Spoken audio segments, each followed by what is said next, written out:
Ouais, choc-les. Choc-les. Ouais, choc-les, choc-les, choc-les. Ouais, voilà ce qu'ils me disent. Les entends parler et ils m'édisent. J'arrête que pour rafler la mise. Petit pas sur la piste. Et le succès, je l'ai pisté. Disque la place du premier. Je fais monter la côté. Sur moi, tu mises gros. Tu connais déjà l'équipe. Ça criera au complot. Je prends le double, on est quitté. Je fais la magie des chiffres. La somme, je la triple. La concurrence, la dribble. Et le stade est en délire. Ça fait choquer. J'arrive pour tous les choquer. Toute la foule, elle est choquée. J'espère que t'es accroché. Gauche, droite, esquive rageux. Coach m'a rajouté du temps de jeu. Dans l'action, ouais, je me sens en feu. Je suis on fire. Je fais la différence au compteur. Money time, ça shoot sur le buzzer. Je suis on fire. Choqué, j'arrive pour tous les choquer. Toute la foule, elle est choquée. J'espère que t'es accroché. Choqué, j'arrive pour tous les choquer. Toute la foule, elle est choquée. J'espère que t'es accroché.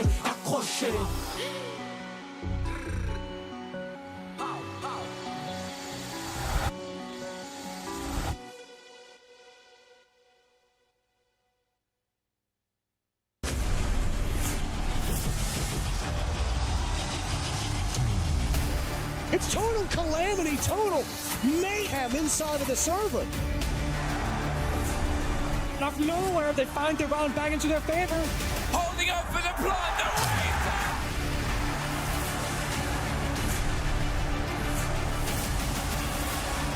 And I think he might just find it!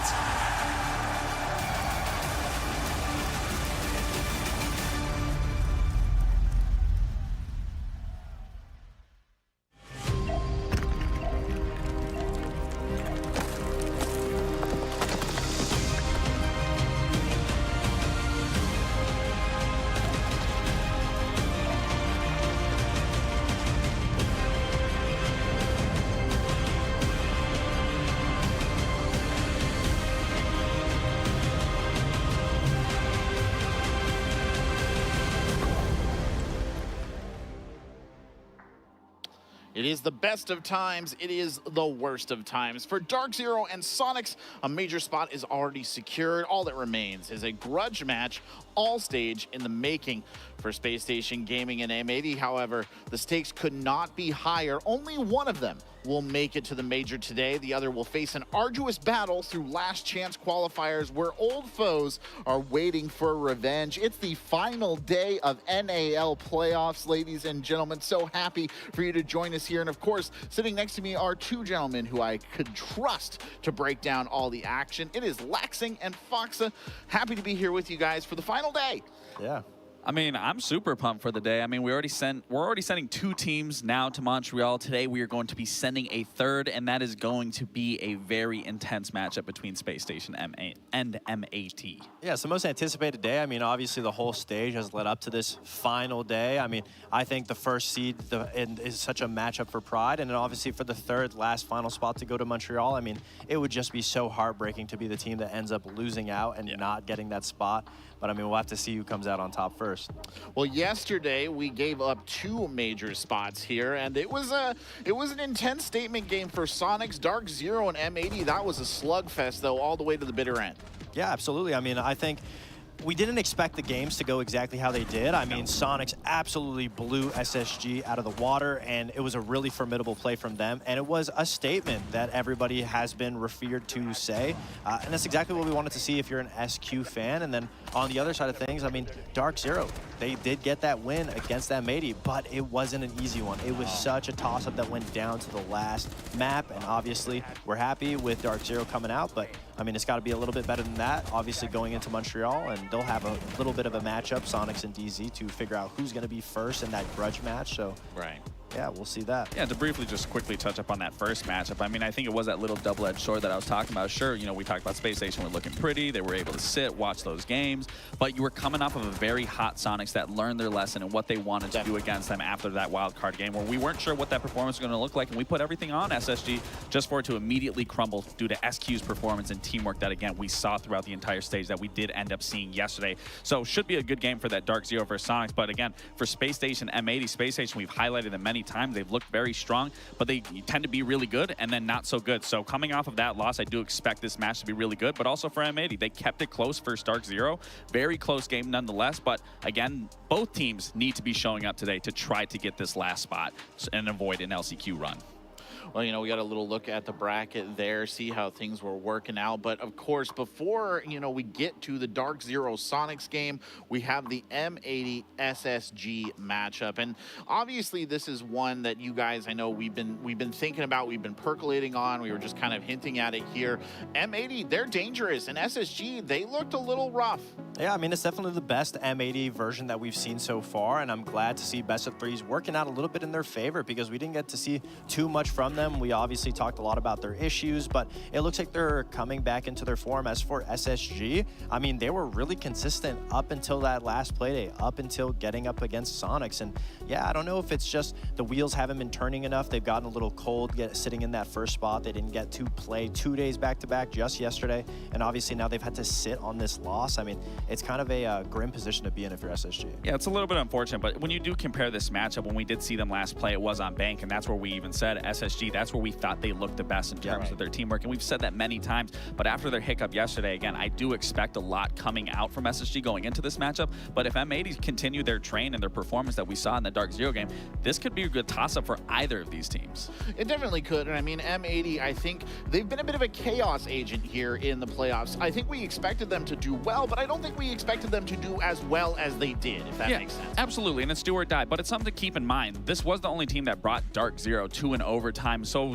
granted that game went the distance yesterday, wasn't too surprising for me. I did think DarkZero overall was going to win, and sure enough, they did. But, I mean, again, they showed a lot of tenacity. It just came down to small errors that they couldn't get over the hurdle. But going into today, I mean, you also have to keep in mind, they did bring 2 maps into their map pool of that Border and Chalet. Right. Obviously, they didn't find a lot of success on Border, but they did thankfully on Chalet and just couldn't close it out in that last map, which ended to be a 7-5. But everyone across the board, I mean, they're all performing extremely well. Spoit being the one that stands out the most. But something that really does stand out from Spoit is those opening engagements. We talked about this. Fox talks about this yesterday, is that this team, their opening engagements, they aren't great, but they aren't perfect either, and they aren't terrible. But the thing is, especially when you're going against a team like SSG, where we were commending them on their opening engagements yesterday, you look at M80's opening engagements, out of 34 rounds, they only won 15, losing 19 of those. That is a scary thing, because in comparison, when you look at SSG was winning in their opening engagements. And that's not a crazy difference from a 12 and 10, but you also have to keep in mind, Space Station only played 2 matches where M80 played 3. And we talked about both these teams. They can find these opening engagements, but it's what they do with that opening engagement that truly will either allow them to find success or truly hinder their performance. And both these teams have been capitalizing, well, actually not capitalizing, actually. They haven't been capitalizing on those opening engagements. So that is a very scary thing here for especially M80, that they need to be able to keep this man advantage alive and keep trickling that down going into the end game. And the biggest X factor for M80 that's keeping these games close, that's going the distance, is these big hero plays that we've been seeing so much of. But when it came to the game against DarkZero, yes, across the board, nobody was really underperforming. I mean, Spoit was obviously at the top overperforming. But when it came to that game, DarkZero was just taking it to them, winning that gunfight game, taking it away from them. And that was the one thing that M80 was their lifeblood of their first win, and that was the issue, is they weren't given the opportunity to make those big plays against DarkZero. And another scary thing, when you look at that opening engagement from them, with those 15 opening engagements won, Spoit have 9 of those. Right. Spoit contributed 9 of those, so the rest of them really need to be focused up today to win those opening engagements and also not be the opening pick for the other team. And again, especially going against SSG and how well we were seeing Ashton yesterday get those opening picks. You know, just like in a general sense, I mean, do you feel that M80 should be confident going into this matchup, at least to a certain extent, just based on the DarkZero Absolutely, just based off their last performance that they had against SSG, where SSG absolutely dominated them. There is the caveat of that you can take away from that game and know how you want to play against SSG. But again, you have to be on top of it today, because today is your last and final day to avoid an LCQ. Yeah, it is. I mean, the last day, and you know, SSG, they're a heck of an opponent, right? We might not have expected them to quite be in the position that they're in, but they're still an incredibly talented roster. I mean, you know the names. These are known talents with a lot of ability. Yeah, I mean, SSG is doing the difficult part first, and at this point in the game, their inconsistencies has been holding them back, but we all know what the issues are. I mean, it's the main thing that they've been trying to focus on stage 2 since bringing on Benja, since stage 1. It's been the same issue issue from stage 1. It's their issues on defenses, the way that they're able to connect to each other. I mean, we were commending them for their opening kills, and yes, their opening kills were a little bit better, but the issue with that is they're not converting them any which way. I mean, you look at the statistics, and M80 had a little bit worse opening kills to SSG's game, but M80 went to the last map. SSG got 2-0'd. Yeah. So how are you doing so well on the opening kill department and getting steamrolled 2-0'd to where it just looks like Sonics had the lead the whole time? And I'll tell you why. I mean, it just doesn't look like the communication or the understanding is there behind the scenes. And we got a couple rounds that will show you exactly what I'm talking about. Immediately after SSG is getting these kills, they lose him. This is the first round. Ashen gets an opening kill. Now, this is a nice shot, give it what you may, but J90 doesn't need to be peeking there. Instantly gets the trade back. Next round, immediate next round, Benja, aggressive play inside jail, gets an opening kill. He gets caught out here trying to run back to site. What can you do? But this last round is the epitome of SSG's issues. Amazing heads up play here from Ashen. He knows that he can get aggressive. He's going to impact the nomad above his door, go for the overextend, find a kill, and then he's going to be given with the task.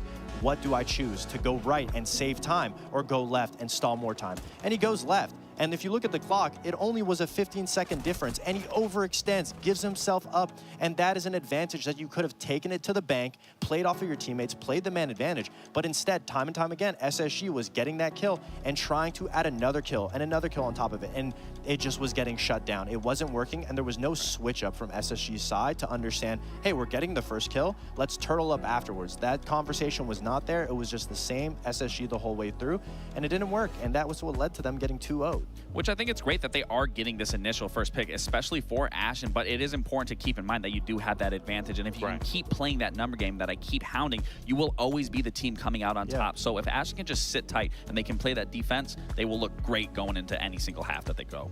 Well, obviously, we know there's a ton on the line here, but it's always best to hear from the players themselves. So here's Ashen and Cameraman talking about how important this match is today. I'm Ashen from Space Station Gaming, and we're playing for a major spot today. Hi, I'm Cameraman. I play for M80, and we're fighting for a major spot. I think we came to the playoffs like clear heads, you know, and like we were playing better as a team in general, you know. So it's unfortunate that we lost today. We could have won, of course. Like we had a big advantage, like we had on Chalet, and maybe we just need to focus on closing out this games, you know. They were better in this clutch stuff, you know. Our game against Sonics, it seemed we were playing a little too timid, just not playing how we usually play, which was probably the biggest issue. We just weren't using the correct solutions with what we had thought that we should have done, and we just overall got outclassed by them on that day. Everyone in this playoffs, they were doing amazing, like hyping everyone up. I think I do a lot too. Try to focus like, oh, if you're winning, like try to calm down. If you're losing, trying to cheer everyone up. Like, it was not a vibe problem, let's say. It's just, unfortunately, someone has to win, and they won. One player on my team who stood out against SQ, even though we lost, was Benja. I think he stayed really calm in the moment. Also, you can give shout out to Force as well, just, you know, on the blitz, playing the crank ops, you know. He tried to get it done, but obviously, you know, sometimes this doesn't happen, but shout out to them too. Against M80 in the group stage, I think we did really well on playing, you know, the way we wanted to play in that game. For a rematch against them, I think they're a very, very readable team. You know, they think that they can, a lot of the time, just win off their skill and mechanics, while they do also have strats at the same time. But if we can really adapt them, which I think they're pretty bad at, then, you know, we should run away with that game. I think they're better compared to the other stage with Benja's addition. I think they're playing good siege. We have a good map pool. It's gonna be a tough game for everyone, you know, so hopefully the win is the best, you know. The weakness with the M80 roster is, I think, honestly, their coordination when it comes to when they're losing. You know, this is for a lot of teams, but they might get in their own heads. I think that their team play and their aggression starts to hinder a little bit as they start losing, so that's something you can definitely exploit. I think they're not a coordinated team. They struggle on the executes if we don't give them early picks, and I think we gotta make it harder for them to win, mostly on the defense. Obviously, it would have been ideal to, you know, win that game against Sonics and just automatically qualify on the first day. The best thing we can do is just take all the pressure off and just, you know, go in and actually just play. That's all we need to focus on, just playing Rainbow Six Siege. Say we lose tomorrow, we go through the LCQ. We've done it before, we can do it again. I live this game. I wake up and I go sleep thinking about it. Same dedication as every single day, like doing the best I can. So tomorrow is just another day, like nothing different. But NA, I think it's way better than it was like 1 year ago, I'd say. Like the rosters and the teams, it's gonna be a good game. Yeah.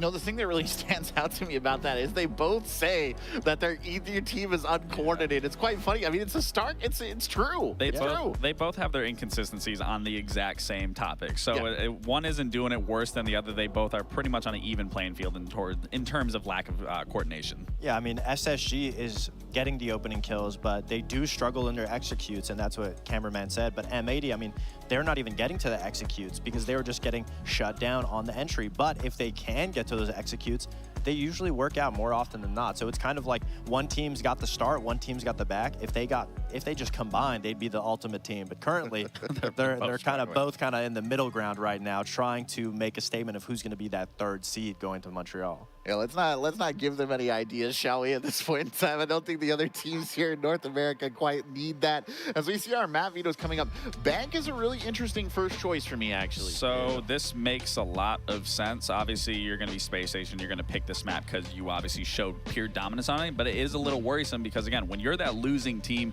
you take a lot more from that game and where things went wrong and what you can implement going into the next time. So I do expect Space Station to still play it fairly similar to how they did it, just maybe swapping out a couple operators or just maybe playing a little different position. But the Labs, that's an interesting one for me with M80. I just don't know what M80 is. I mean, we're going to see how it goes. You know, I don't want to be the one to be the bearer of bad news, but these are M80's worst maps so far throughout the stage. They've played them each twice. They've lost them both twice. And going back to it, obviously, you know there's going to be some changes, but regardless of the changes, it comes down to the fundamentals that M80 struggles on this map. And we saw their closest and best matchup yesterday, and they played Border, Chalet, Club. So you're going to go to Bank, then Labs, back-to-back, huge maps, completely throwing out the system that you had against DarkZero. I mean, that just doesn't look too confident if you're M80 on the outside. Obviously, again, it's up to them.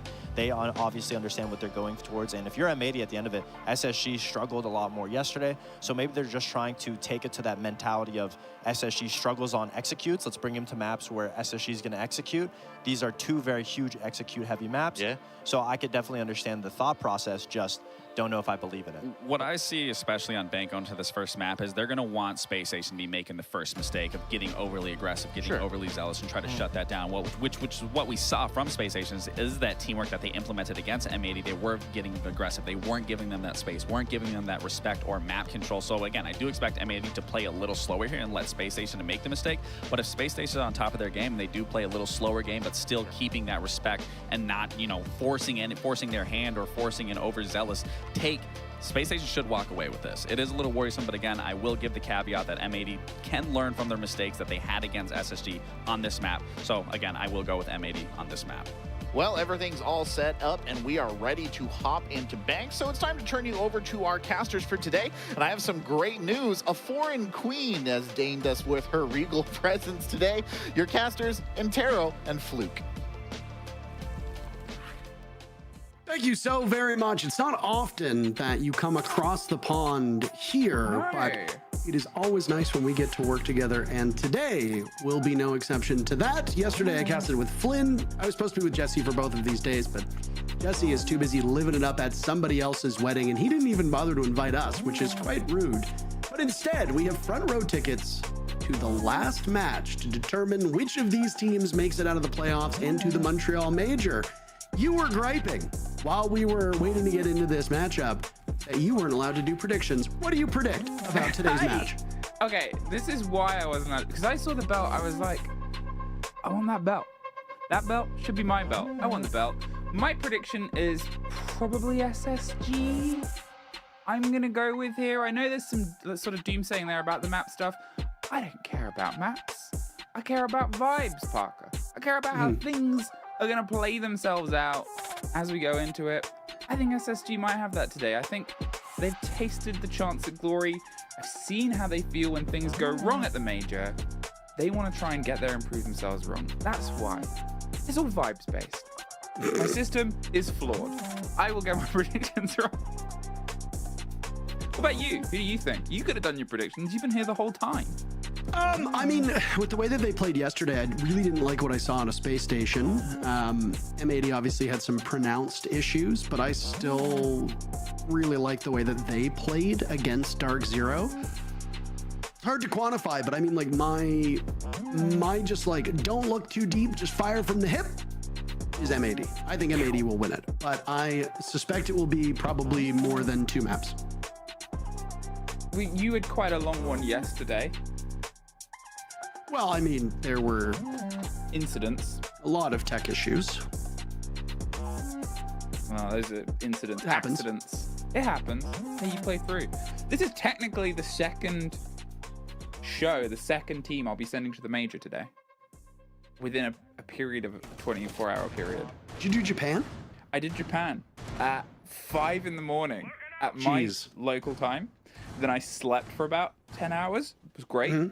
Now I'm doing NAL, which I'm roughly assuming is going to run from about 12 p.m. local time to about 5 in the morning. I don't know where I am, what time this is, but I'm here to watch Siege. It's 5:57 p.m. on the East Coast right now. It is quite funny that they've got obviously this game, this huge game. One of these teams will find their way towards the major, confirmed. The other one will play their way through the LCQs, and they've got you and me on it. Two just not Americans. We're sort of close, but well, you're kind of American. Please don't, no. I am not American in the slightest. I guess I'm North American. There is, no, okay. There is 2 Canadians that are on this broadcast. There's Fox and our host, Quebec. Correct. Wait, Quebec is Canadian? Quebec, I think it's pronounced. Oh, I thought you said Corback, our host, instead of No, Quebec. it's our host. It's your accent. Oh. What they're accenting is their approach here.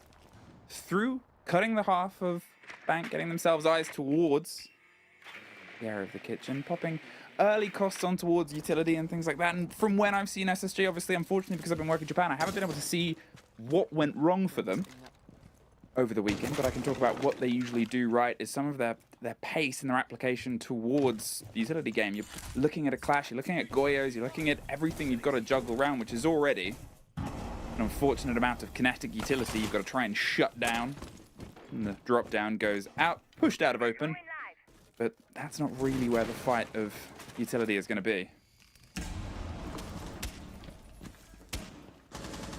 Need a big game from Benjamaster today for SSG. There were some players yesterday in the match that we talked about being very, very important that they show up. Cameraman was the player that I highlighted for M80, but I think more than anything, it's Citizen. Citizen did not have the best day yesterday. Ditto Hyper. And if both of those players had played up to their potential, I don't think DarkZero wins that matchup with the way that Nafe and Bolo in particular played. So if you can have all of M80 actually show up to this match, you're going to be in great shape. SSG's worst performer yesterday, I guess you could say that, was Forrest. When he was playing on those high-value utility roles, you don't expect him to be the top fragger. The guy that was a little bit worrying to me was Benjamaster, and he gets the very first pick with just about a minute to go. It's a bit of a start here, but obviously when you're looking at the Clash, that's probably the best one you want off the board first. And then you know you're going to be juggling on towards this default plant spot. The mirror might have slowed things down a bit, made the breach a little bit awkward, but it's the reverse plant. You play against those canisters, 3 of them to juggle though, and you're thinking, okay, where do we go? They cannot really plant on the default plant spot. They're still clearing the fire out of it, and this is that worry I talked about with utility. So Spoit drives in, gets the back of Ashen. There goes Kino, getting one as well. SSG, they're still focusing on this very important utility game I talked about before, but it makes things impossible. On the drop, they're hoping Forrest can get the confirmation, and his health's going down in a smoke, but he will get it and not get out of there. But it puts them in the 3 versus 2. The vertical is into their favor at this point. M80, they've got to make that decision. Do they quickly go up round the top, get control of it? You can see someone's pushing up their way green. Here it is, the double stack, win out this engagement, buy enough space. There's the first for Benja, can't get the trade. Citizen now in this all-important 1 versus 1, and Fultz isn't having any of it, pulls himself away. He's got 20 seconds. He only has to waste about 15 of that to be able to win this round, and the time count gets the first engagement. You've got to run for it, Citizen. You won't be able to make both because it's Fultz's. Nicely done by Fultz to lock that one out. And I mean, at that point, even if Citizen had got the kill, I don't know if there had been enough time. It would have been by the hair of his chinny chin chins. I don't know how much of the NAL you've watched, but Benja plays from the surface of the sun. M80 has been going all around this The house. Sun? I'm assuming it's all the same house that they're in. I'm not entirely certain, but they've been just changing where they're at. This was for SSG. This was a good lockout. I mean, obviously it came really, really close at the very end there, but with the way that they were able to entry and how quickly they droned out this map, it shows a level of confidence that I think is quite good and something that you hope will carry on. I mean, it is SSG's map at the end of the day. You expect them to do well, irrespective of the side. And once we get 2 or 3 rounds into this, we can go and we can talk about the side. The observers are showing us that it's open area. Did I miss something? Is it like worth highlighting? And I haven't seen it. That's like bullying. That's like when the kid at school tries to impress the cool kid, and you're like, yeah, okay. You just did that to the observers. How do you feel? Who's observing today? It looks like Stefan and Nova. Is that correct? Maybe, or a good friend Easily. Easy. Sorry. He doesn't play anymore. I know he doesn't. Easy. I always want to say Easily. I also have only had 1 coffee today because I expect a late day, so I deliberately withheld coffee. Oh my, Ashen. Okay. Here's the thing. Ashen hasn't typed yet. Right. That's but an important metric for us to keep mind of. Yeah. I think it'll come after round 3. I'm just going to put down on around 3 typage. Put that on the predictions. They get the early take onto Kino. They almost find Spoit, but he wins it out. Takes a huge amount of damage for his trouble, but accuracy with this gun is a position of play. It might even been around this area. I think one of our desk, Fox, was able to pull off a great ace with that gun and kit, and then loads of people replicated it. So who knows? The sky is the limit. They have the potential to get themselves obviously driven in on the back of Forest's Ying here, but SSG, they're still sort of whirling their way around, prodding and poking at all of the different aspects of the vertical here on the whole. They don't want to entirely dedicate in towards stock. Just get some of it open, make things a bit uncomfortable, pull themselves back, maybe redrone out Spoit, who could opt for the drop on the hatch if he wants to get out of there. But for now, until he feels that pressure, he's just going to sit, be a problem child, draw their focus out.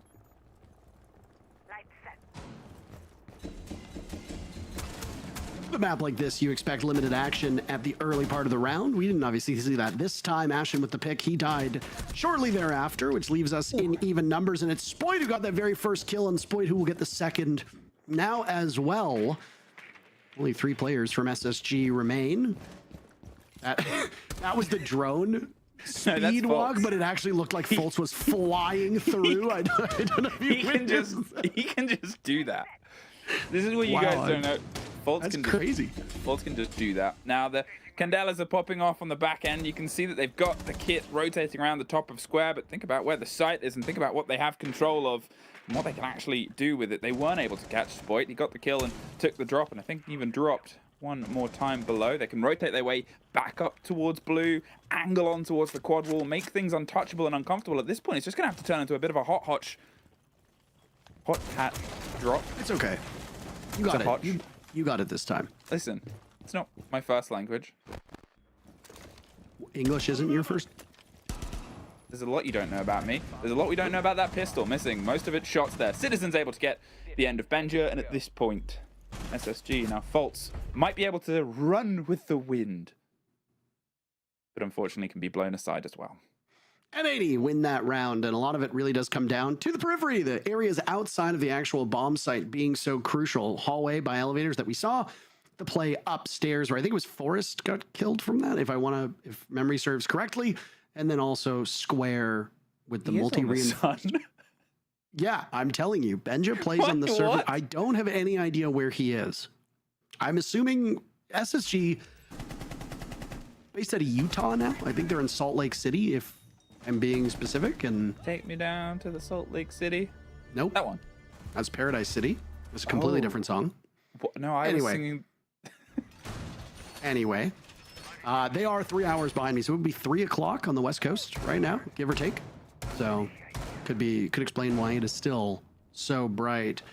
2 rounds in a row and very limited information for us to go off of at this point. Emmy, for people who are watching, just to let you know what is on the line. It's the last spot through the playoffs of the Montreal Major. There is still another spot in North America. However, that will be won through the last chance qualifiers. And the team that loses this matchup will go into the LCQs and join Wildcard, Cloud9, Beast Coast. I think Los got eliminated, so they're definitely not going to be there. OXG might still be in the hunt. I can't remember. I don't know exactly what's going on with Luminosity either, as I have not kept fully up to date with the LCQs, but one of these two teams will join both DarkZero and the Sonics next. Who will be playing in our next matchup. Both of them clinched their spot last time around. Let's look at Bank for just a second here, because I promised that we would talk about it when we were a couple rounds in, and when we are in round number 3, so it's as good of a time as ever. That is Bank. A couple. It is a couple, but it would be a few, because this is the third. Bank is among the least played maps in North America. It is the second fewest rounds that have been played. The only map that has been played less is Skyscraper. Given that we have Nighthaven Labs and Consulate up next, we're not going to see Skyscraper. Bank, though, is 57% of the rounds won by the attackers, 43% by the defenders. And well, if you're SSG, you hope those numbers hold, because you start on attack. Benjamaster walks in, executes Spoit, arguably the best player on M80, and SSG has a bit of breathing room with 1:40 still to go. The European brawl find its way in the hallowed halls of the stock exchange, and the one that comes out of the exchange worse is Spoit for now. He was able to pull off, obviously, the couple of kills that pulled them back in. Now SSG, can they try and actually capitalize on getting this opening body there? Getting themselves, again, you see these moments of this combination of utility that I talked about here, the coverage of the smoke. Are they going to try and move behind it? They're forcing Janitors to be unplayable as a swing position. Akina goes to the other side and hits the other unplayable bit of the position as the second bolt comes across. They're slowly trying to creep their way in on towards the back of Janitors, and it's Benja to get Citizen on that swing kill, get that support. They're getting vending, getting flag, getting all of this slowly encircled, and it's making things a bit awkward, because how do you bite back in? Too late to the party. Benjamaster gets his third, and there's Cameraman at least taking the top of White, but as he looks to his right, he's going to find himself on the wrong end of, no, the right end of Benja. Had the angle, but Forest securing the plant. Hyper isn't giving their life away. Waiting for the support to come through from Cameraman. They had to make sure that the two of them could try and cook a recipe together that included the SSG players on the back end, because what you're thinking about is as soon as one of them gets out on rappel, you've got to throw yourself out the building. You have to try and attack this as a duo. Now that little angle is going to net big results for Forest there, just tucked behind the soft debris. And as I said before, with the player outside, I mean, this is close as to unwinnable as you can get. Drops down for the fight here as well. They had all the positions, all the verticality. And at this point, M80 will find themselves falling a step behind to another plant from SSG. Yeah, I mean, that's what we come to expect with these numbers, if you consider the ebb and flow of this map. There. What did I say? After the end of the third round. He's typing. I saw yo. Oh, he's typing. I said it. I know this game. I mean, we've been working on it for quite so long. Like 7 years? Ashen likes to type in the chat. That shouldn't surprise anybody. SSG does their talking in the server, but they also let their opponents know. And I mean, I think you can talk to some of these players about whether it gets in their head or not. I think with a team like SSG, they're kind of annoying if you're playing against them, right? They've got very strong players who like to be villains. They are perfectly capable of winning more matches than they lose. I mean, at the end of the day, Space Station finished second overall. They were the second best team. The only team worse than them, or the only team better than them statistically, was DarkZero. So SSG obviously can compete with the best of the best. And there was a 5-point spread between these two squads, which means that SSG almost won 2 more games than M80. That's a fair bit with how short these stages actually are. But when you get to the playoffs, it's a completely different beast. If you allow Ashen and Co to get in your head, things are not going to go very well for you. DZ was quite resilient yesterday, not letting SSG talk too much. And when they did, making fun of them in return. Rexon in particular was dunking on Ashen whenever a bad interaction would happen. The thing is, though, Emmy, is that when you talk a lot of trash, you need to be able to back it up. SSG through 3 rounds, well, they're doing an okay job. But if you get Ashen typing a lot while going negative and SSG is losing, it might even irritate the rest of SSG and their teammates. We'll see. 30 seconds off of the round, we're underway with round number 4. Gridlock to try and control some of the space of play here. They've obviously realized that maybe the approach last time, although it was successful, wasn't something they want to try and bank on. It turned into a bit of a throw ourselves in with all that gas canisters, the smoke canisters still cooking around, the Goyo as well. You don't want to try and find yourself looking for that little pocket of space and hoping that you can make it. Hope doesn't carry you round onto winning rounds. Winning rounds is built on the back of consistency, and that is the response towards the play. No clash, though, this time, so instead it's, I'm not going to say more of a formulaic hold here. You've got the standard extensions onto the walls, everything's reinforced, no mirror tricks. They're not going to try and play the sneaky holds. Instead, hey, let's let them in towards server. Let's let them try and get this dedication of utility, and let's actually play against the utility that we still had. We had the canisters. We have a C4. We can try and play against this. The impact breach will come against it. The OS is deployed. You hope there's a response here from a smoke at some point just to deny this first plant, but ooh, it's maybe a little late. Forest can just stick this one out, and not a great reaction time there. We find ourselves all 10 players a post-plant. The first does get called out by Benja as he drifts outside of the room. There's Faults with control over Garage, and M80 were just caught entirely sleeping here. I said it was a more formulaic hold, but the formula has to have a result at the end, otherwise it's just bad science. Spraying through the smoke to get the kill on towards the player that's watching it. They do at least get one, but now it is only one, and not for very long. That's the exact same setup on the wall that we saw yesterday, where you throw the Selmas out, you let the one on the left go all the way down, and then you shoot the one on the right just to get the single line of sight, because there's a panel there that you can sit behind and it gives you a bit more protection. It also makes it more challenging for the defenders to try and long arm the diffuser based on where it's positioned. This is quite troubling that M80 has called their timeout so early into this matchup, Emmy. We are 4 rounds in, and M80 have already pulled that ripcord. Now, I mean, if you just go off of the numbers of Bank, and it's a relatively small sample size, so it is hard to say whether this will hold in North America. M80 shouldn't really be in dire straits at this particular moment. They are on the bad side of Bank. We expect them to be losing more rounds than they win, and it's also SSG's map, so realistically, like, not all hope is lost. If you want to take a look at the numbers, by the way, of Bank, you head over to Europe and it's basically a 50-50 map. It's slightly defender favored in Brazil, 54 rounds won by the defenders, 46 won by the attackers. So, I mean, maybe there is something to it. Maybe M80 was hoping for a 3-3 first half and are a little bit frustrated with where they're looking.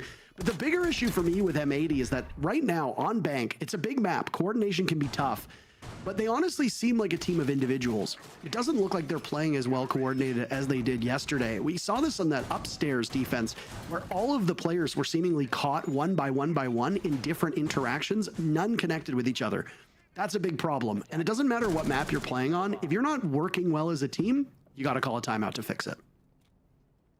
Timeout called after the 4th round, and obviously getting themselves this far in on their map is one statement, but I know I joked about it.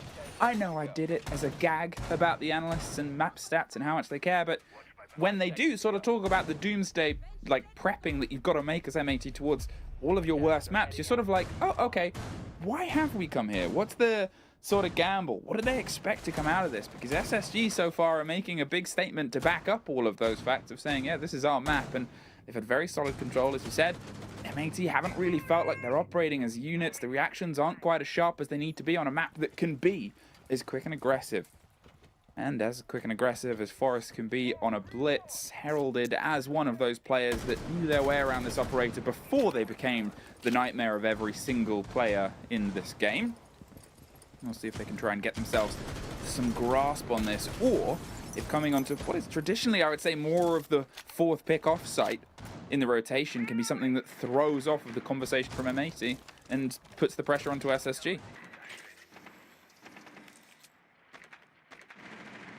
I like this M80 lineup that's being brought. They've got plenty of stall potential with those mute jammers, and then they'll slow things down with the castle barricades, the black mirrors, and the Banshees by Malusi. The Oryx of Cameraman is an intriguing one in particular. This is a very uncommon bomb site. So the way that SSG goes about this will be very revealing. Forrest, by the way, has just walked right in. He has information and will go for the plant. Ashen holding things down. He misses the duel, though. That's a poor fight on the side of Benjamaster. Diffuser goes down, and they thought that it was just one player springing into action. Oh boy, how wrong were they? Match point this dead. happen? Citizen on 5 HP. What is happening? Ashen inside of open area, tearing through them. All 3 kills up at this point since the diffuser went down. He gets finished off by Cameraman, who's had some pretty good exit kills. But Emmy, this might be a bridge too far for M80. SSG looking for the 4th round. Ashen's already in the chat, but Cameraman's been around the block before. He's not going to be thrown off guard. He sees the diffuser and will go for the long arm with limited time. At the halfway point, he has no choice but to get off. He outduels the Blitz, but that's all she wrote. SSG gets the final kill, but they would have won it on time. 4-1 and an impressive start to Bank for Space Station.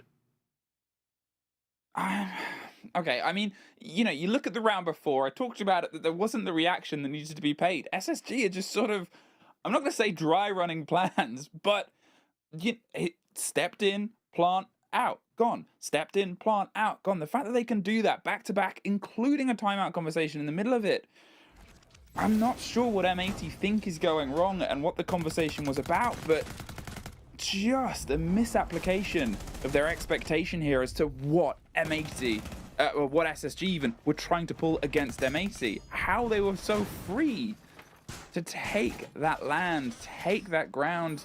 As I said, it's not the most common sight. You don't really get it too much because it's a bit awkward to approach. It's a bit awkward to hold on to more than anything. As soon as they put the pressure onto vertical, you're usually shepherded off. You can get a little bit more of that around open, but I mean, heads up. That's what they need to sort of get themselves locked in here, because you talked about it as well, obviously. The importance of getting onto the major. It reflects itself in getting through to phase 2, because it's a guaranteed 55 SI points if you get to phase 2. You still get some for phase 1, but if things go wrong, which they have for M80 as an org at majors before, then you're a little bit worried of things. And then at that point, you're just hoping that you've already done enough, and nobody wants to be in that conversation. The storylines that'll be told for these matchups, well, all over the place.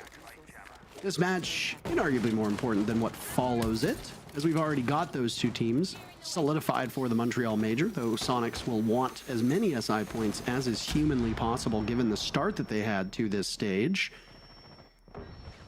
For a second there, it looked like SSG was going to go for an open area rush. They've thrown out the smoke and opened up the wall, so it might have the attention of M80. They might think that's the plan, but it's far from the truth. Instead, SSG very quickly pivots and have now taken to the roof and will clear out this top floor to see who is where and what are they doing. Ashen will lose that Twitch drone a bit, unfortunately, as he was looking for the mirror window, but at least he spotted it all the way over on the wall in conference room.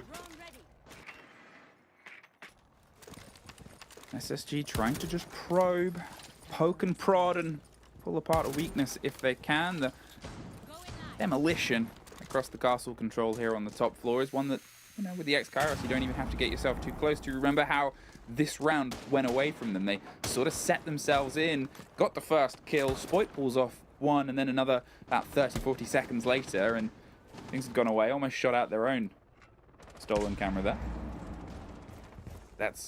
Those are the mistakes you can occasionally make if you're 4-1 up. Yeah, I mean, we also talk about this with like spawn peaks and stuff like that. When you get a little bit cutesy, you know, not you in particular, the players, of course. And it's like, if you've got a lead, I know, I'm sorry, but if you've got a lead, it can be really tough to maintain that level head, especially a team like SSG that loves to wreak havoc on their opponents. M80 started off with 2 kills, by the way, Emmy. Yeah. And there's about a minute to go. This is a great spot for M80 to be in, and if they can survive this round, it'll be a 4-2 half, and that's pretty much where, with the numbers in NA, you want to be. If SSG can prevail in a 5-1, and they're actually doing some serious work, they've equalized, but Cameraman trades the number back. It's all up to Forrest in a 1v3. If SSG could equalize, that might have put this matchup out of reach for M80, but now it's a little bit closer. Space Station looking for the final kill. Multiple players from M80 inside of open area, all looking for Forrest, and they find him amongst the trees. M80 wins the final round, and a 4-2 half, favoring Space Station is right where SSG wants to be. It's not a million miles away now, and that's that big worry, because remember, they've had their timeout. The game that they have ahead of themselves is only what they can pressure out of their opponents. If SSG want to have the conversation, fine, they have that option, but I can't believe he's playing on the sun. M80 will try and just keep biting back at rounds. They successfully held the same site twice. Now there's that change of awareness. Now's that truer test, I think, to see if they can, I guess, get the answer to the other questions. They're driving the direction. We're immediately back on towards open as well. Will SSG have a little bit more of a sort of keener awareness as to the approaches that M80 want to sort of bring to this map? Kino is on M80. Yeah, Kino awareness. Yes. Like cinema. Kino. Kristen Cinema, the senator? What? From Arizona? You said cinema, sorry. Oh. Politics. Politics. Politics. Yeah. The economy. First half in the books, and we have seen quite a healthy amount of bomb sites played, including Teller's Archives, which was a little bit odd. That used to be way back in the day the second most played bomb site on this map before CEO Upstairs supplanted it. Every single bomb site on this map is serviceable. The win rates vary, but with a map like this, teams have been able to win everywhere. So it doesn't really give us a good indication of what is and isn't strong at the moment. We'll keep a close eye on what Space Station decides to do for their bomb site rotation. They opt with open area first. With the castle extensions, this is what gives this site a lot more life than the other one on the mid floor. Instead of having to play yourself underneath what is entirely soft, you can get these long angles, you can get yourself control over the top of the stairs and control inside the site as well. Spoit is up, he's looking for the rush, he takes care of faults, he is blinded out, and J90 gets the trade back onto it. Little bits of scraps of damage, and then two big blows. SSG lose a couple of players, a snap shut. Citizen creeping their way around. They just don't want to accidentally give a shoulder or a glance at a body part for them to be torn apart. Now J90 is crouching, hiding in the office like they're trying to avoid doing any real work, and they're about to have the work done to them. No. The Blitz steps in, sees the angle, sees their route to run out. There's some support coming through, and Ashen is that lifeline as they tuck themselves round the corner with the shotgun, gets it, popped and locked off. J90 finds Kino, and at this point the 1 versus 1 has somehow been grabbed, and SSG could get this locked in. This would be such a good boon to their mental, although it's their first defense to pull this round back from where it was to where it is. Piper steps into the engagement as Ashen's trying to find the fights either side. There is so much time for them to get this one piece together. They have a drone, and otherwise also 2 castle walls in pocket. I'm not really sure if we're going to see those activated because both of them want the engagement, and Ashen, he wanted it just that a little bit more. More focused on his webcam. As honestly, that really did come down to M80's mid-round falling apart. They had everything going for them. They had plenty of intel. They had plenty of utility. Citizen is really not happy with that, as he seems to be raking his team over the coals. But, I mean, you get caught effectively at this point midway through the round. Look at this. It was a 4v2, right? We always joke that a 5v3 is always the scariest lead in Siege to have, because that's when teams get a little bit cocky.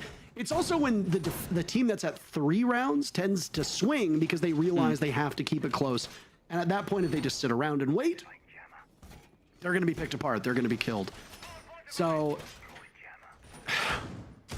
SSG, realizing this, they pivot. They look towards small office. They look towards open area. They look into break room door and then into square, and they get 2 immediate picks. Ashen in particular plays off of the intel that J90 gives him perfectly to kill the Blitz. And I think that's really where things fell apart, because the Blitz that was sitting inside a break room is great at being able to isolate one of those 2 remaining players and take a 1v1 that will be in an advantageous direction.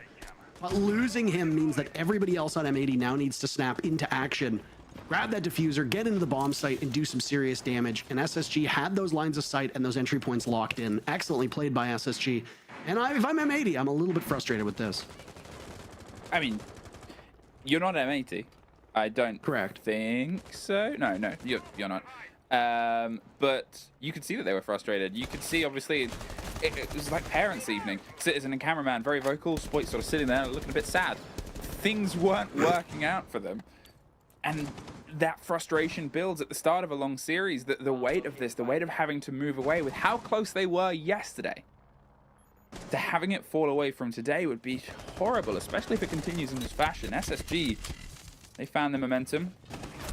Spoit has the coverage, and Kino is covered. Benja gets the drop, looks for the second fight. It's in a bit of a power position here on the vending machine, can swing on towards stock, forces the player out, and Citizen doesn't want to risk taking it. Now they have this body disadvantage. Now they've lost the blitz.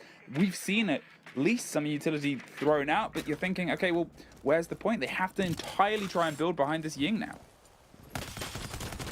And Kino, we have discussed his Monty plays at length. Space Station have banned the shield operator. Monty is banned very, very commonly. So, I mean, it shouldn't really surprise anybody that he's not available here. He stands well alone as the most banned operator on attack. It's a zombie who's been banned the most overall, though, and well, she's banned too. The lack of Dokkaebi will be intriguing to watch for M80. They banned her, so they're going to know how to deal with her, but they're really struggling right now in this round on entry. They didn't have those same struggles in the previous round. Now it's the dreaded mid-round. M80 struggles in the previous round. That's where they lay. How do they do here? Spoit being softened up, Citizen looking for an entry. Sees a grenade primed and ready, and will now fire away, and Forrest actually manages to escape for now. Citizen looking for the 1-2 punch. 45 seconds left, and that might be it for Forrest. Yeah, there's no getting out of that, but it also took a lot of time as well. More utility, and now they've lost the Nomad. Faults at the same time that they were cooking onto the single player. Spoit does find revenge on towards Fault, but 30 seconds. They still have to build towards a plant. They have the smokes they're trying to throw down. Cameraman throws down inside the site. They're digging their way across. Citizen's been able to find one, and now it's just down. So the once boy wonder, Benja, gets the first. Swings their way towards the smoke coverage of the second. Can hear it popping off. Wants to try and play the surprise. Misses the engagement, and Citizen doubles back round, and yeah, he's feeling it now. Yeah, I mean, they're going to be a momentum-based team. Ben, in particular, is a player who has very high expectations for his teammates. A bit of a botched start. Kino getting picked off early. That really could have been the death knell for that round, and it would have propelled Space Station to a 6-2 scoreline, 6-3 scoreline. Pardon me. Obviously, would have been quite unideal for M80, but that mid-round is where they work so well. They isolate two players from Space Station, get those picks, they keep rolling with it, and then they just slowly close in on that top floor, which is exactly what you need to do. 106-2, by the way. But instead, it's a little bit closer. Space Station's still very much in the driver's seat. Forrest knew he was as good as dead there, and it was Citizen, in fact, who had such a tremendous round that allowed M80 to do what they wanted to do while Citizen just hunted everybody else down. Now to the basement, Space Station will go for another defense. I don't get to cast NAL a lot because I'm not American, so the surprise is there. But it's fun, the difference between the sort of just the cameras and the rooms aesthetic compared to EUL, where we'll have like players that are in like cupboards and their grandmother's house, and here there's just so much like anime merch and gamer gear. And to be fair, in the studio, I saw the studio has a sign that says like gamers at work or something. Like, nice. Anyway, gamers are at work. You can see it right in front of you. You don't need to be a gamer. You don't need to be a gamer to work on this. That's correct. It just helps. It might help M80 if they're gamers right now. Get themselves up. One round shy away if they pull this one together. Benjamaster using their special ability. Ask questions. Will they be answered? I don't know. It shows the effect that being on SSG has. Because back when he was with EU and G2, he never opened all chat. Even when Doki would. Now look what you've done to the poor boy. I haven't done anything. They can't hear me. They can't hear you, which is good. Could you imagine if they were trying to play a match while also hearing the casters in their ears? Number one, we'd be giving away very crucial information, but number two, how distracting would it be? Deathmark was used, by the way, on the Fenrir of Fultz, who manages to escape from his position. There was no follow-up from M80 towards Elevator, so good as gone they are. Now Citizen, with 10 kills to his name, will open up the hatches in open area and small office and give a clearer line of sight to the bomb site with half of the round to go. They've got decent time here. On towards control of the map itself. They're not playing with the risk of hunting it down. They don't really have anything to fully control if they try and push back up. But you think about the only 2 staircases there can be. Unless you're rolling with the Oryx, you're generally quite centered, quite controlled. This is that battle, though. They're definitely ahead of the curve that I pointed out and complained about before. The mirror window is there to make things a little bit more awkward on towards it, but getting rid of these Goyo canisters, getting ready to juggle against potential C4s. You've got at least 2 and 3 smokes. So at this point, by the end of the timer, you're looking at only about 10 seconds left to confirm the plant if you don't go off the piece. You have to start this game now. There's the cover, there's the play. They're going for the EMPs against the gadgetry, which is a very clever way of doing it, because anything that gets thrown in will just get locked out. They get the plant because of it. They're able to slow and defer and just knock that pieces of utility offline. Could not be confirmed, and now 9 players up for this post plant. You have to try to retake above, but you are working with less bodies. It is just shooting down upon them, raining chaos as SSG look like they're in a position to lose 2 rounds in a row. Forrest, fortunately, could not find his way out of the woods on that. Really well done by M80. They had the very smallest window that had been opened up possible for them to walk in. And the juggle, as we often refer to it as, that involves nitro cells, sometimes impacts, maybe the odd Maestro, Cam, or Echo drone, and then Toxic Babes as well, all need to be factored in. And M80 just really didn't care. They just went for the plant and then dared SSG to fight them on the retake. And the one big issue for SSG was their lack of ability to retake that middle floor. As you can see, they tried, they were gunned down. The stairs are always such a rough spot. Blink. The stairs are always such a rough spot for you to retake because you're going to be at an unfavorable angle. They will see you usually before you see them, and you have to win that engagement. They also know you're coming. You have no idea where they're going to be. They know exactly where you're going to be on the stairs. So rough situation for SSG to be in. And a lot of that goes back to about the 1 minute round, or 1 minute mark of the round, where they used the Deimos to effectively roam clear that entire middle floor. And Space Station completely fell back down into the comfort and security of the basement bomb site. But they gave up too much map control, and M80 held those parts of the map perfectly.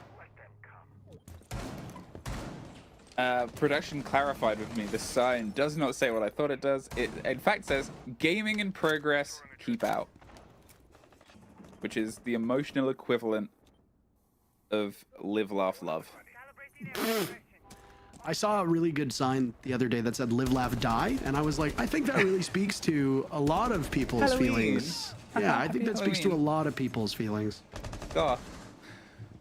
Ooh, Ashen wants to try and be a little bit sneaky on the door at the top of the square, but yeah, there's not going to be a game that they find out. At this point, you don't want to incidentally give them that lead-in body. Don't give them a target to close around, because so far, they've generally been quite sharp over the past couple of rounds. Whatever that blowout was after open, which could have very easily gone the other way, things have gone the other way until Ashen finds Spoit with the C4.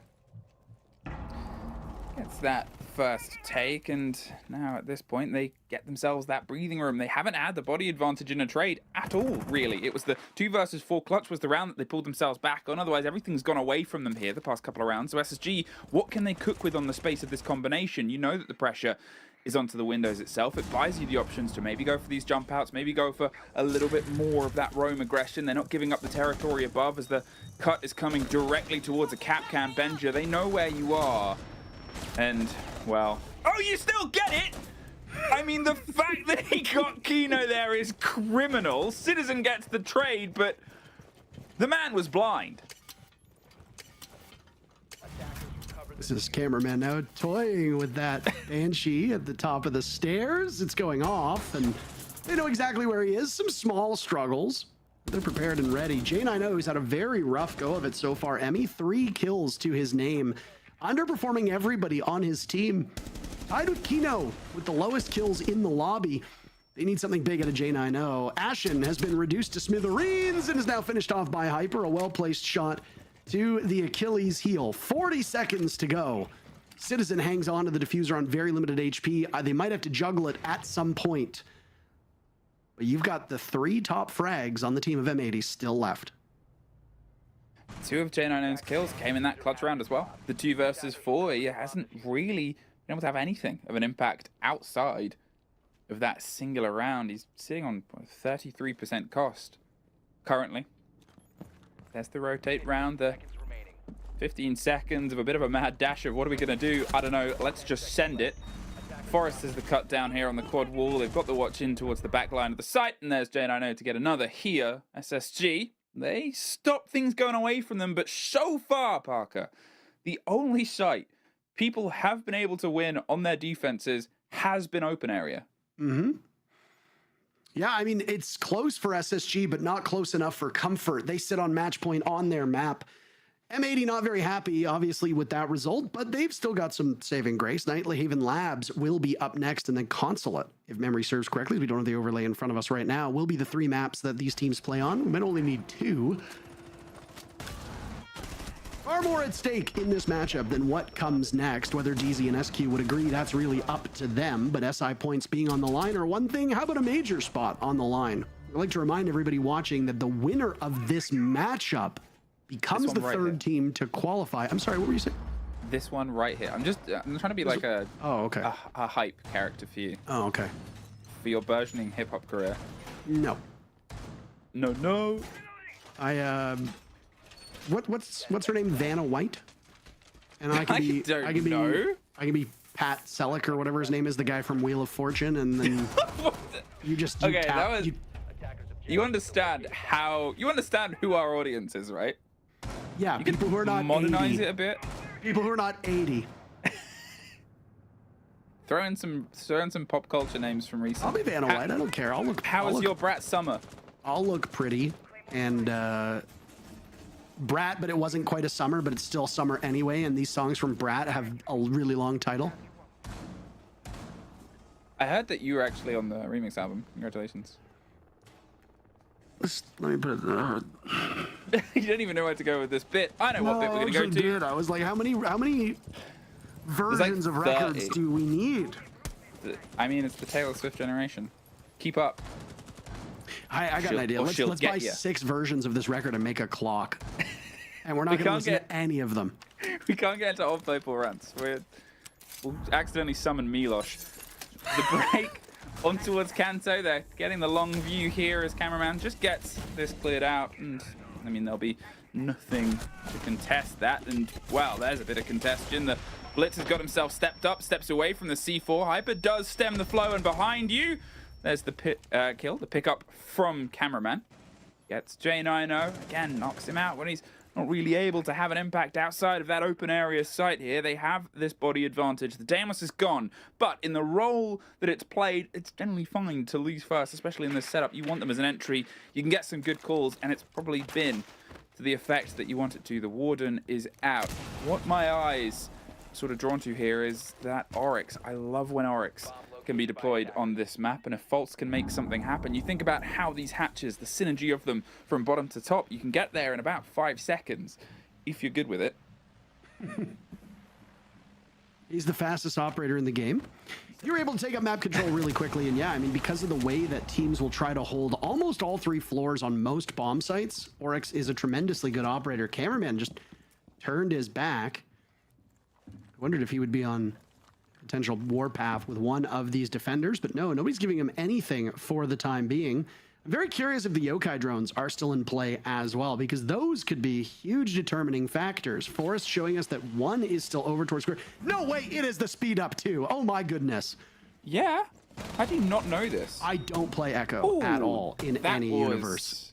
A little bit of a slippy moment there. You probably wanted the cover to be there half a second earlier, but what you want isn't always what you get. The Echo's still on board, and Faults just said he can get to the top floor quite quickly, and he knows where the player is, but he can't get it confirmed. That is a scrappy engagement. Is he going to drop the hatch? Please go, just leave. You're in a good stead. No! Overstays is welcome, but look at the timer, Parker. 5 seconds, and the man's on an Echo. He's sprinting to get himself close to this engagement. They will get this confirmed. They just can't find their way through. Oh, heartbreak, Emmy. Heartbreak. The margins for SSG to get the win out here, and finally executed, but that was death by sort of water torture. 1,000 drips of bullets just pinging you through a wall. Yeah, is that? Listen, I don't know things. That's a quote right there. Timeout called by Space Station, I imagine. There we go. On the top of your screen. This is as close as it's going to get. Overtime feeling very likely. I said at the onset that we're going to need all 3 maps, or at least that's where my suspicion is, and I still believe that, actually. Which means we go to Nighthaven Labs next, and then Consulate, which all 3 of these maps play very differently. Bank, a very large, free-flowing map that tends to lead itself towards violence, explosive attacking rounds. Nighthaven Labs, typically a bit more structured, slower map by most accounts, and typically quite well balanced, though we have seen it skew towards the defenders as of late. I think Consulate is really just all over the place. It really depends on bomb site rotation and how teams want to approach it. But Consulate is attacker-sided here in North America based on the numbers. So just as we're seeing with Bank, expect whichever team starts on attack in that tiebreaker to hopefully take 4 of those rounds. Callout will lead SSG through what might be the very final round of this map. If not, then we go to overtime. It is not unlimited overtime for playoff spots. It is a simple best of 3 rounds where one team will defend twice and then attack once. The other team will attack twice and defend once. But M80 have made some major progress through this mid-round, and they are a far more cohesive unit on attack than I think we saw them on defense, which was maybe why they called their timeout so early. Maybe they thought there was something wrong with the structure of the team. I'm not entirely sure. But they are playing much better together, and it's not just Citizen, by the way, who's doing well. Kino still has not really showed up, which is a bit of a shame, but everybody else on the team is pulling their weight. Kudos to M80 for that. As for Space Station, the numbers aren't particularly great for them, but Ashen and Benja have been getting the job done. J90 lagging a little bit behind, and as we saw yesterday, Forrest having some struggles with kills as well. From sort of where we were to where we are, this game feels a bit strange, and maybe it's just because of the order that they started in the sides, right? SSG felt they were very dominant on their attacks. Everything was just a million miles away from where M80 were paying attention. M80 won 2 defenses. That's just how it went. Here, it feels a bit more back and forth, but at the same time, it's still only one site that's been secured. They're still struggling to push this one over the edge here, and just the balance of pace, it feels like M80 have definitely stepped it up and started delivering heavier. The attention is once again paid towards Kanto side. They obviously had the free reign of a lot of different sites, and they're going back towards top floor where it was a bit of a systematic destruction halfway through. Remember how it started? Last time M80 were on the approach here, the blitz was caught very early. They had to entirely pick themselves up, rotate, and go for a different plan of attack that worked very well here. The pings on a player that was caught out by grenades last time. Will this be their first point of ingress? I didn't hear that word all that often on our broadcast. It's nice. Thank you. It's nice to hear. Leave it to an English woman to know how to speak English correctly. My second language.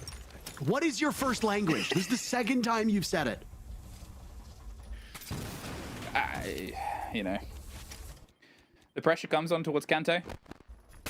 They try and sneaky snake their way out of there, but they drop on towards the elevator shaft itself, the place of their doom last time, and well, they're almost as damaged as they were. They do have a single player of support, but as we get into this final minute, we start to wonder where this close down, where the collapse is actually going to slam itself shut. How much of this is a stop and ready? You can see right through that fire, and it's setting you on fire. The bees will try and get the pressure on towards Ashen. Spoit finds the catch, and here we go. Swinging their way up towards the fight on the right. The C4 is a little bit premature, and as they want to pop up and get the cement on towards Forrest on the right-hand shoulder, they're concerned about the pop-up here from the long desk. Instead, the smoke gets the cover, but it limits the angle. The bees are away to find out where he is, and at this point, it's almost worse than the grenade last time. How is Forrest still alive? Is one of those questions I'm kind of a bit lost on. It does get a kill out of it, but Citizen is determined to not let this one slip away. I mean, what happened there?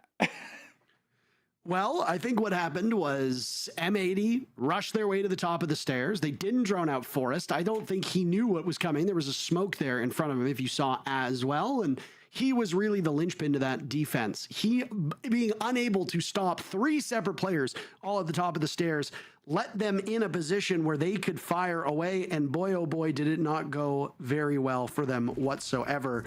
And I mean, this is the worry with M80 when you let them back into the match, is that they are a team of fraggers. They are 5 of the best players mechanically that you can acquire for your team. And you could even make a very credible argument that Citizen and Spoit are probably 2 of the best mechanical players in North America and potentially even the world, Spoit in particular.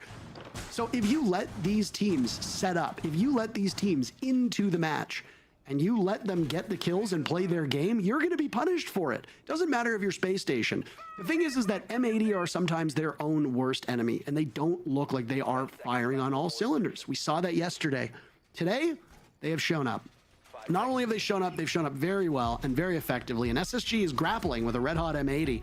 If M80 can win this map away from Space Station, then I genuinely think this might be a 2-0.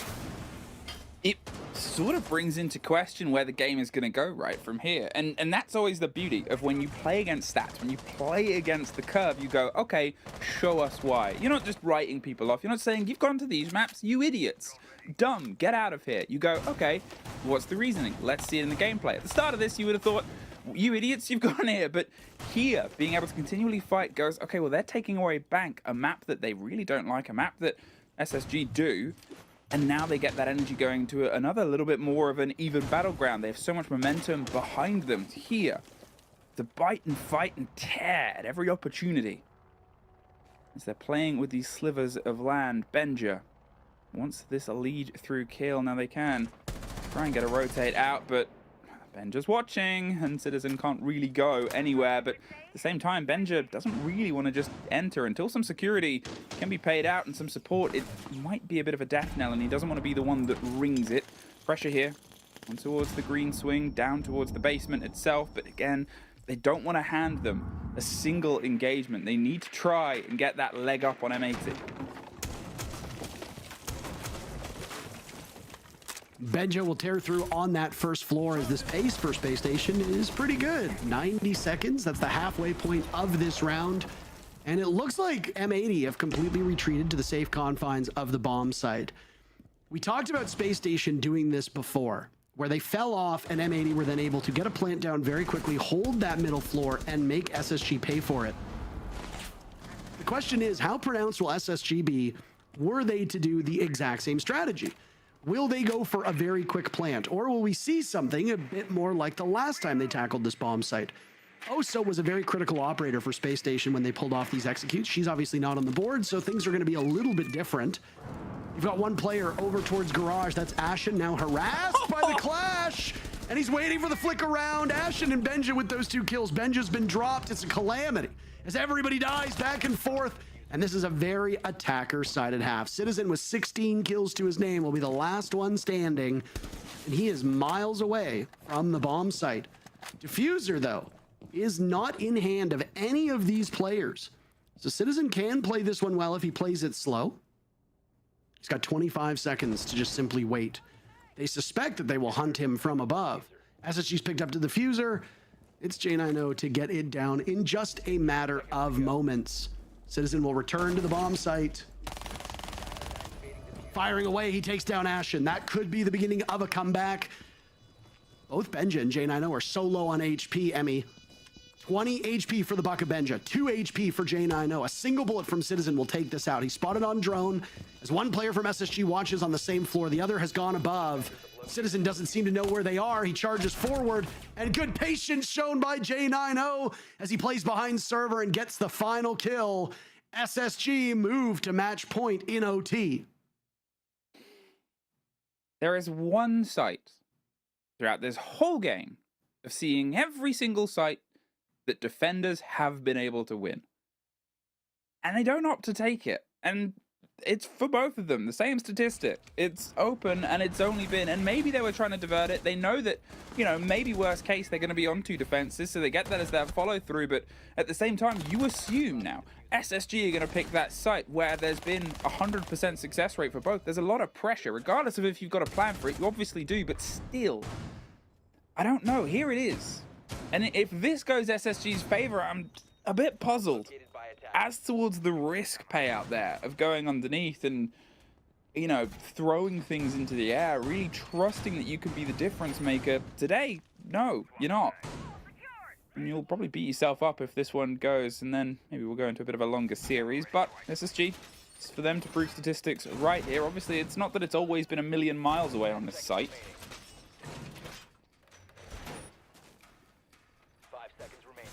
Is that it? Is that your throw, or? I coughed, and I pressed my cough button. So the kilter was a little bit off. I was skiing off piste, and you should just know these things about me. I mean, I've worked with you literally like 3 times. Yeah, we have sometimes. We are good friends, but that does not mean we necessarily know the rhythm of working together, because we Somewhat. Rhythm? Yeah, it helps your 2 hips move into Rhythm is everywhere. Critical round, by the way, for both of these teams. Space Station can close out a map that they have had some struggles on. This one they were hoping to get done in regulation. Unlike the group stages, there are no extra points awarded if you make it to OT. You just simply need to win the best of 3. That's all it boils down to. And it might be a quick one set by M80. As the Blitz will isolate. Archives run through now. There's one player in there. Is it the Valkyrie? Oh my goodness! No! Benja with the very first kill onto Hyper, and the giveaway. Eventually it happens. It's very messy, but Spoit manages to get the job done. Kino on the board as well this round. Kino has been lagging behind the rest of the team. SSG compelled out of their spots, their hidey holes, and now they look towards the door of Break Room. It's just Fultz and Ashen. Ashen, who's being death tracked at this exact moment by Citizen. Fultz and Ashen still at completely full HP, but there's no utility from either of these players that can be of good use. Ashen picked apart Kino with 3 kills on the glass, and now Fultz needs to win a 1v4. Talk about a terrible position to find yourself in. All this setup upstairs by SSG, strung together so nicely, and M80 just ignores it. They'll use one of the last remaining death tracks. There's still one to go to figure out Fultz's position. Cameraman dies. It's acted upon quickly by Fultz. He's looking for more.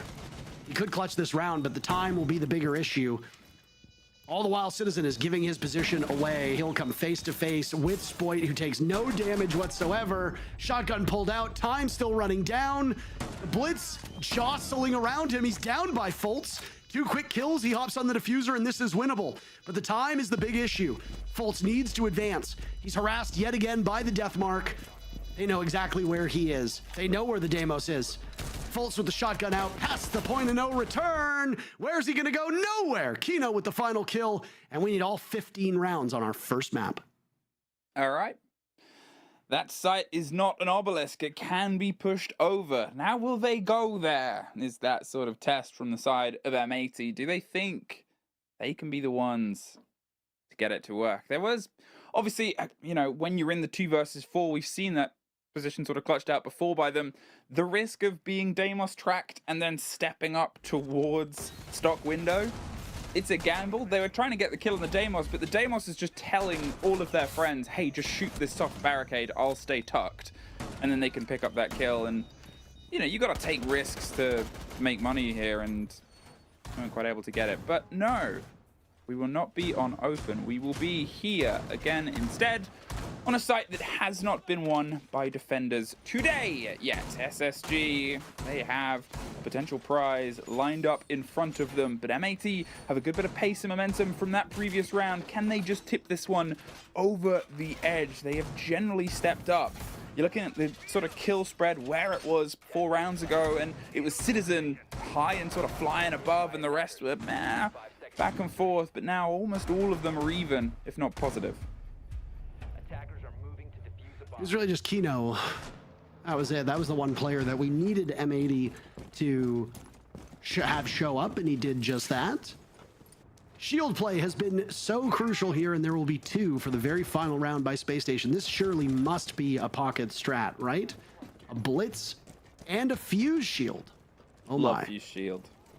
See it all the time in Korea and Japan, and there's just something so fun about its application here. When you've obviously not got the Monty as well, you can still be dangerous with 2 shields. And yeah, okay, maybe it's a little bit of an unfortunate bell ringing of what the meta currently is, but at the same time, you still have to be good enough to get close, confident enough to make it work, and we know Forest can do that with the shield. Benja doubled up. Will this be a smash and grab duo? The smash starts. There's the lead through. Benja's putting pressure on towards Jacuzzi. Janitors, they're trying to cut themselves all the way in. Castle on the back end at the top of Spiral. J90 hasn't many kills, but they've all got big impact here. There's 2, and there's 2 right back. M80, Kino and Hyper take care of the Shield twins. Ashton round the back finds it, and they get some tentative claws in on the site itself. From the top rope. Kino gets the kill, get the lockdown, and we're talking about quiet players that have stepped up over the past 2 rounds. He's got himself level. Ashen finds the plant. They're outside. And now from this position, you know you have to take a risk to get the kill. They're hanging low. And it's going to be a fight on the doorway itself. They've got some support. They're going for the hold. Kino's on the kit. Kino's going to see if he can make it stick. They're just up in time. The distraction was well played there. Cameraman was left looking. An SSG! They took the longest road possible, but at the end, it's their map. Well, they get it done, and yeah, I mean, they certainly don't let their fans have an easy match. M80 so close, and with that, it could have potentially been a 2-0, depending on how Nighthaven Labs goes. Now, SSG will be in the driver's seat, but escaping your own map by the skin of your teeth is certainly far from ideal. Space Station will regroup for the next matchup as M80 looks to draw even on Nighthaven Labs. Up next.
Wait,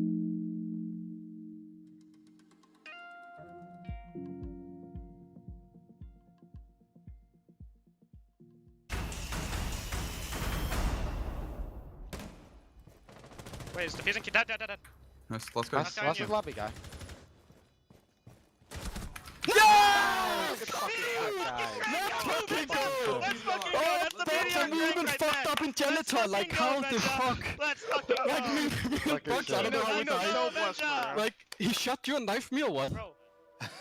Well, SSG, they're going to walk away with the win on Bank there, folks. But I'll be honest with you. I feel like the story of these two teams in that map was just good intentions gone terribly, terribly wrong. Yeah, I mean, for both, I mean, we talked about both teams in terms of their coordination and inconsistencies. They definitely were displayed in this game. I mean, in the beginning, it looked like SSG was going to run away with it, and I was kind of surprised. I was a little perplexed by MA80 because I was like, you're going to go to this same map that you lost to them. And then they walked in 3 separate rounds just getting the bomb down without being contested in any single situation. But then we immediately switched sides, and then it's like the exact opposite from SSG, where then M80 was collapsing on them and getting every single round. I don't know. This game was very confusing, to say the least. Yeah, I think the issues with both teams persisted here today, and honestly, it was just about who is going to mess up less at the end. I do think SSG has more upside, more to take away from, because you're right.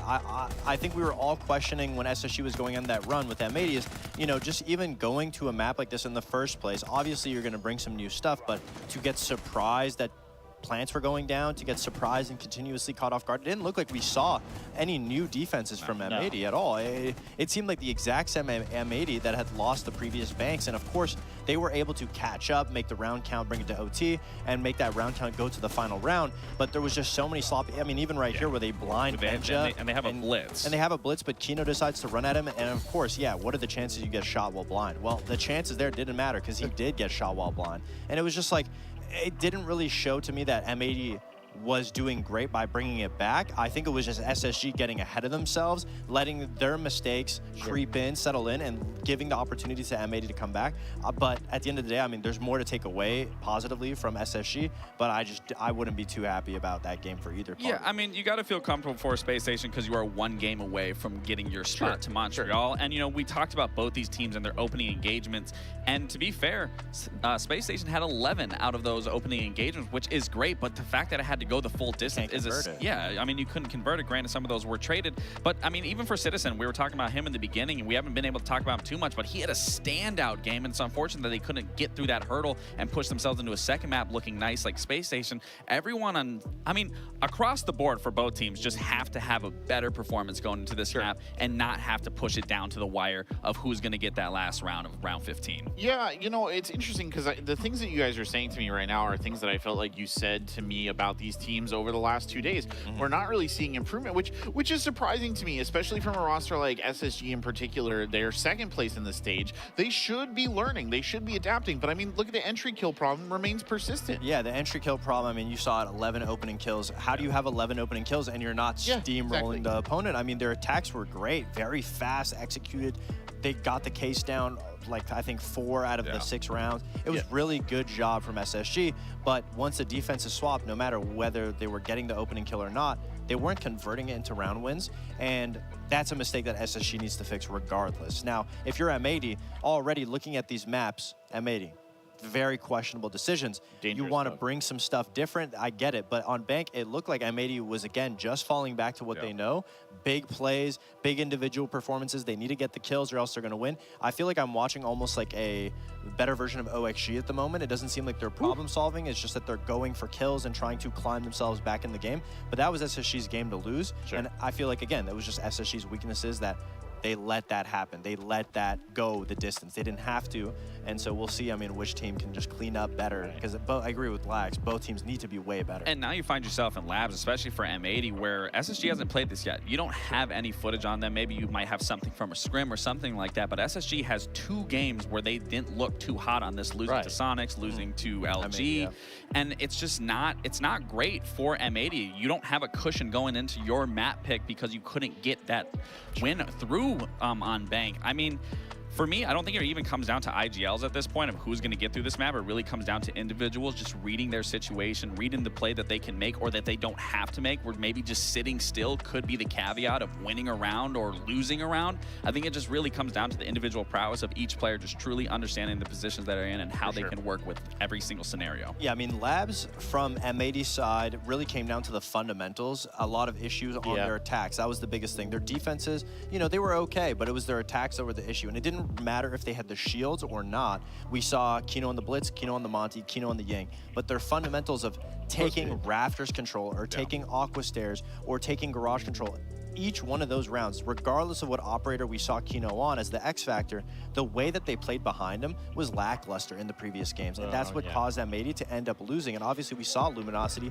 take advantage of M80 on this map. And so if M80 doesn't change anything and brings that same type of mentality that they did in the first map into this one, just, oh, I mean, worst comes to worst, let's just shoot better than them. Like, let's just rely on the big hero plays. I just don't think it'll go well for them. I will say in some of those rounds, I did enjoy seeing Spoit on the Blitz shield, and I would like to see him here and utilize him because, I mean, yes, he is a fragger. He has really good aim. He's a smart player, and I think they could utilize him on the Blitz to allow him to just take that map control, have a player like Citizen follow up with him, and just use those two mechanics together, interchangeable, to be able to just take some of these map control, take some of these power positions from away from SSG. But again, both the teams weren't looking hot at all by any means in that last map. Well, we're going to Labs now. A chance for both of these teams to tighten up. A chance for SSG to make it straight to a major if they can pull out a win.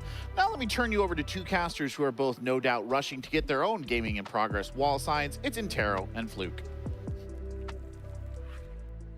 Thank you so very much. And we might actually combine for the longest hair on a broadcast.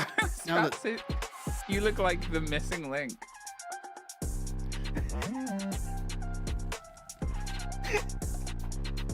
We've made a powerless enemy today. Oh no! Another one! Are you gonna block me on Twitter? We have a 66-34 social prediction. Now, this was almost a decided map the other day for SSG Series against C9BC that we did not see 9BC. How long have you been sitting on that one for? Well, you know, I calls them as I sees them. Of course. As I see 9BCs them. I have to go. Thank you. I have to go. It's okay. It's ban phase. Do you think operator bans matter? I'm just saying this to irritate the analysts. And do you think this matters? Yes. Okay. Of course it does. Azami. Yeah, there we go. Azami and Monty banned out by Space Station. M80 will get rid of Dokkaebi and Tubarão. And so long to them, as they are no longer in action. Tubarão has a lot of value on this map for the stall potential, particularly on that IT wall. That is the big place that you will see a Tubarão play. Obviously, not anymore because there's no Tubarão. But Azami is the most banned defender, as we said all the way back on Bank. It should surprise absolutely nobody that she is removed from play, because on this map in particular, she finds an incredible amount of value due to all of the weird ledges and door frames that this map has. It's actually quite a unique map in that regard. The only other map that I can think of that has positions like that would be sort of like probably Cafe Dostoevsky. But other than that, you can see Azami roam on that main floor. You can see her played inside of the bomb sites, and it usually always gets a ton of explosives from the attackers. So get rid of Azami and you don't have to deal with her. Space Station was the one who banned her out.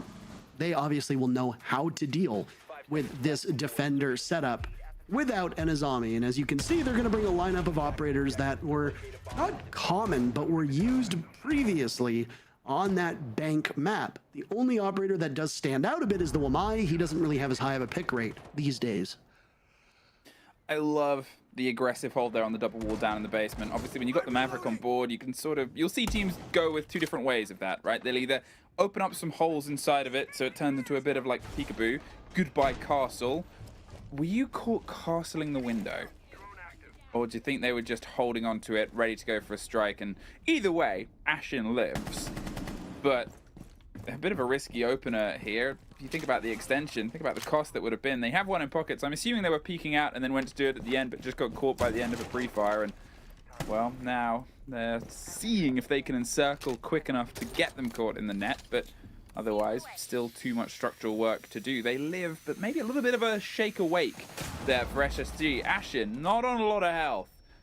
Propped up, wants to pop up and put down the player that swings in from the window, but as you can see with the position on towards the vending side, oh my word.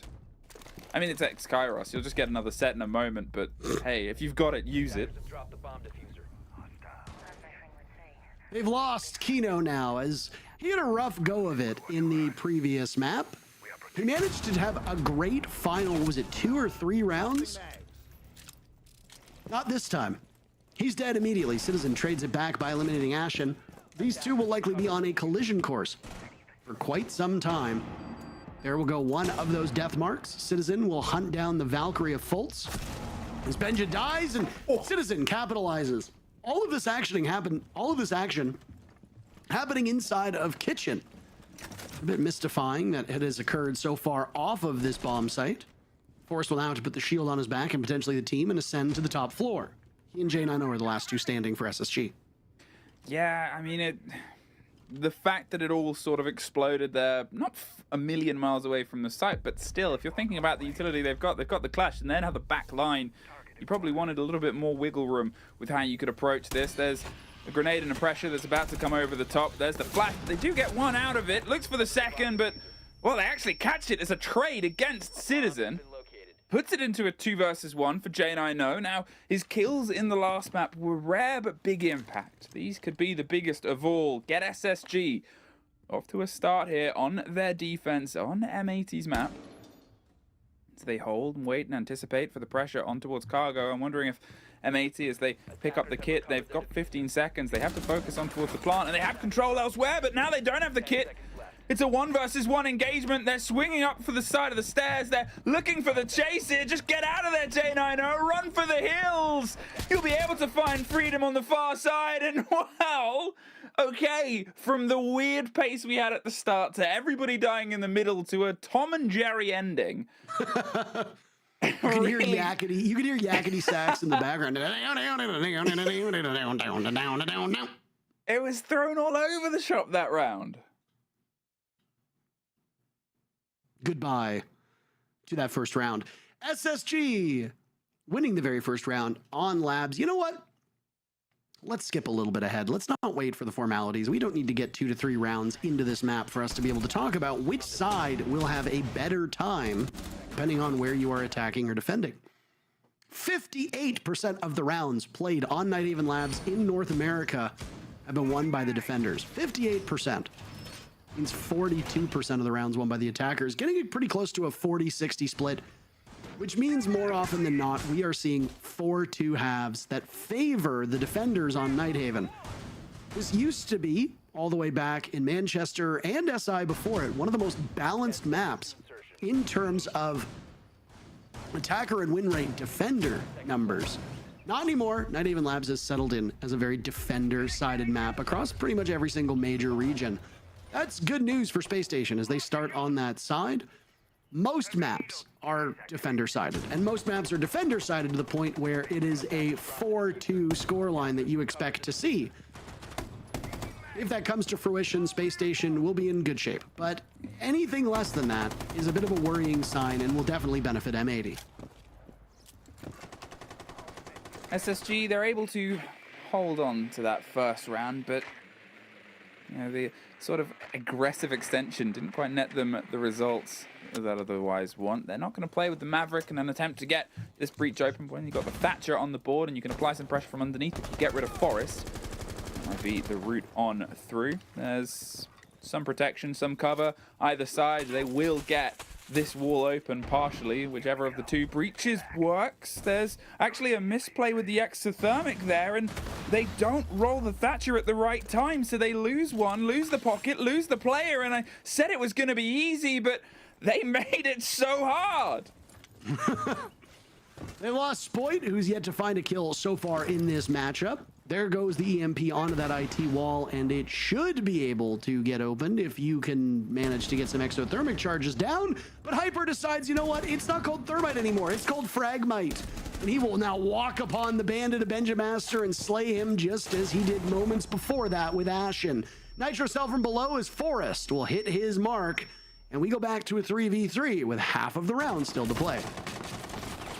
I mean, it was a response to messed utility is, well, don't waste the next bit, let's just go in and kill him. But then the trade out with the control underneath the blitz takes a bit of damage, but it's coming in all around them, saved by the fire that was a step ahead of them there, and they probably wish that they could have swung on towards that door and got the kill onto the player rather than just shepherd them down the aquarium stairs. Here now they have a bit of this vertical under their ideal. But at this point, you're still looking at how they can try and get this shaped up for the plant. When you've got the blitz, when you've got the way that you want to try and, you know, cruise your way through here, there's still these castles, these irritances in the way, and no kit. They've not got it far away. They just left it outside the window so they could pick it up and rotate it to either of the sites as quickly as they wanted to.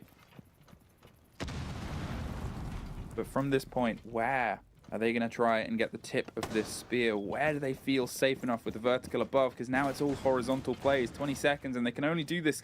Where do we go? Do we go here? Do we pull this game for, well, not many more seconds than there is left, especially when you have the chance at the swing back round, the denial, the re-rotate up. It's going to be a 3 versus 2, and it's all being pulled on towards the camera. The throw out of gadgetry, the cover over the top, the little bit of solid as Forrest stops the plant, and at this point, they just took too long to get the plan in motion. It gave SSG all the time to sort of cut away the chaff and go, this is the play, this is how we'll cut it down. Space Station just doing what they need to do, and that round flew by. I actually feel like you spoke most of the time, but that's sorry. Okay. Listen, I know that you've got your new best friend, Jessie J Chick, and you like being the alpha in that relationship. I really don't like where this is going to go, because I can never trust that you're going to keep it going in a normal, sane direction. I am always waiting for you to just lose your mind. I was casting with James Devmata 2 days ago, right. And this is actually the start of the bit. This is a 2-tiered bit where we talked about how you're not an alpha, you're a sigma. And you watch YouTube compilations in your spare time? I'm a Sigma? Or Devmart is a Sigma?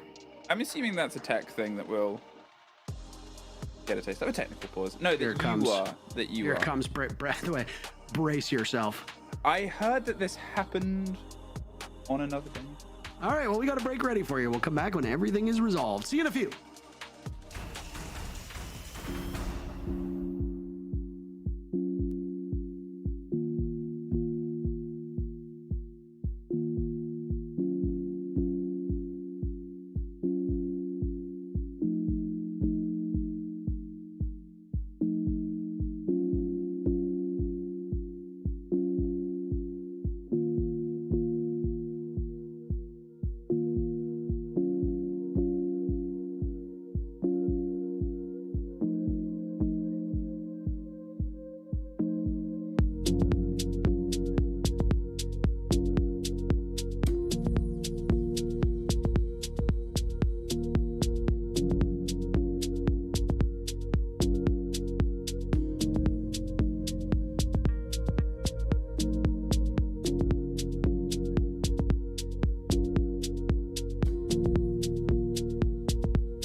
We are live with Nighthaven Labs as SSG is up 2-0 on this map. As you can see on your screen, the numbers have reset because all of the players unfortunately disconnected.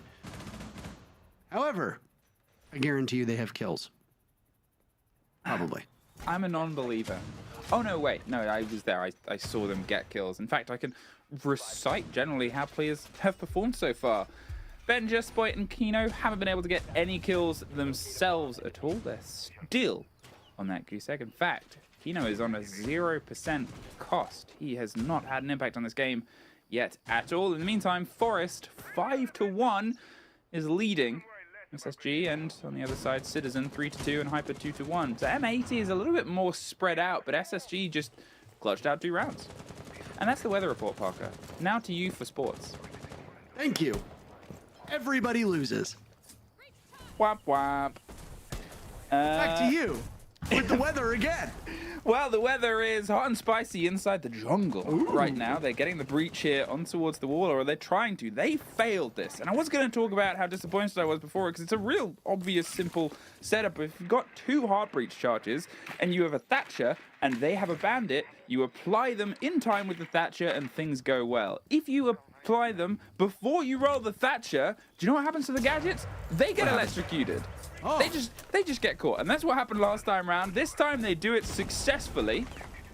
So on the other side of this, they've been able to find some success. Maybe the drone bug was the reason that didn't come together. I don't know, but it did this time round. Do not think too much into the drone bug, by the way. Okay.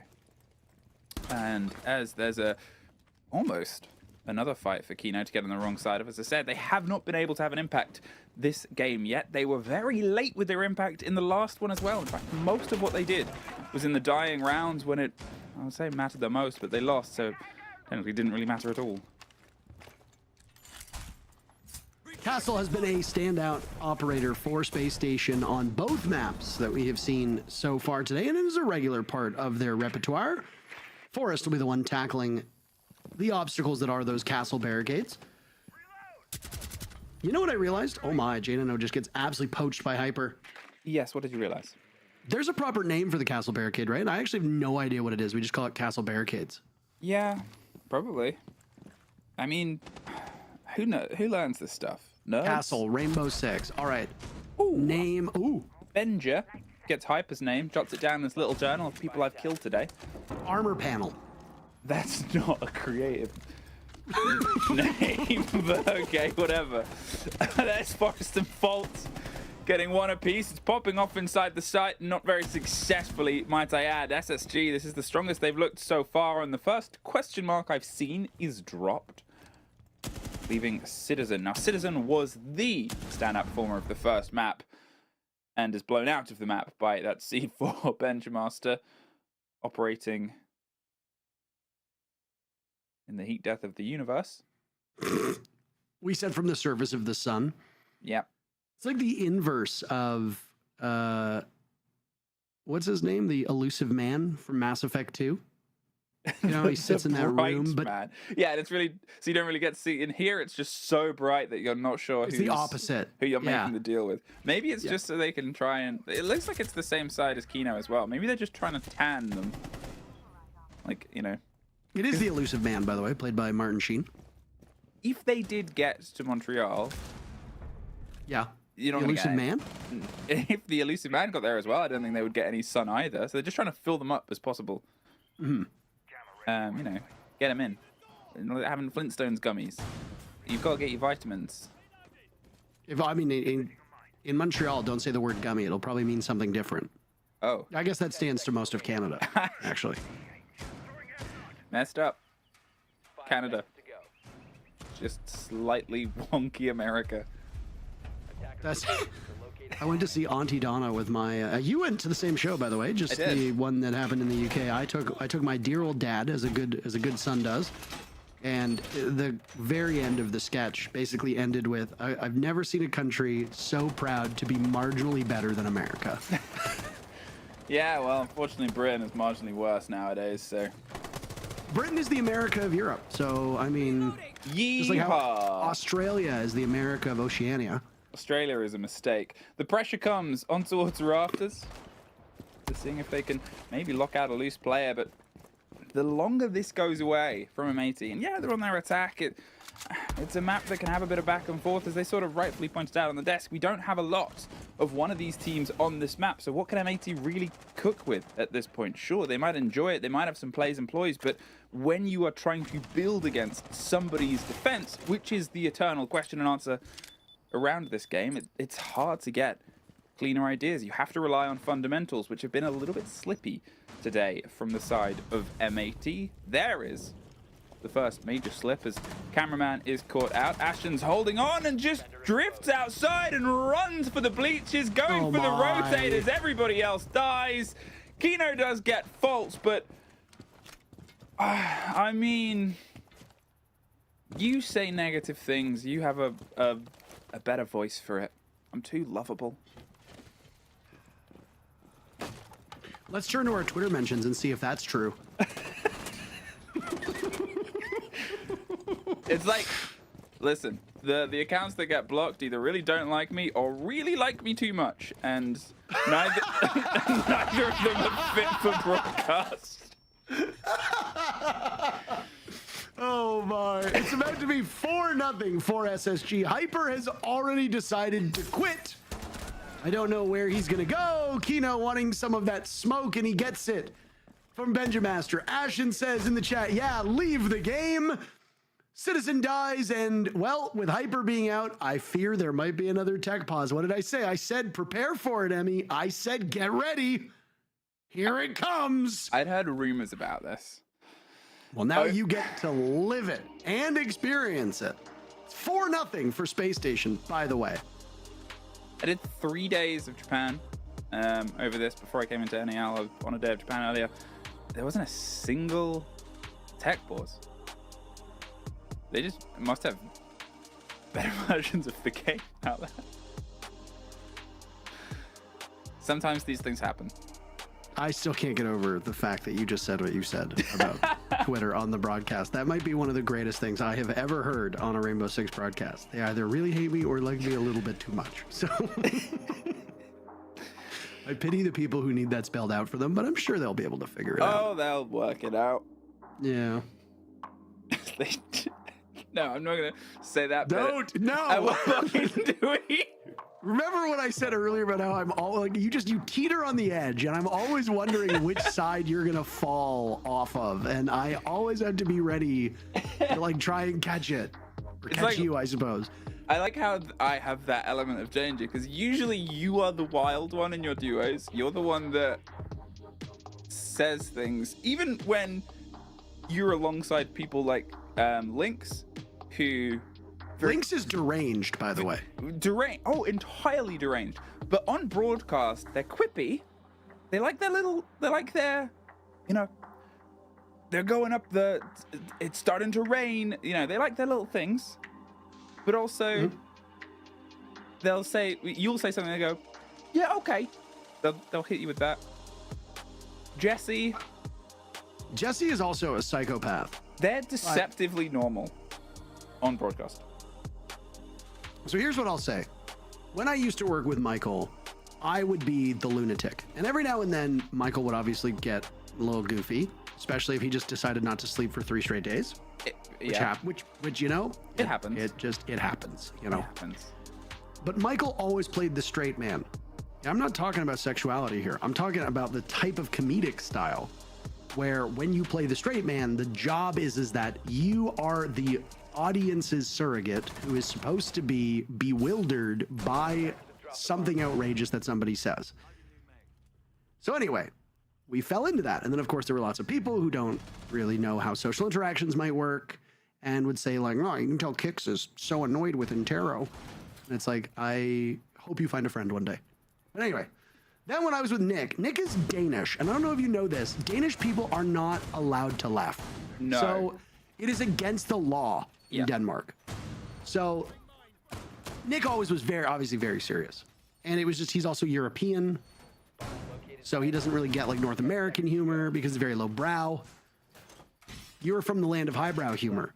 So that immediately elevates my game. I have to rise to the occasion to try to match your wit, which is a foolish thing because I could never possibly do it. And now that I'm working with Jesse, he is just also insane. So things happen. You have that balance. I mean, you know, I work with Hap and they're Dutch and struggle with the concept of both comedy and the English language. The Dutch and the Danish are just, it's also illegal to laugh in the Netherlands. And they also have never watched a single movie, film, or don't understand any pop culture references. So those don't work. But ultimately, you know, obviously used to play the straight man, wasn't very good at it. We start here. J9O going for the burst through on the first kill. They're prepped up against the shield. The grenade will force the rotation. They don't get the catch onto the back of the player that drops out. Did Hyper spawn into this round? What? Because remember, Hyper disconnected in the last round. Oh my. This has gone from bad to worse. I was making a joke about the fact that Hyper died early when he was the one who had left in the previous round. Right.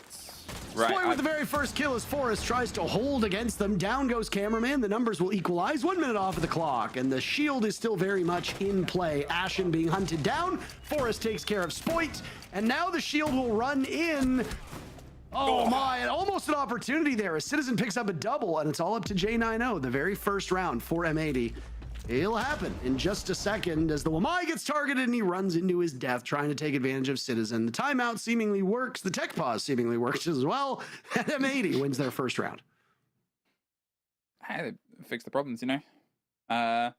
Inside and outside the computer, bring it into the game. They get their first round after 4 in a run in a row from SSG. Finally, there's some fight back here from M80. And it was played with a lot of sharp aggression, and maybe that's that sort of conversation that I had once upon a time about what do they know about the holds that are going to be deployed here by SSG. They don't have the VODs that they can truly roll back to. They'll have some ideas of the fundamentals of the game, but SSG as a team, as a group, like to shake up those ideas, like to explore the map, play the space, sometimes to their detriment.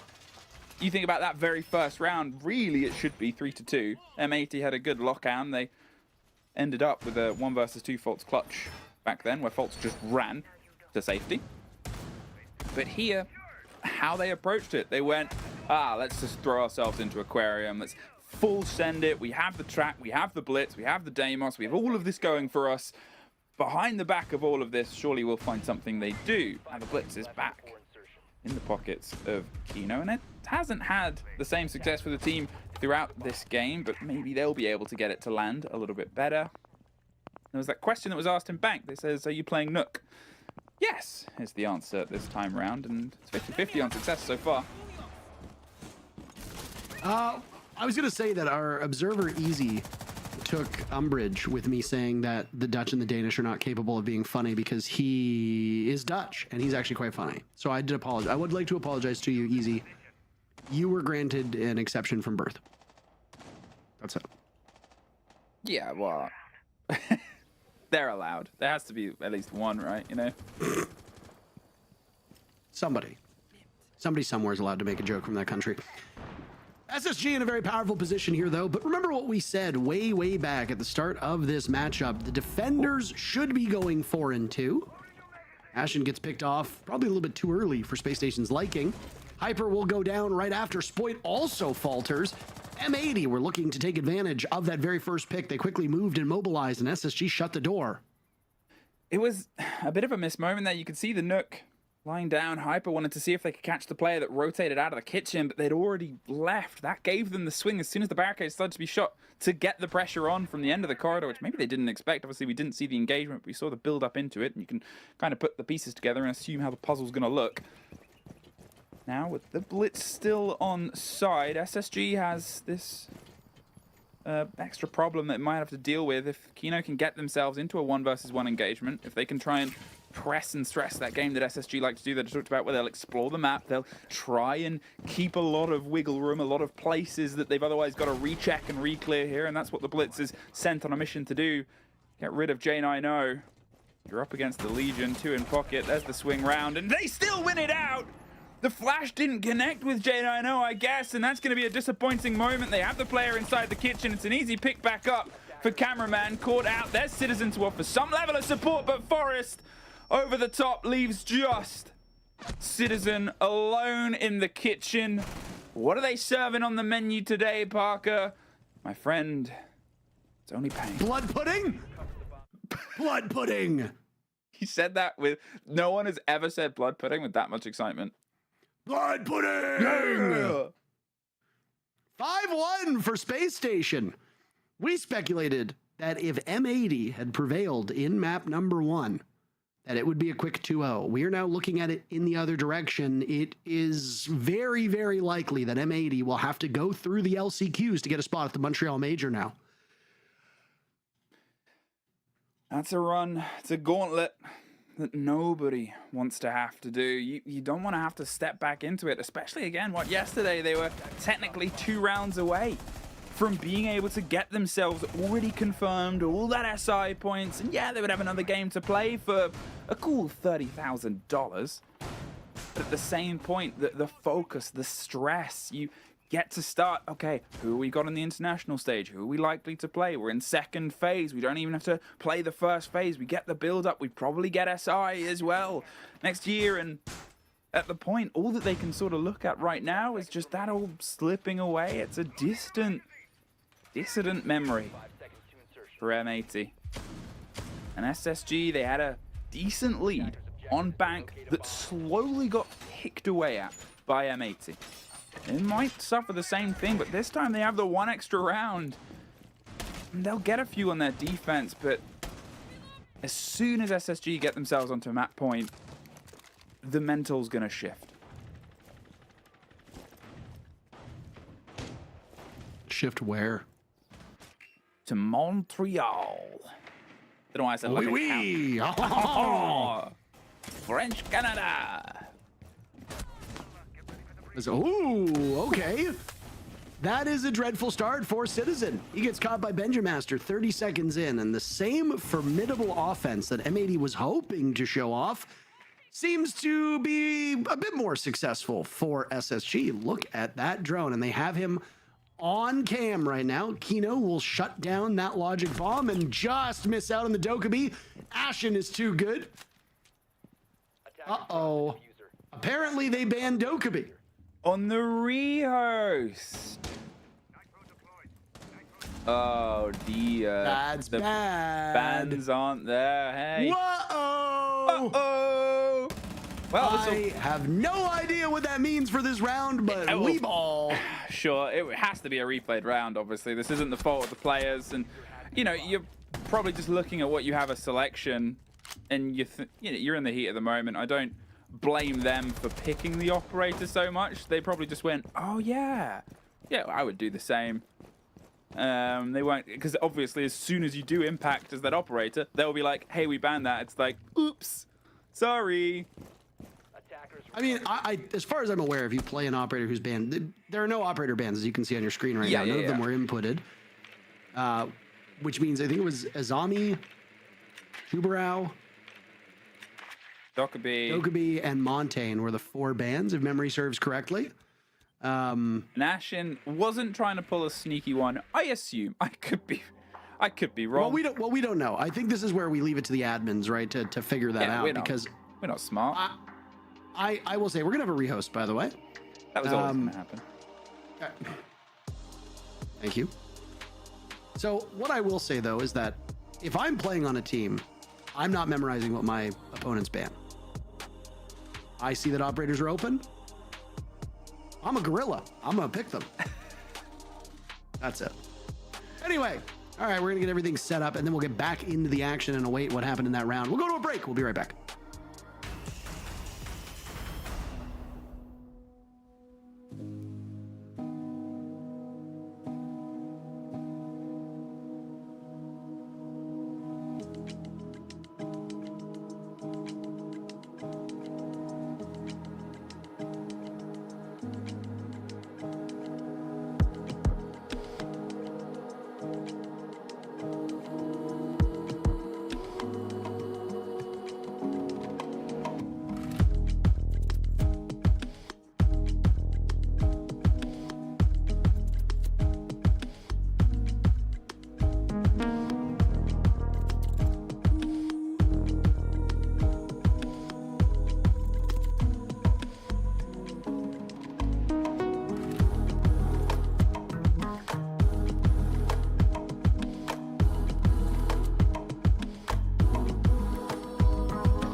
We are back in action, and the determination from the admins is to play the round out again. I don't know if my eyes deceive me, but it does not look like there are operator bands at the top of the screen. I think that side is from us, but on the selection screen, surely they have confirmed. Like, I'm trusting that they are there.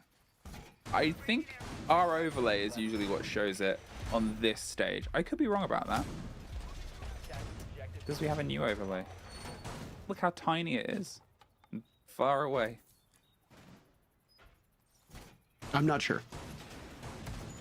Either way, we will play the action. The admins have determined that it was just an accident, I'm guessing, and we'll just replay the round instead of it going towards M80. It's a long reprieve, though, for both of these teams, so there'll be a bit of time that they were able to sit on the sidelines before getting back into the action. Just as we said yesterday, we greatly appreciate everybody's patience. Thank you. So thank you. Thank you. Will we get patience paid off here? SSG, I'm going to say the momentum has definitely obviously been cut. This, if you were to say it works in the favor, M80 get a breathing room, but obviously that round was SSG in the lead as well, regardless of the banned and restricted operator. The mirror trick, I think it's fair to call, as they get it covered off. They get some destruction onto the wall, and Benjamaster gets a double. Citizen and Cameraman both just executed. Spoit charges up almost a little bit of orange on orange violence as they push their way in, try and get some control here, just force them off. They do have a reinforcement in pocket, but as soon as they go for it, the audio will be so loud with the man disadvantage, you cannot risk just giving them a free swing and a free body and a bite here. Stepped up on towards Electrical. They want to try and go toe-to-toe with a shotgun. It's probably not going to entirely work out in their favor. There it is. J90 does get the back of them because Faults drives in. There's Forrest getting one onto Spoit. It leaves just Hyper, but not for long. I said it might have slowed their pace. They proved me wrong. SSG 1 round away from Montreal. Montreal? Montreal. All right, Milos. I believe it is French for a city in Quebec. A city in Quebec. The host. Not Quebec. Oh. No. Oh. Did you know that Quebec is 7'3"? Wait, really? No, but you believed it entirely. I did believe it entirely because I've only ever seen them sat, I think, on this broadcast. I haven't had the pleasure of working with them in person like Fox and Lax get to do. He's a giant. Do they just look 7'3" compared to those two? Jacob is like... Jacob's tall, man. 9'4". Like, I think it was his angles when I first saw his content, when it was called like Six Sport, or whatever those videos were that he first made. I always forget the name of the branding. It's called Rainbow Six Siege. It's not. What? It's not? That's not what I'm talking about. Oh, right. Anyway, I met Jacob for the first time, and I was like, man, you are a giant. I haven't had the pleasure of meeting Corbeck yet. Yeah, but I'm hopeful that we see him at either the Montreal Major or SI, wherever it will be. Well, what it might be here is a quick journey towards eyes onto Montreal. Obviously, it doesn't end the story, the hopes here for M80 of finding their way there. But today, I mean, they have to now flawlessly defend the half of this map to have a chance at a third. They have to try and get to overtime. That is the lowest of the low in terms of it. It's possible. Everything always is. Every reset, every round is pretty much a fresh start, especially when you're losing them and you still have all the site options. But, I mean, there goes Forrest, right? Straight through, down the back end of the site, in towards exposition, in towards it. They're just going to go for the plant. They're concerned about the vertical. They can try and play the shield against it, but they don't want to hand them the free fight. Instead, it swings round on towards the opposite as they bounce back and forth. It's Hyper to get one. The pistol a little bit late. Hyper is just spinning around, able to get two massively important kills there just to stop them entirely flooding in, with Kino getting one more. Excess Suit Rush was the attempt, but the single player was able to stop it out. M80 get there first. I think if Hyper wasn't as attentive, it would be over though. Yeah, I mean, that was a big round from Hyper. And it's not technically the first round in total, it's the second round in the entire game. Quite a hill for M80 to climb. It's definitely doable. We almost saw this comeback yesterday, but it fell short when DZ were one round away from one of the most improbable comebacks that we ourselves have seen. They ended up winning the whole matchup, but it took some time for them to get there and secure their spot at Montreal. Now M80 are letting it slip through their fingers. It's been a very interesting story for M80. They 2-0'd C9BC 7-5-7-5, which is the closest scoreline that you can get to before overtime is required. So they're very close matches. But M80 still got a 2-0 over the defending major champions. They ultimately fall to DarkZero. 2 of those 3 games yesterday went 7-5 as well. First match on Bank didn't go 7-5, but it went 8-7. This one looking like it'll be one of the more dominant results. DZ defeated M80 7-3 yesterday on border. If SSG can do this, this will be the worst loss for M80 statistically for them in the playoffs, and they will go into the last chance qualifiers alongside Wildcard, Cloud9, Beast Coast, Luminosity, all the other teams that are still going to fight for their spot, as there is one opportunity after this match for an NA team to make it to Montreal. Already, we've got Sonics and DZ locked in, and they'll be the matchup that we see next, the conclusion of M80 SSG. Skopos on the board for the first time today between these two teams. If you're unaware of the new operator, it's 2 robots that will separate themselves, and you can change between them when they're inactive. They're a bulletproof camera. They can be killed without killing the operator. If you are dropped whilst you're in control, you are dead. So you can't entirely play it as a suicide position, but you can if you're a little bit smart about it and are willing to drop off in time. That's the pressure on towards Citizen, who then just gets themselves a full extension and a chance.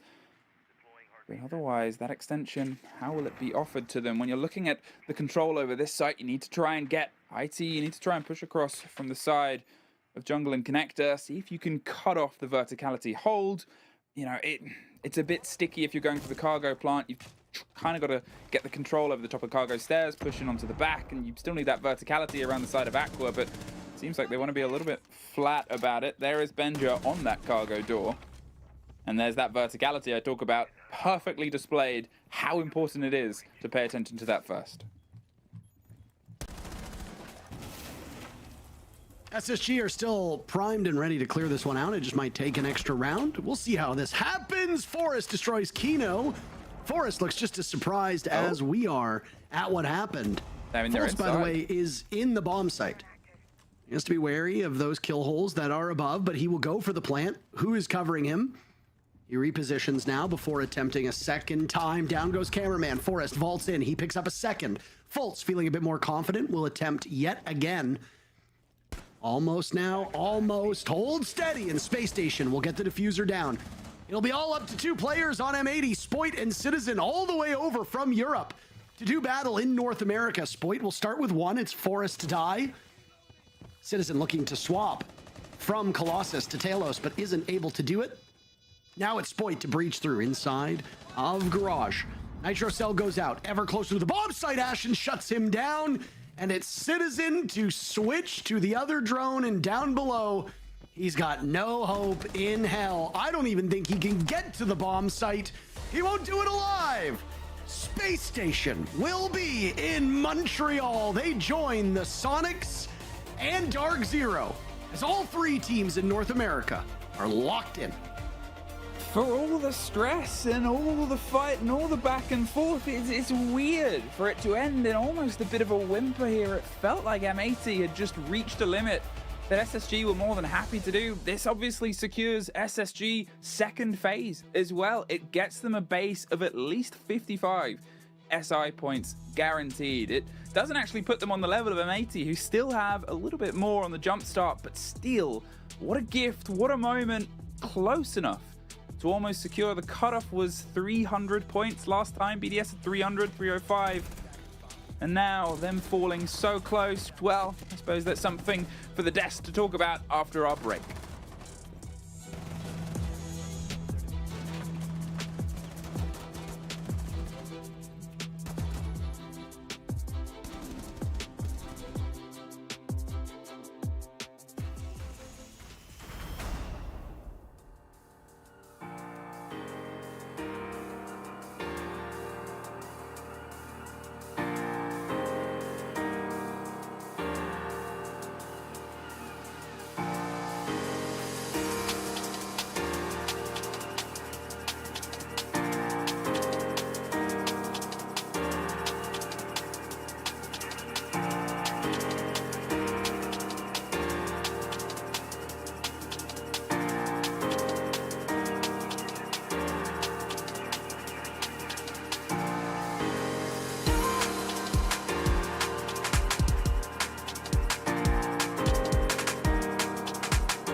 S3.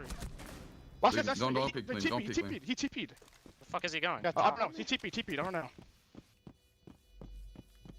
No way you're in the Barrel? basement. Barrel? Good shit, guys. Good shit, guys.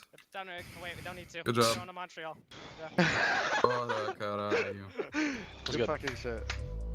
Well, Space Station Gaming there, claiming the last spot for the Montreal Major here in NAL before LCQs. I'm Korbeck, alongside me, Laxing, Foxe. I mean, I'm happy to see SSG win. First Siege skin I ever bought as a team, so I'm happy to see him go. That was a far better performance out Indeed. of Oh, SSG than what we saw from the first map. That's kind of what I was expecting to happen from that first map, but we didn't get to see. But again, I am glad to see that they could shake off that first game and just focus on going into the second and close it out and make a statement. Yeah, SSG looked a lot more comfortable. Obviously, they were getting a bunch of the kills. I mean, there wasn't really a moment where M80 was really stopping them.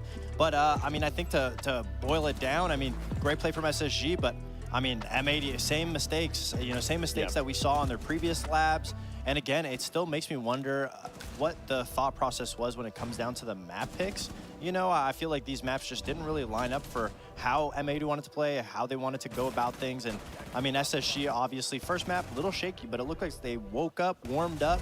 And in this map, I mean, it really was them the whole time. I mean, everybody was typing. It was a really exciting match to watch. I mean, it's disappointing for M80's side that we've been giving them praise. They've shown resilience, and then they kind of just fell flat towards the end of this game. Well, going into this second map, it didn't, they couldn't even get that storage wall with the EMP that we've talked about. Their coordination just it's just not there. And the fact that this was your last chance before having to avoid an LCQ when you're still having these issues, I'm worried for them even going into LCQs against some of the teams that are still down there that they're going to be versing. So again, hats off to SSG. They 100% deserve it. They put their foot forward going into this last map and closed it out, and I can't wait to see what they look like going into Montreal.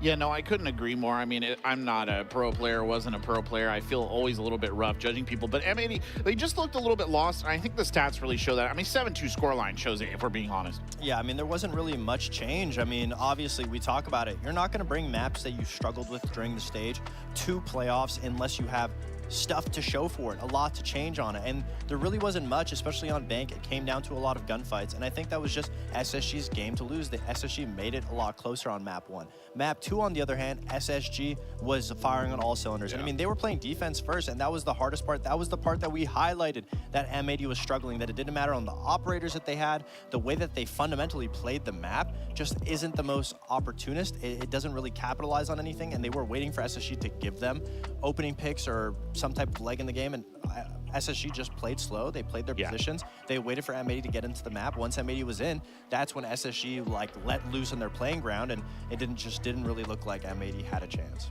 Well, we have Ashen here with us for an interview. Let's get him in, pick his brain just a little bit. And of course, before we get to that, big congratulations, Ashen, on clutching up your major spot right there. You guys obviously deserve to go. I'm going to look forward to seeing you. But I got to ask, how did you rally from yesterday? Because I know you guys were looking a little bummed out on the cams there. Yeah, yesterday it was just, it wasn't us, honestly. We were playing too tense. We really just, we weren't able to play our freestyle that we love to play, and that's what happens whenever stuff like that happens to us. But today we heavily identified our issues going into the game today, and the vibes were a lot better. We were a lot more we were ready to make plays and stuff like that. Just the comms were flowing, and at the end of the day, the result showed. So a lot better SSG today. Well, Ashton, I want to say congratulations on making Montreal and clinching your spot there. But I want to talk about what was the transition from the first map, because you guys were looking great. You guys went up 4-2, but then it started, I mean, every round was kind of scrappy then, and then you obviously close it out. Then you get into the second map, and you guys just look absolutely dominant. What was the transition from the first map then to the second map? Yeah, once we got on that defensive side on Bank, they were playing it really well with the amount of just cheese and chaos that they were bringing, with the blitz and stuff. It's hard to play an easy game of Siege whenever they're bringing Glads, just a lot of cheese takes and stuff like that. And I think we responded pretty well, but at the end of the day, they have pretty good mechanical players, and if they're catching picks and stuff like that, the rounds just start to snowball. And I think we really showed just how fearless we really are on that last round with the double shield. And, that winning that round boosted our morale so much. It was actually insane. Everyone was actually fired up for the second map that it let us get that 5-1.5 and ultimately 7-2. Yeah, I mean, you mentioned the issues that caused you guys to obviously lose yesterday and that you guys were focusing on it. One of the biggest things that we saw on the couch was obviously getting those opening kills and then making it back to your team and playing those man advantages. How did you guys, or if you felt like that was a problem, how did you guys nip that in the bud going in from yesterday to today? I don't think it was really an issue we identified for yesterday, but I think it's an issue we've had in the past, and I think it just comes down to the individual person just knowing what's going on and just being mindful of what's around them, when players are reacting and how we should react, honestly, whenever teams we get the OPK and then teams just love running at you. So it's just really about how we react, and we had to just really settle down. And M80's a a team we know pretty well in terms of their game style, and so it was easy. We just had to really realize what's going on in the moment. Oh, awesome, man. Ash and I'm just going to ask you guys, how are you feeling about the major? What are you guys going to be working on between now and Montreal? Yeah, there's a lot to work on. We need to be a lot better than we are. I think it's good to sit down and just realize, last 2 majors we made, we had to go through LCQ, and it's a really big deep breath just to not. I bet. For sure. Well, thank you so much, Ash, and enjoy your celebration. You got a lot of time to work, right? So give it a bit of a break, and we'll look forward to seeing you there in Montreal. Thank you. Gotta love Ash, and he's always a good guy for an interview and always providing good insights to his team. And he's right. It probably feels really good not to have to go through an LCQ to get to a major for that. I don't envy one that has to play any sort of qualifier, let alone for only 1 spot for that. So, I mean, kudos to them. They can get it done. They don't have to worry about that. But I just hope going into Montreal, they can fix any of these little mistakes that we have been seeing pop up throughout this entire stage, throughout the playoffs. But if they can find that footing and just find and get over that hurdle, they will look like a very, very strong space station going into Montreal. So now kind of the bracket pretty much sorted out here. We've sent 3 teams to the majors. How are you guys feeling about the overall vibe of the playoffs so far? Everybody going where they deserved? Yeah. I think it definitely went the way we expected. Again, everybody expected DarkZero to come out on top. I mean, obviously they made it through, but it was their harder matchup, SSG, SQ. I had a feeling that both of the teams would have a chance at making it through, and then obviously we saw the best of the 3rd place come out today. Indeed. And SSG finds themselves in a position where, sometimes they'll have really high highs and sometimes they'll have very low lows, and I feel like just finding that middle spot to where they can just consistently be very good, I know that's what they're trying to go for. So I think to sum up the stage for them, finding themselves in 3rd, I think is a really good level ground. Yeah. There's still a lot that Ashton said that they have to work on, and we saw there's still a lot that they have to work on, and so hopefully they can get that done leading into Montreal. Sure. Well, it may be that our 3 major spots are secure, but there's still one more very important game to play here in the NAL playoffs, and that's to figure out who will be the #1 team, the champions of NAL, the grudge match you've been waiting for, DarkZero versus Sonics, right after this. I guess I'll do this for the setup tour. It's a new mouse I got and I love it. Ignore the design. It's like it's a WL mouse. It's from China or something. It was actually sold out, so I couldn't get a normal color. That's why all these weird like dog designs are on it. I'm not like a big fan of that stuff. I won't say it. I play with this WL Beast X mouse. It's a new one for me. I like it very much, and of course I'm using the Woodsing. Just need this to play. Mousepad I don't like. Whatever. It's just bad, man. But ever since I got her, I won a major. Before I didn't have her, I didn't. So she has to be good luck. People would say I was narcissistic, but this is me. And then this is my beautiful team, and I have that sitting right next to me. And I look at it every time we lose a round, so I know that it's just temporary. If I make the major, I'm taking this with me right here. This is like my deluxe time right here. I'll do Mayor McCheese, obviously. I always have him with me. I'm not like superstitious really, so I don't want to say good luck charm. Bears are my spirit animal, I would say. And I also think this is it's funny. It's a little bear in a can. I actually get pulled over at security all the time because like they'll see my backpack and they'll be like, oh, you got like canned food in your bag, and then I literally start laughing when I pull this out. And especially in Canada, they always find it funny. So this one could be a real slobber knocker of a game. They've got to clear out that position. That one through the screen as Spirit pops the head. Managing to close it out. Spirits must know that they're there. Manages to find the kill. 2v1 Greedy is low health though. Oh, what a take from Spirits! In the 1 versus 1, holding onto the back of Spirits. They've traded places, but Greedy has that one extra little bit to tie him.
It's a tale as old as time. A man scorned, he seeks vengeance. He amasses new allies, devises new plans, and battles his way to the rematch he so desperately desires. The role of hero today is played by the one and only Canadian who leads a revitalized Sonics against the might of DarkZero. Or is he the villain? For DarkZero today, gentlemen, a chance to banish the ghosts of the past, to prove that they are more than just one man, more than just one legacy. I'm Corbeck. Alongside me here for the last match of NAL Stage 2 is Laxing and Fox. I knew I was gonna do it. I was so in the opening.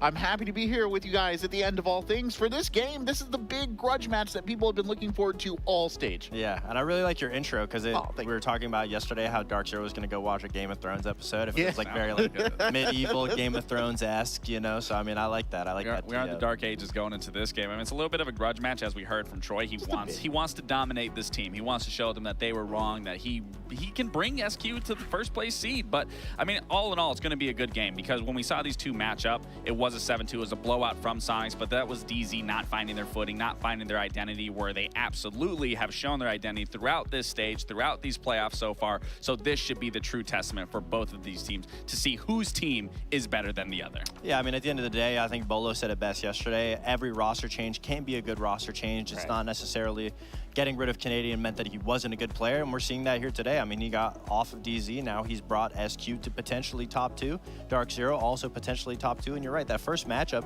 wasn't a DarkZero that we saw. So we've been anticipating this matchup with a new and improved DarkZero and a new and improved Sonics. And Sonics has also gone through their ups and downs, and they found a little bit of a consistency in the playoffs so far. Yeah, DarkZero, I think, has been one of the sort of transcendent stories here of this stage. Like we said, started out on a bit of a bum note, came back just a roaring good form all the way through to playoffs and to the Montreal Major. Yeah, of course. And I mean, their newest challenge that was tasked to them, we didn't see them struggle besides that first game. The newest challenge was the best of 3. How were they going to match up? How were they going to play on it? And we saw a lot of great from them. Border was a very fast, energetic, entertaining DarkZero to watch that was dominating on the entries. And then on the last map of Clubhouse, it was a very slow, passive, methodical DarkZero that had to climb back into the game, get those rounds back when they were down against M80. And so it was a really great performance from everybody on DarkZero's part. And it was really nice to see the back and the fourth different styles from them. It was really rejuvenating. You could see everybody on the leaderboard was doing pretty well, doing their own regard, performing pretty well. There's really no big red flags if you're a DarkZero fan. The only one minor detail could potentially be the fact that Nafe was towards the bottom, Bolo had a donut game, but obviously as the IGL being Nafe, you go through a lot of trials every single match, every single map, and after that first map, even in the second map, you have to pinpoint every single thing that went wrong. You have to figure out what you want to do better, and there's so much of a thought process that goes into leading your team, especially leading the currently ranked 1 attacking team in NA. So obviously going through all of that, there's a reason why IGLs are more at the bottom, and it's nice to see a matchup between 2 teams that have commanding voices, commanding IGLs, and it's nice to see the meta of Siege slowly transitioning back into that. No, it definitely is. And I mean, I feel like DarkZero as a whole, they've really sort of transformed themselves into this engine. We talk so much about their fast attack and how good they have looked in general. Do you think that they are a team that is more than capable of taking on Sonics here tonight? Yeah, absolutely. Far better than what we saw in the first time they matched up. Easily. Yeah, you have to take that matchup with a grain of salt because they've gotten a lot better. They're the #1 defending team. I think they're currently #2 on attacking. Something like that. Sonics is #1 attacking, and I think they're #3 on defending. So, I mean, I think it's going to be the best game of the stage so far. I'd have to agree. Yeah, 100%. I mean, we talk about their opponent Sonics. I mean, as much as we talk about the transformation here of DarkZero, obviously the transformations of Sonics has been just as epic, just as impressive. Canadian, he comes, he molds them into this new machine. They have a great culture. We picked that up. They look more impressive, I think, than they have in a very long time, and they deservedly qualified for the major. Yeah, you know, we talk about trials with DZ, but even for Sonics, they started out really strong and then, you know, lost their first game to SSG and then fumbled their last game against C9 East Coast and then had a really close game with Wildcard that really could have went the distance there, but they ended up closing it out and then finding their way against SSG. If we look back at their performance, they had a dominant showing. And, you know, we said that that was going to be a statement game. Canadian said that that was going to be a statement game, and that's exactly what it was. It was a statement game. They 7-4'd them, 2-0'd them. It was a beautiful display of performance from Sonics, firing across the cylinder from all teams. I mean, from all the players. But One player that really sticks out is Troy here. Obviously, as the IGL, I have a stat here showing you throughout the quarterfinals into the semifinals, these are all the IGL stats. And something that I want to highlight, because I don't think IGLs get talked about too much in the light because they aren't super high on that leaderboard. The thing that Troy brings and a lot of these IGLs bring is the selflessness. They allow their players to succeed and thrive, because what Troy does, especially on these shield ops, is he discombobulates the setups. He moves the pieces around that allows his players to capitalize off these power positions or get these kills. And then he takes the initiative to go for said plants. Even if he doesn't get the bomb planted, he does set his team up for success to get those power positions, to bring back the round. And he doesn't care if he's top of the leaderboard. What he wants is the results and the games won, and that is exactly why you see them in the first and second seed, possibly going into Montreal. But another player that I do want to highlight that we haven't been able to talk about too much is Surf. Surf is currently the second highest rated player in the NAL. We kind of haven't been able to talk about him too much, but he has been such a pivotal pickup for this roster. And coming into this roster, it's his debut back into Pro League when you have to go all the way back to the old Beast Coast, where we just simply were not able to see him perform because of the team that he's been on. But because he's been on this roster, I think he's truly molded and became such a talented player and continuing to improve with each and every single game. And Troy said it himself, even for a vocal standpoint, he's been one of the most vocal players that has came onto this roster and helps bring back. I mean, he's hitting montage clips with this Cali. I mean, that's not a lot that you see in Siege. So Surf definitely deserves his flowers and everything that he is bringing to the table for Sonics. Absolutely. And at the start of the stage, you know, we mentioned that I had a little bit of a conversation with Super about Surf, about their expectations of what he is to bring. And they didn't really expect too much from him. They know that he was good at his position, that he's going to do his job, and that he still has a lot to learn, because this is, you're right, this is the first time where he's joining a team of this caliber with equal players of skill. And so now he's doing great in this position. Throughout the stage, he's kind of just been picking up the ends that he needs to do. But so far in playoffs, he has come alive and been a really big key proponent of Sonic's success. I think one of the things that has always struck me the most about Surf is this, that whenever we get an interview with Canadian, he mentions Surf as being a standout player. And if you're getting a vouch from Canadian, you know that you're doing a good job. But speaking of hearing from players, let's hear from Rexon and Nath as they spill the beans about today's matchup. Hello, I'm Rexon. I play entry for Sonics, and we just smoked SSG 2-0 to qualify for the Montreal Major. Hi guys, it's Nate for DarkZero, and we've just qualified to the Montreal Major. Border went great. Border went to plan. Chalet attacks, kind of where it fell apart a bit. I mean, I think we recognized what the problem was. We just didn't recognize it quick enough in the game. There was some devastating rounds as well. So at the end, it just became TDM, and we're getting grimmed, yinged, capitaled, everything. We just need to be a bit more adaptive on the defense, and that's kind of down to me too. So I take responsibility for that. Yesterday we played against Wildcard. It was pretty obvious that we had a slow start to the first snap. Super was telling us, this shit's not given, it's earned, and we need to try every single round. Same with Troy. He was saying that if we want this, we have to show we won it. Like, we don't deserve it. We're not entitled to it. No, we have to earn it. So we shut that shit down. We won, and then came into today, just like, you know, put everything on the line. Like, these guys have beaten us for the past 2 years. I hate losing to those guys, and, you know, like, they always chat shit. So we did the same thing back, and we beat them at their own game, and now we're up 2-0, and we're in the finals. They got to play tomorrow. They can't execute, and they rush a lot of the time. So they're going to try and get aggressive and get a play. And then if you just, you know, you shut it down and you wait, they don't know what to do. So that was our game plan. Rob Famazel, obviously, like, I think he's the best player for us today, but like, he's kind of like a cool-headed guy. So, you know, even when these rounds are getting hectic, he's still cool, calm, collected. And I think that's very underrated in like these like high pressure situations. So you're welcome, Rob. First time playing DarkZero, again, mopped the floor with them on Skyscraper. Granted, they did have a new player and it is the first match, so I guess you could say it might be nerves, but I don't think it'll change. I still think we're at a 2-0, 2-1 at worst, but we're not going to lose to DarkZero. They were our first game of the stage, you know, that's a long time ago. A lot has changed since then. We're quite chuffed with like the way it's ended. But we've got a lot of confidence behind us now with whatever it is, like 9 wins in a row. I mean, yeah, job's not done, job's far from done. Even when we beat these guys tomorrow, like, we still got the major to go to and SI after that, so, you know. The issue with DZ would be that they are slow. They picked up Kobe to be faster, but it doesn't seem like they are, at least when they played us. He's supposed to be like an X factor, as every rookie is. Every rookie typically you pick up is known for their mechanics, but not for how smart they are. Shouldn't be too hard. A lot of the strategic side, I think Troy took from us and took with them. So, you know, I know a lot of the defense-wise, attack-wise, what they're going to be doing. It's just about, like a matter of fact, on the day if we can shoot back. We're still aiming for first. It's what we want. Our point standing is not great for invites, so the job is not finished, as cliche as it sounds. So we want to go to this major and, you know, lock our invite spot. We're going tomorrow, no expectations. We're just going to go out and play our game.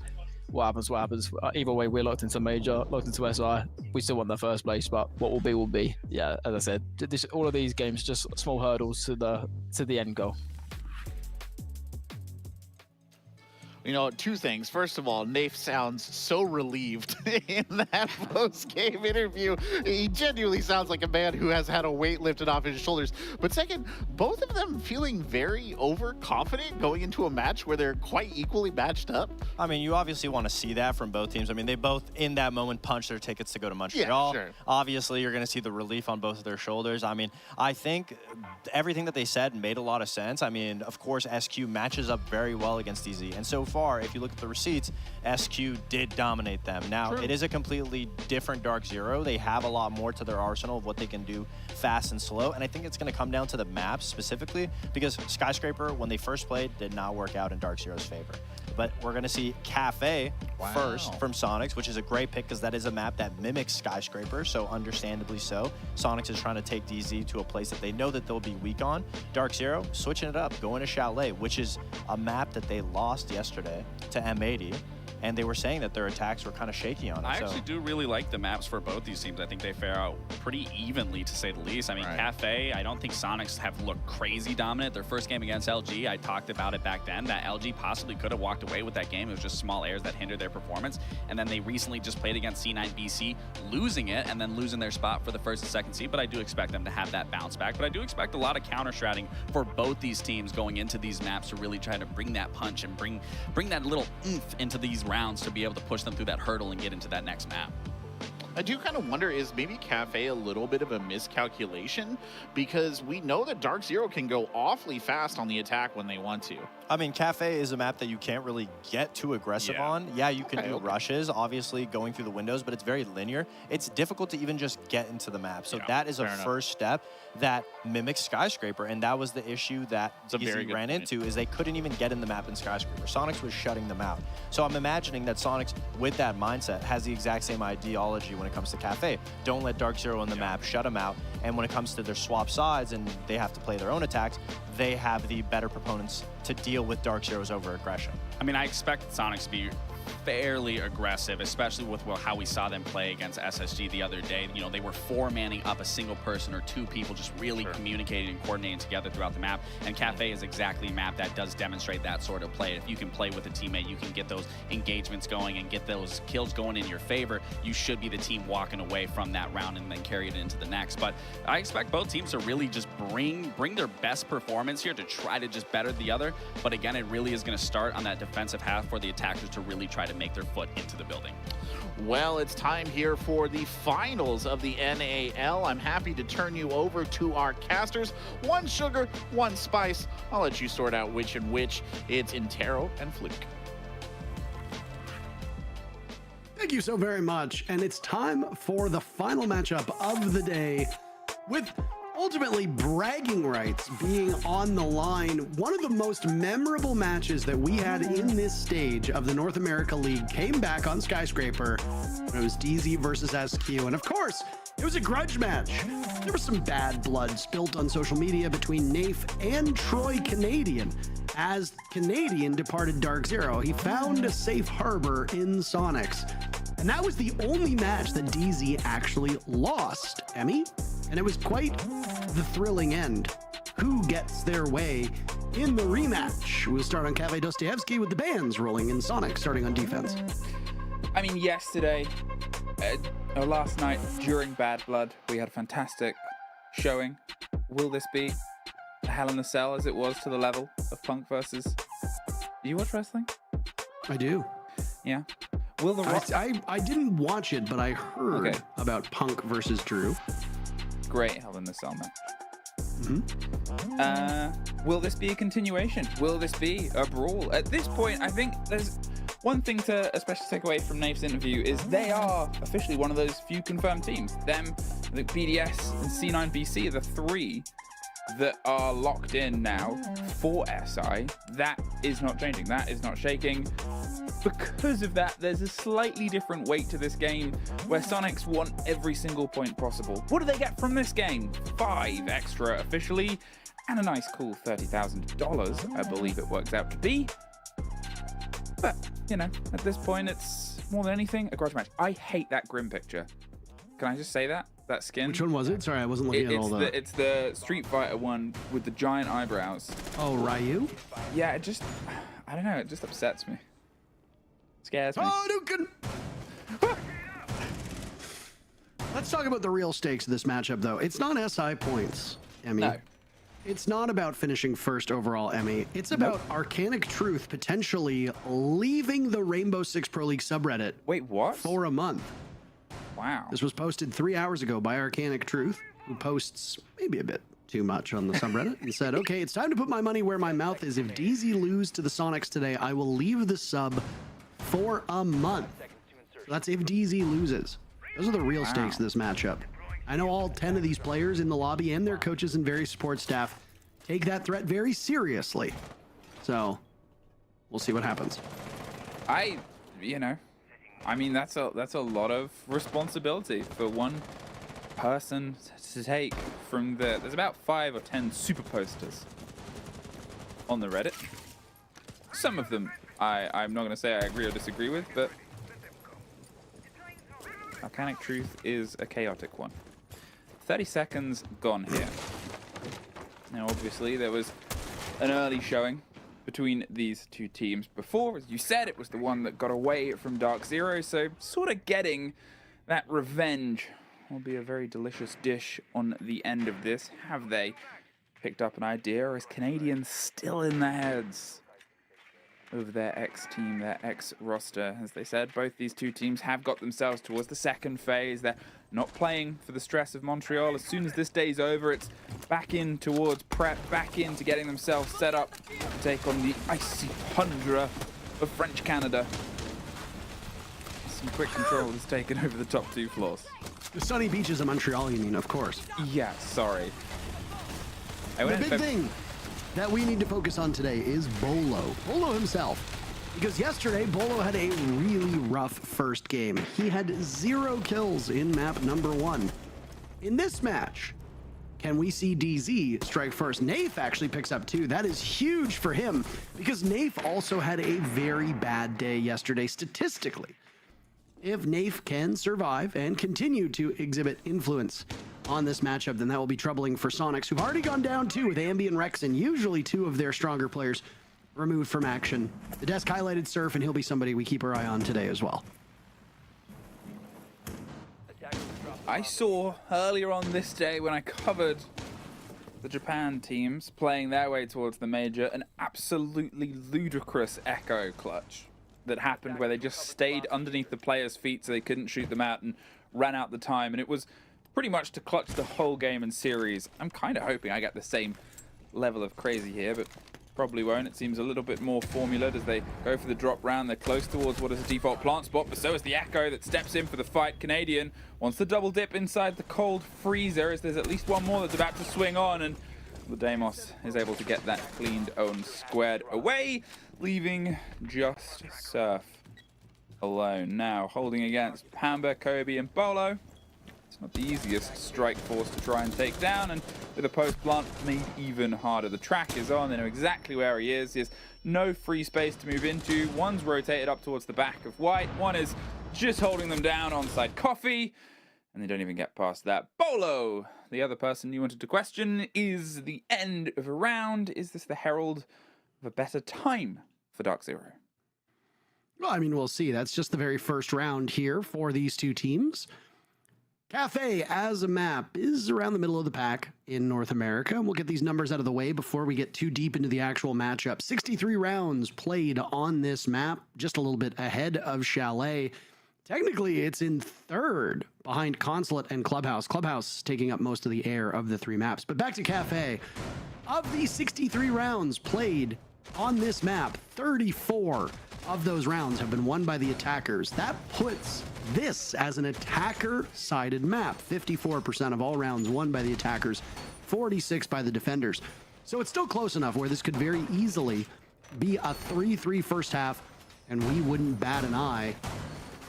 Not sure how this will shake out looking at the operator bans, though. I mean, you've got the most banned operators removed with the exception of Mira. Azami, the most banned defender by a country mile. and she is removed from play. Monty, also removed from play. The most banned attacker by a country mile. Dokkaebi, next most banned attacker, also gone. Mira's down towards the bottom, but still gets a decent amount of bans, and obviously she has impact on every single one of the bomb sites, but most notably the top floor, because the top floor is not just its own bomb site. It's also the part that has to be held quite aggressively when you're defending that middle floor, which is floor number 2. And as you can see, the extension right now from Sonics is on the top floor, just as we anticipate. No Mira makes it a little bit harder for you to hold. They'll start, as they often do on Cafe with most of the attacks. You get this vertical control. Quick eyes on towards Piano. You can see the player going a bit looser on towards top red, and you sort of shepherd down, back here. Onto the back line of the bar, see if you can just force them out of the Piano side, around Cigar, step across, and then drop down with that vertical control. Canadian on a pulse. I mean, one of the most classic pairings, I think, of man and operator.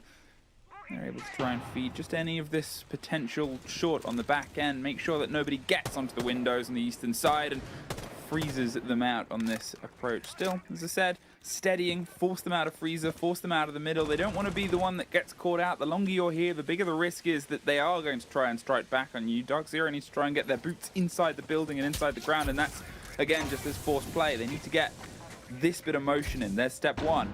Out of bathroom, out of the corner of Pixel, just swing into the smoke. You're going to die out there. Just cooked themselves based on not being able to cancel that animation. There's got to be a need for revenge and a trade on as they keep pushing and pushing. That 5-second window almost ran out, but Kobe does find Surf, does find at least something to stop the bleeding of losing Pamba and Bolo and all the utility they would have offered. There's another trade out. Kobe's doing his best to hold on to this body balance, but at this point, you look at what is left in their pockets gadget-wise. They don't have the RAM to open up any of these vast angles they need to get this plant down successfully. The air jabs have already been deployed somewhere. One set of Bs left, and almost Rexon knocked out from the long-range shot, but you kind of favor the C4s led by the Pulse in this utility engagement.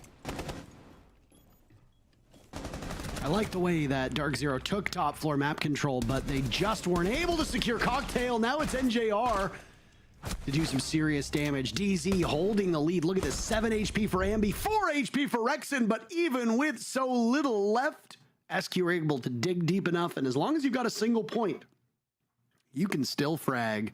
And that's exactly what happens. Sonics answer back with a successful defense. There is the other statistic that likes to play into this, which is the side of map bans and the way it gets calculated. And technically, this is a third preference map for Sonics. They've had it banned against them. They've banned it themselves a little bit more, but it's still something they play. It's still something they put a performance in. It's something that's always often there as their third map decider. In the meantime, technically, although it hasn't had play from the side of DarkZero, Cafe is top preference. It's been banned against them 8 times over recent memory here. They've only taken it out once since about August. It's been a little bit of an unknown factor, I think it's fair to sort of call it here from the side of DarkZero on the stats that we get given. And maybe that's that little bit extra knowledge that might be applied here from Canadian. Something where they go, look, other people fear this map quite a lot. I think we can bring them here. It's not a horrible map for us. It's a secret map from them, but remember, I'm the man with all the secrets. 5 seconds to go. Now the upstairs bomb site will show up. When there is no Mira on the board, by the way, most teams will go with usually a bulletproof camera on a wall that they can watch, though it's not as easy as just taking one operator out and subbing the other one in. Usually it's a little bit more complex than that, and there are some changes that are made. The one thing I do like about this lineup is that while there's only a single bulletproof camera, and it's in the hands of, well, in the pockets actually of Ambi, is that you can punch the wall and then put a bulletproof camera into that divot that you create on, of course, to the reinforcement, and then you throw a Surya gate over top of it. Rexon has used all the Surya gates, and the bulletproof camera has not been put down, at least not from what we see, so I doubt that's what's going to happen, but it could be a little bit tricky for teams to deal with, especially on this bomb site, because you've got that cocktail wall that is so far removed, it can't be shot or dealt with from the hatch if you put it correctly. That means that you have to drop red hatch and take it on 1v1. 1 minute eclipsed, and right now, DarkZero on the roof as Sonics just sit and wait for them. Where will the first advance be, and where will the first DZ player drop from? Well, the Blitz wants to make some motion behind the blinds of the Candle as they chase a player that is unfortunately one step ahead, so they just get themselves a bit unsprung, sit and wait, and well, there's a rotate, out for some safety, doesn't get picked up, they take a while, but they're in, and the shield is just a bit away, sprays through the soft, but somehow a life survived and a rotate made, and with all this encircled pressure, it wasn't full utility throw-in. They had a bit of a cost that we heard, but otherwise, for them to get away from there, now a problem that's going to pop up later because they're a player with a C4. So, go for the plant, go for the cover, go for what was an attempted explosion. We hear two pop off, neither of them connect. A post-plant situation as Pamba finds Surf onto Cocktail. Kobe gets Rexon as well. And as they want to go toe-to-toe with a shield, the air jab will be not the end this time. How many lives do they have on this stair set against the Blitz? Nate is playing coyly because Kobe has the cover. Flawless for DZ. What an entertaining match and interesting match we have seen so far from these teams. I was wondering where they would come from, and I mean, Red ended up being the scene of the crime for most of these players, and it's been a real brawl. With this being Sonic's map, they must not like the position that they find themselves in so early on. They've got work to be done, but I mean, both of these teams have been towards the top of the standings for good reason. When you look at a team like DarkZero, their matchup yesterday against M80 really goes to tell you all you need to know about the mental of this team. Even with Nafe going well over half of the game without a kill, with Bolo going an entire match without a kill, these guys stayed in it mentally. They did not break. They barely even bent. And they ended up beating M80, which is why they are in this match. And both of these teams you see on your screen will be in Montreal next month for the Major. In fact, the Major, I think it starts in almost exactly a month from now. Really? So, I believe November 7th or 8th is the first day. I can't remember. I'm trying to remember. Just going off of the schedule from when the live event starts, and then counting back like 2 weeks. So, I'm just speculating. I think it's a month. I think it's a month. Brat Summer, give out false information. What is? I don't like Charlie XCX. Whoa! She watches! I don't know if she watches. I very much doubt Charlie XCX watches Rainbow Six Siege. What else has he got on? I don't know, being a gigantic pop star. Yeah. Right. That's one thing.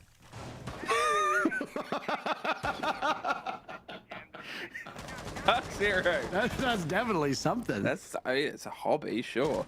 They get the control. Again, you will very concurrently see attacks start up here. It's just their methodology, and this is the stuff where I talked about it will be things that are known, right? I don't have to point out the obvious when an IGL that's been with a team so long changes team, regardless of who it is always going to bring A, some of that extra heat with them, but B, so much extra knowledge that you can play off. You have to shake things up, and you've got a limited time. Sure, how long does it take to workshop a map? How long does it take to change what is an awkward one to approach an attack? NJR's caught with the C4 out of the white stairs window. And as the bees and the burn don't get anybody, they're free to drift away. Bolo takes half his health on the clipped wing of a C4, but they get at least the terrain cautiously.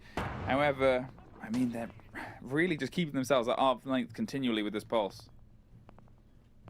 I mean, if there's anybody that's going to be successful on this operator, it's going to be Troy. He knows it probably better than everybody in North America. I don't know a single player that I would trust on that role any more than him.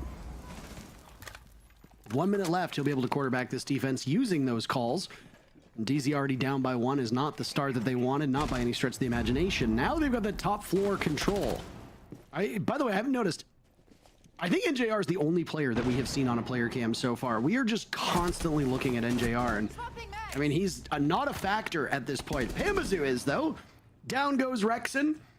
Numbers will equalize, and the cut and thrust of the execute is about to be upon us. I like the live NJR reaction we were getting there. I think it's good to know just what he's up to when all of this stuff is going on. And with 20 seconds left, I'm kind of curious what all of DarkZero is up to at this point. Now they've got to see if they can try and get themselves down towards the plant, just tucked inside of a corner with the vertical that you have. It's awkward. Are you going to go for the machine room? They drop down on the train hatch itself. They're going for the plant, but very quickly locked out there. It's a great double take from Bolo, but with the timer and with the fight of Ami inside, woohoo!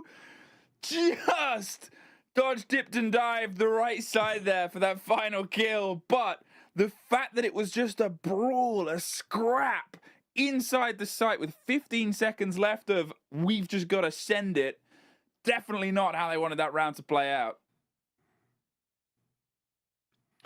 No, not by any stretch of the imagination. Like I said, this has been a very entertaining and genuinely quite enjoyable matchup here between these teams. And I'm assuming this is, I was going to say, this is a timeout from Sonics. They must not be particularly happy with what they're witnessing. And honestly, I cannot blame them. This is, after all, their map. And for them to go down when this really isn't a straight defender-sided map, that is bad. We expect a 3-3. I'm waiting for live NJR reaction. No, they've fixed it, I'm sure. How do I know how to feel if I'm not seeing? What do you think about when, obviously Surf's monitor, maybe it's just the angle, but it looks like it's down and you're leaning over it. Have you ever tried to play like that? I have not, no. Do you think you could? Probably not. You play. It looks, I just play like a normie, but I'm always very impressed with the way that players approach it. I mean, who is it? I think it's Joystick sits a millimeter from his monitor, which just strikes me as being... He's close. It was very bad. That was very, very close. Was it? Okay.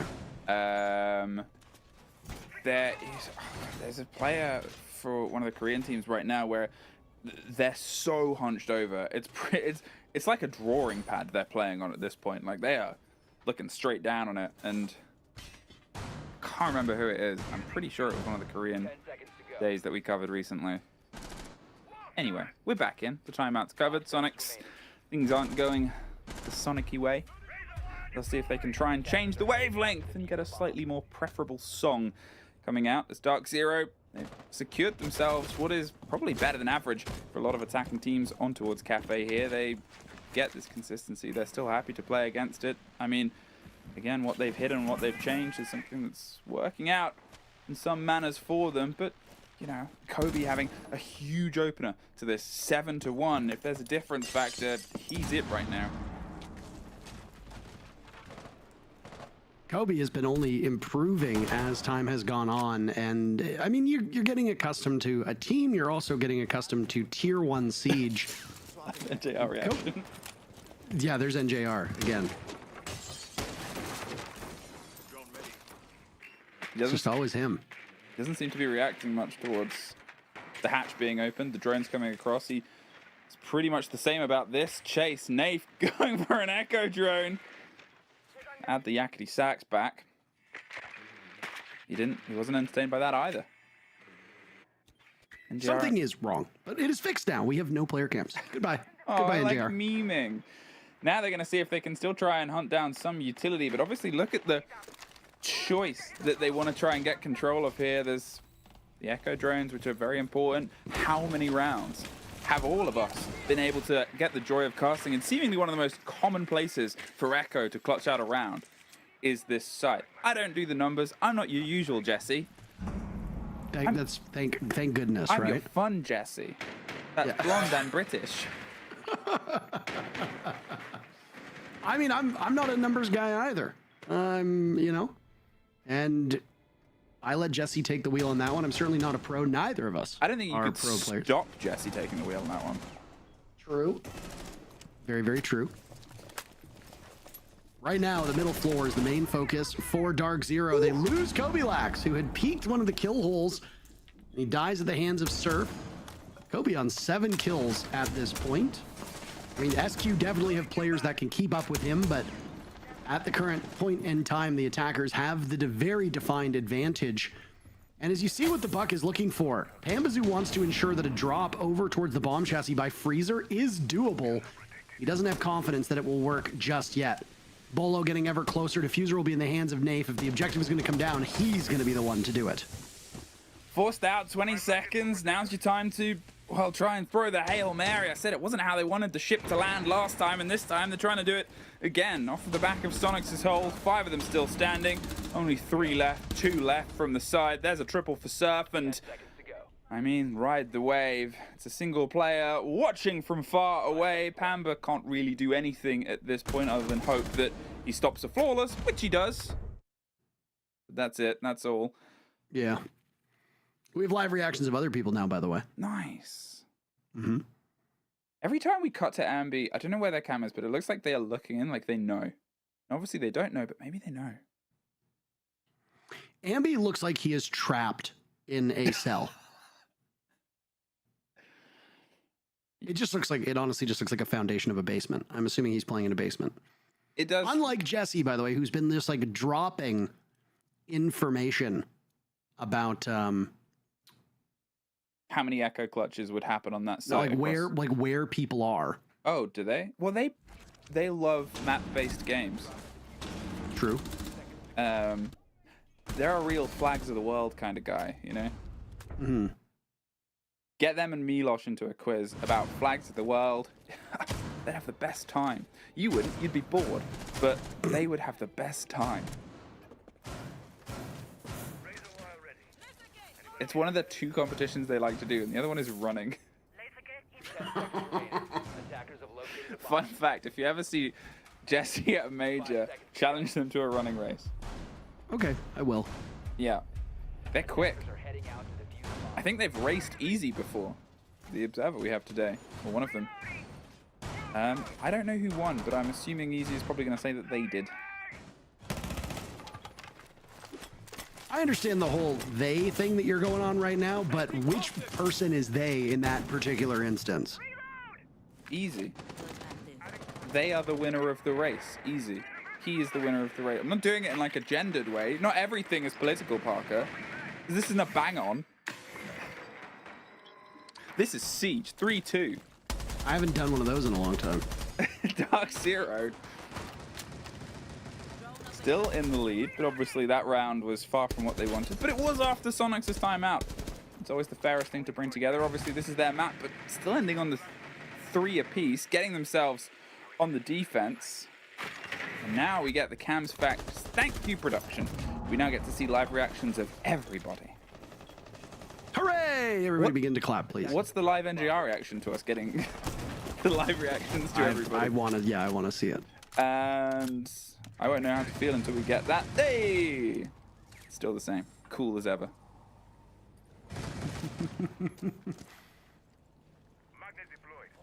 Bolo's now outside, staring over towards pillars. The Glass go on in first. That's Kobe on that position. Oh my, Pamazoo missing an opportunity onto the Humidor above. Pamazoo will now head for a different direction. Is that hatch open? Yes. Expecting maybe a drop to be had. Bolo has walked into the bomb site. He's suffering through it. He sees Grixer eliminating him. Pamazoo also a kill as well. Bolo's got the diffuser on the Ash. He will turn his back towards Laundry as Pamazoo gets gunned down by Rexon. Numbers right now favoring DarkZero, and it will continue to go in that direction. Rexon, the only player seemingly with a pulse in this round. Canadian with 1 kill to his name. His former team, 3 players staring him down. There goes Rexon. Canadian will need to clutch this one out. Doesn't have much help here through the kill holes on the floor. I imagine it's Kobilax who'll be watching this. And there's the damage being done through the wall. Kobilax finishing it off. I think that's 9 kills for Kobilax in the first half. A very impressive showing. I mean, that's everything right you want from them, right? They've obviously been building and building. Abby's gone. They've been building and building and getting themselves in towards this series, in towards getting up to tier 1 play, getting involved. When you have big roster changes, you have question marks. When you have them with people that are unknown entities to a lot of people outside of the scene, outside of the knowledge on a very famous, familiar team towards the bigger stages, you have even more, and you want to know, well, what can they do? And that's so much pressure for a young player, a fresh player, especially one that has to lead in on that gun game. And here, on the glass, adding to an already impressive tally over the game itself. Kobe is just shutting things down right now. Pamba, again, at the same time, 6-2. You know, far from a quiet game. Bolo stepping in. All of DZ is definitely on a bit of a scream on this, the opening map. 4 of their attacks locked in. I'm not going to say this is, you know, done at this point. Obviously, it's technically only 2 rounds difference. Maybe we'll just have an attacker-sided cafe, but the way DarkZero have controlled the space of this map and the chaos that keeps happening, seemingly going into their favor, it just feels like they've had that one extra step up on what wants to be accomplished. It sure seems that way. First half, by the way, DarkZero has been very good on their entry. They will now need to see what they can do on the roam. Can they be as aggressive as they were? Can they set that same tempo as they were when they were on attack? Sonics have already called their timeout, and things did not improve all that much. Emmy? Ambi's numbers underwater. Grixer not having a great start. Same with Rex and Surf, the only one who's been able to stand up to this team. And while Bolo is fragging out really well, it's Kobe who's been the star of the show. Canadian having an uncharacteristically poor game this stage. He's actually been doing much better in the fragging department and has been providing a lot of value when you look at his EPS. But this game, boy oh boy, he has not fared as well as he could. He was also not a highlight player in yesterday's matchup against SSG. So, I mean, you don't always need him to do well, but if Canadian can only muster a couple kills, a team like Sonics will struggle for it. Kobe going on a jump out, he will immediately reposition. It's been given away to SQ, and now it's Panbazoo, next one, in line for SQ's Thunder. Oh, just missed the first fight. There they have the full awareness. No, Rexon was close. You could see the drone whirring. They were hunting the player. Unfortunately, could not net the kill on the end of it. They're at least able to cut the rotate up. The track stingers will be in place. They can start getting this verticality done. The heavy work already started. I mean, between a buck and a ram, surely it won't take them a long time to get everything done. They can start actually playing focus towards the site itself. Maybe we'll get an execute that isn't something that happens in the final 15 seconds. That has been a little bit of a strange consistency throughout most of this game so far. But we are taking closer and closer towards it. I'm still sort of waiting to see where the pressure's going to come towards. Otherwise, you know, you've got the bottom of White Stairs that hasn't really had its route on through. You've got the chance at going towards Bakery, but they haven't done a lot of work, so I'm assuming it's going to be pressure onto VIP, see if they can tuck themselves behind the chassis. There's the Bakery pressure, and it's shut down almost immediately. They try to move in behind the Blitz, the back and forth, its engagements on the far side as well. They're actually alone, but Grix somehow gets the end of NJR amongst it with a Flores drone. 15 seconds, all right, maybe the execute is coming together, but without the kit, it's not going to get very far. Sprays down red towards the backside of VIP. As I said, it's the position they need to clear, but with Ambi cut in the middle of the site, he's spinning circles in 5 seconds. At some point, Rexon, you're going to have to try and get your head down. All the cover comes through. The smoke canister isn't in the right place, but Pamba, oh, he was about to be, but someone else got there first. He gets dropped from multiple angles as you saw the bullets whizzing overhead. Yet another good round from DZ, and a reminder, SQ used their timeout. There is no way to slow this down. Just as we saw in our very first matchup, this one could end up being a quick one if SQ cannot regain their footing. They had a rough start, and it has been all DZ since then. Saw the shield play of Canadian get ever closer. He's been the resident shield player for this Sonics team. He was doing the same on DZ. But with Monty banned, it's a lot harder to be as effective as a Blitz as it is with the Mountain, who can, of course, fully extend. DarkZero starting off their side in the right direction with a victory, and they will now go upstairs. Here's a bit of a rarity. We have a Jaeger on the board. Jaeger is an operator who has been forgotten amongst the pro players. It's just the value that the ADS brings is not what it used to be. His gun isn't what it used to be. His speed isn't what it used to be. I said this unironically, but I mean, you could bring back Jaeger ACOG, and I think that would fix a lot of these issues. But you just triggered so many people. You're welcome. Like sleeper agents. They just sat up. That's how you're welcome. I think give Thermite frags again. I'm not thinking of this from a balancing perspective. I just like playing Thermite. smell like having frag grenades. And they're barely as much use as they used to be. Nath, prepping that castle, so it's a hit away from being able to get quick escape. I mean, the thing is, if they're putting pressure onto it from the back, it will be using some ranged explosive. They'll be throwing an ash charge at it. It's going to be destroyed instantly anyway, unless you've got a Wamai disc. If it's going from the front and they're suddenly putting pressure on top red, you could then have an escape yourself. You don't have to rip it. You don't have to do the long animation. You can get a little bit out of dodge for yourself. It just buys you some chance. The chance of them stepping next to it and getting rid of it is very rare. No, Rare actually plays in Brazil. Oh, right. Where do you play? I don't play anywhere. I'm not a player. I'm a commentator. Oh, that explains some things. This explains why they're putting pressure on towards Cigar. Warden's holding on. As I said, if he wants to make a quick escape, he has options.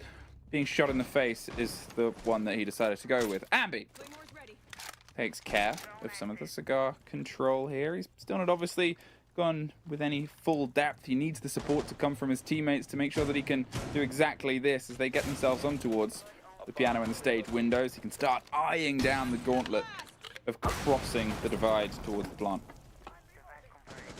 That was a great play to get Nafe out of that position. They thought the nade would actually work, but they followed up and did what needed to be done. Now they've got control of piano and can begin to pick away at this bathroom and freezer portion of the map. They'll grab one of those bulletproof cameras along the way. There should still be one remaining. Oh my, Ambi getting Pambazoo. I don't know if DarkZero is aware of how exposed they were from inside a piano. 1 minute to go in the round. And another there for Ambi as he is hunting them for sport. Bolo dies to Rexit and a flawless round was won by DZ not long ago. SQ won't get there as Grixer down below dies, but he'll hit him in the chat. I don't know if you want to be saying that in the chat when you've only won 3 rounds on your own map at this point, but I think it adds to the storyline, that's for sure. He's lying as well. We quite obviously saw he was not laughing out loud, Parker. He typed LOL, but he was not laughing. He was not LOL. That's ridiculous. I can put up with it, but lying on the internet? Who would do that? It's unforgivable, really. Ambi here, the third. I mean, great chance of getting the fourth there as he swung ready for the fight. It's everything you kind of want from the player. It was some of those great drives that we've had from them across the time, and seeing them sort of stretch their legs, especially with, you know, if I make the points earlier about Kobe stepping in, you want to see these young gunners, you want to see them apply themselves when they come into rosters with so much potential. Sonics for a long time were that roster as well. Obviously they've gone through some pretty big changes of their own, but when Ambi was brought in, you're like, you know, they're playing alongside people like Citizen, they're playing along, what can they do, what can they bring, what are they going to show, and they showed it so well. And that's almost that answer that you need to it. Canadians a little bit behind the pack at this point. But if the young gunners can start to step up, this game could suddenly find itself tied up as Sonics get another round. 5-3. DarkZero aren't still a million miles away. Remember, this is Sonics' map as well, and we head to Chalet next. Chalet will be required. Border will be an intriguing match for this to end off on. I would really love to actually see a border between these two teams just for how ugly and chaotic it could get.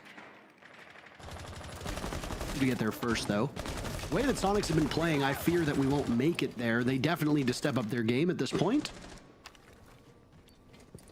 Other interesting operators being brought. Amaru on Cafe is not rare, but it's not particularly common. Zofia as well going up there. Canadian has been having a very, very bad day. Incredibly ineffective on his role as he's picked apart yet again. And a 1-7 scoreline through 9 rounds is just not good enough. Bolo's been downed, which puts us at a 3v3, despite what the numbers say. Kobe is finished off. Bolo has been retrieved because there was a dock on the board. Ambi has woken up and chosen violence at this point, single-handedly taking this DZ team to the woodshed and beating the ever-living stuffing out of them. It's all up to Bolo and Nave. 3 versus 2 and slivers of health on the side of Grixer, but they can just try and get a little bit of a catch. I mean, it's a hell of a hammer in the hands of Bolo. the long-range fights, and Nath with the spray can get things pretty locked in, or the spread of the pellets. Remember, the pressure of the plant is still on the side, and Ambi, I think, was toying up with the idea of whether he pops up from the hatch there and tries to sneak themselves inside. For that, I think they need better control of this area where Nath has gone towards the washroom, towards White Stairs. Otherwise, as soon as you go up, you're just going to get knocked back down, so they go for the take on towards White Stairs. Get themselves set up above, see if they can try and force these players out. Obviously, the kit is a bit isolated too, but they have to think of how they can try and get the bite, the surprise strike here. They have the man advantage, and if they don't approach this cleverly, as soon as they start to get a knock, if they can just find, what, a whiff of an engagement, you can assume Bolo and Nath are going to try and settle this. 30 seconds, and again, still trying to find the loose players. How DarkZero have moved. The pair of them rotate their way around towards dining. They're going to get the cover here, just on the door, and go for the drop itself. There won't be an immediate reaction. Instead, a tuck down there. A couple of steps closer towards the site, towards the kit. The rotations come through from the side of DZ, but there's Bolo.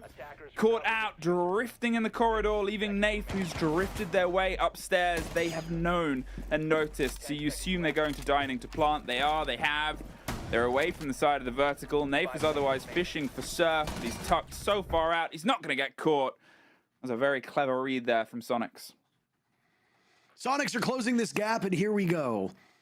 Very, very methodical in the way that they approach that top floor, and then good patience as they basically waited for the DZ players to find themselves in harm's way. And I mean, if you think that your opponents are going to be a little bit too overeager, you can punish them respectfully.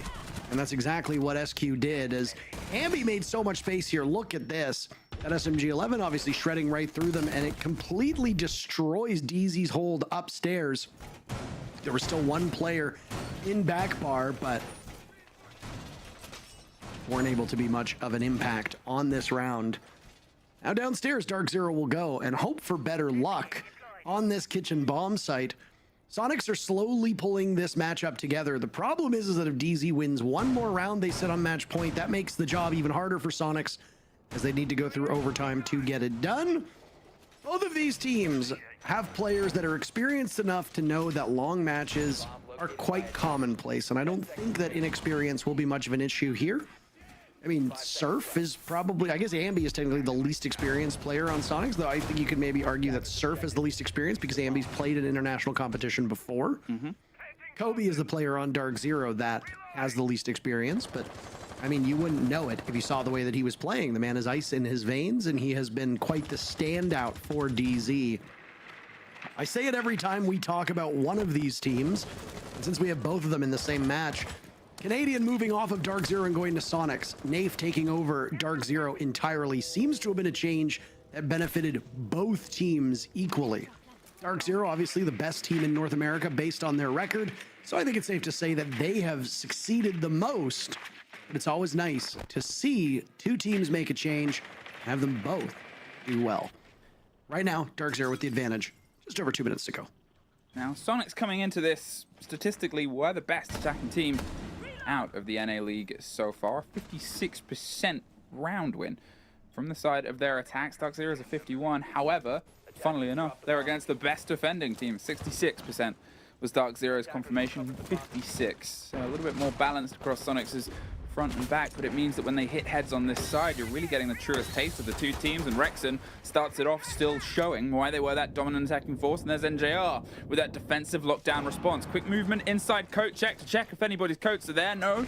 So they'll see if they can try and cross the divide of the long red corridor off towards Wedding. You can see Ambi on the far side trying to get some control of Bakery, be the sort of anvil to the back of the hammer that comes across, and the smoke isn't gonna see around what happens. Close right, jiggling the shotgun, gets one, gets dropped. Canadian is at least able to keep it even, keep it back and forth, but he's stuck right now. I'm not going to say it's a rush, but they're hoping that they can draw them out of shape to get into positions to punish them. Ambi almost caught the side of Kobe, but Kobe wants to maybe step back in. He's cautious for the advance. As soon as he turns around, there might be a blitz on his shoulder. He's trusting the cover to come through.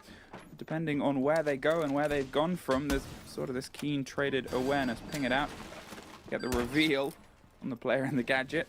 At this point, a change of pace and a play. They're focusing instead here on towards VIP, on towards maybe hitting that soft wall on the back of White. The worry of time is still there. NJR is still worried about Bakery because they haven't got that locked down, but if they don't hear a presence there within 10 seconds, you can assume it's a bit of a full send inside, and there's the Blitz.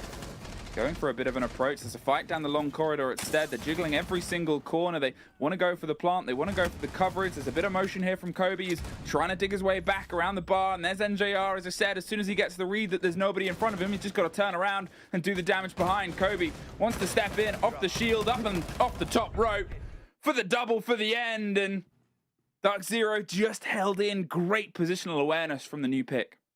What did I say right before we went into this round? The danger zone for Sonics as they were putting together this fine comeback was a single round, and now the road to victory gets even longer, all because they've allowed DZ to hit round 6 in terms of victories. I don't fear for either of these teams in these long matches. I mean, it means that we will have a longer night, but it's already the morning for you. I'm all right with this match going the full distance, and honestly, I do expect it, but if DZ can take map number 1, I don't know if Sonics can stand up to DZ on Chalet. Don't need to get ahead of ourselves, though. Sonics won 2 rounds in a row on attack. DZ winning 1 round, losing 2, win 1 round. Sonics need to win the next 2, or that's it. That's the ball game here on Cafe. Honestly, I mean, the big thing with Sonics that stands out to me is how ineffective Canadian has been. He likes to play very high-value operators on attack and on defense. On defense, he plays a flex role where he can be all over the map, but if he plays a sheltered role, he excels better. You don't necessarily want him being the first point of contact against the attackers because he doesn't have the greatest mechanical ability, but his game sense is the thing that really makes up for it. On operators like Capitao, which he's playing now, the Blitz that he's played before, those are very high-value operators that good game sense allows you to get more out of. Capitao in particular, you use those flame bolts to either clear out an area or dislodge a particularly hard-to-reach defender, and also use it for area denial. As for the smokes, your goal is to conceal the advance of the rest of your teammates. But Canadian is not the only underperformer on Sonics. Grixer going 5 and 8 is well below his standards too. Surf and Ambi have been doing a fine job, but the rest of the team need to be able to find that other gear if they want to keep this close against DZ. The Clash to try and offer just a rebuttal towards any approach that's driven on towards them. Obviously, they've got everything to slow it down. The castles cutting their way here across the cocktail side, and will be made slightly quick work, but I like that their attention to detail is that we're seeing Sonics on the previous round trying to be sharp, trying to be more direct across the floor. They hit with the Blitz, they hit towards coat check. I don't know. This is a different side, obviously, but let's slow that down. Let's put more obstacles in the way, more force of a utility. Eat that out of them at this point so we don't have to have such a quick response. Canadian gets Bolo.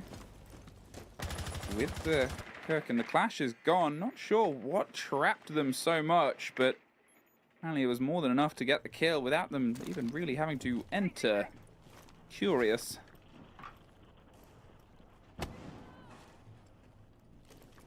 Ambi has all 3 of those death marks at his disposal. When will SQ use them? They've already found themselves in a great spot with that pick onto Bolo, Emmy. A lot of teams like to leave at least 2 of those marks. Oh, it almost got bad there until the execute comes out. Nave catches Grixer sleeping upstairs. And suddenly, a spanner's been thrown into the works. Sonics realize they no longer have the top floor the way that they thought.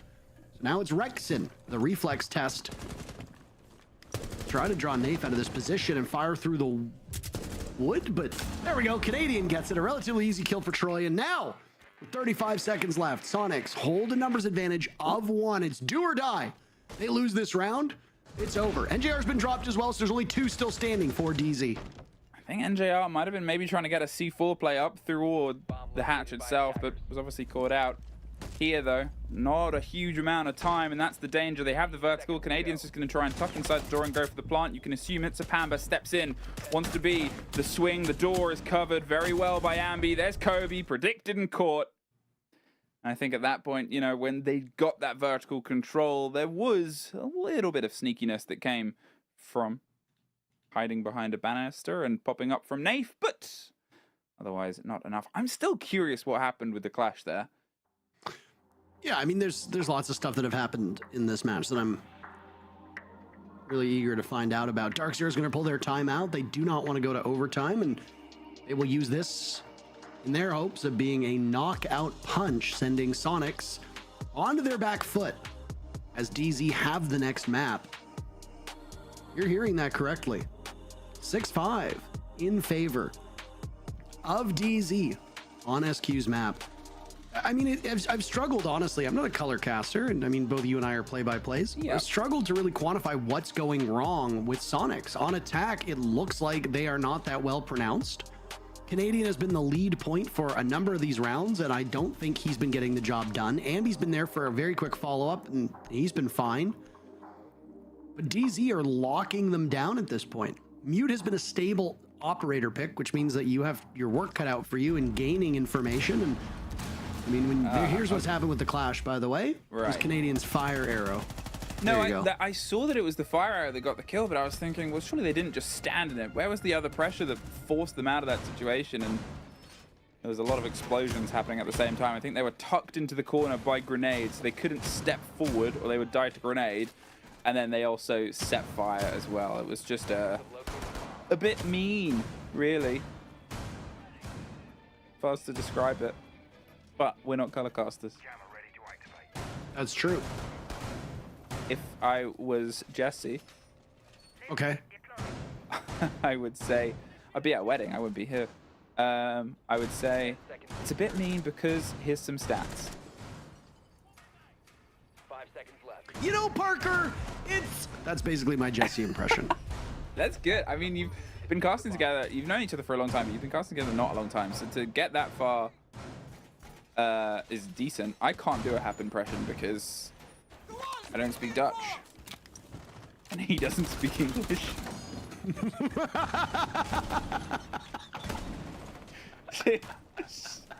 6-5, DarkZero. They've had their timeout. As you said, they want to push this over the edge now. They want to go into Chalet and keep this sort of game hot and get this locked out in 2. Get that first place secured, get the extra purse, get the extra points, and get to bed. What time? I mean, it depends on where. What time is it here? It's 9:22 p.m. Ah. Thank you for saving me from having to work with Flynn again. I'm sorry. I thought I they do like. You're your best Flynn. mate. You talk about hockey. Yes, I do like Flynn. He's a great guy. Yeah. I love Flynn. Well, very important round for both of these teams. DarkZero has used their timeout. Neither of these teams have an ability to talk to their coaches again. But for anybody who needs just a refresher on how this works, both teams are able to talk to their coaches, which means that even though they didn't call it, Sonics will be able to hear from Super and diagnose what's going wrong. We'll also give Canadian more time to be effective in the leadership department. He's not been very effective in the killing department. I mean, at least he's pulling some weight somewhere, but then, you know, you look at the sort of weight of this game. Technically, his cost is better than Grix's over this game, regardless of the stats. He's just had a couple more impacts on it, so still a bit behind. And it's a similar story for NJR on the other side. Hasn't quite been able to get themselves in as consistently as some of the rest of the team. But obviously, when you're the one step ahead and you've got someone that's on a 2.0 KD, it's not the end of the world to be a little bit further away. The battle between Kobe and Ambi still raging and raining on between the pair of them. Who is going to be the one that stands triumphant at the end of this map? Probably going to be the same as the team that gets it as that much of a dictation of the players. The verticality is generally all under the control here. You can see they're still a bit cautious about the top of White Stairs and worried about maybe the chance of a rotate up. Almost catch. And pushing back towards Dining from the side of the train room. But as the Buck is steadying away, confident they're not going to get C forward, but look at the timer once again. Parker, everything is going to come down to the wire here. They're still trying to get clearance down in the garage. They're still trying to find themselves maybe just sending it. DarkZero's played themselves a couple of steps away, and Rexon finally finds the first kill, but 10 seconds left, and kill might be Just defined by the time at this point. Round the back, knifed in the face, and NJR getting the kill inside the site. They're going to see if they can stick it. Canadian is holding F with all of his might and does get it secured. Now with a single kill in the corridor, it's all leveled up in a post-plant situation. Locked toe-to-toe at this. Ambi, I said they might be the defining factor for their team. They will be that right here. It's a 2 versus 1. They have to make sure they are not caught by this. A rotate up towards the top. They're watching, they're waiting, they're playing the vertical angles. They don't have a lot of time to make this happen. The punch through. Ambi gets the lock onto one. It's Bolo from the bottom, Ambi from the top. They're looking for the connection. They don't have the time. They've hopped themselves around. And there's the pickup. Wow. It's all lols, but it's OT. I think that's a bit of a misplay from DarkZero with the way that they handled that. Bolo was looking for a kill through those openings where Ambi had governed for quite some time. But Bolo decided to instead tussle with the diffuser. And focusing on the case, it might not have been the wrong play if the other player above had been able to get that kill. I think it was NJR. Yes, it was. He was tasked with doing that. But NJR got caught coming, and in this case, Ambi was actually exposed to the opening when he got that pick. It's entirely possible Bolo could have made it work, but instead, he hopped on the diffuser. They were just a bit out of sync with each other, and it is hard to pair that up at the same time. And either way, it works out in favor of Sonic's. Ambi, who has emerged in this second half as a completely different player, is the difference maker for SQ, and there is still life for the team in teal on the right side of your screen. It's always that sort of moment, right? Where at the start of the round, you highlight two players, you say they are the defining factor, and then the one that has the better round is the one that proves it, gets them into OT, gets themselves the best KD in the map so far, and Kobe now is the one that's playing chase, playing catch up, trying to get to where Ambi has got to, and you know that they have the ability to step it up. It's just seeing if they can, and obviously you look at the selection of maps we have. From this into Chalet, into potentially Border, they are all so aggressive. They reward quick, fast play. They have to have you on your sharpest. And that is something that turns into a marathon if these maps go into OT with this level of traded consistency. Will they be able to buck the trend here? It has been heavily attacker-driven. Sonics have that momentum working in their favor, but Kitchen is the site where we've had 2 DarkZero round wins. Here goes the Ram.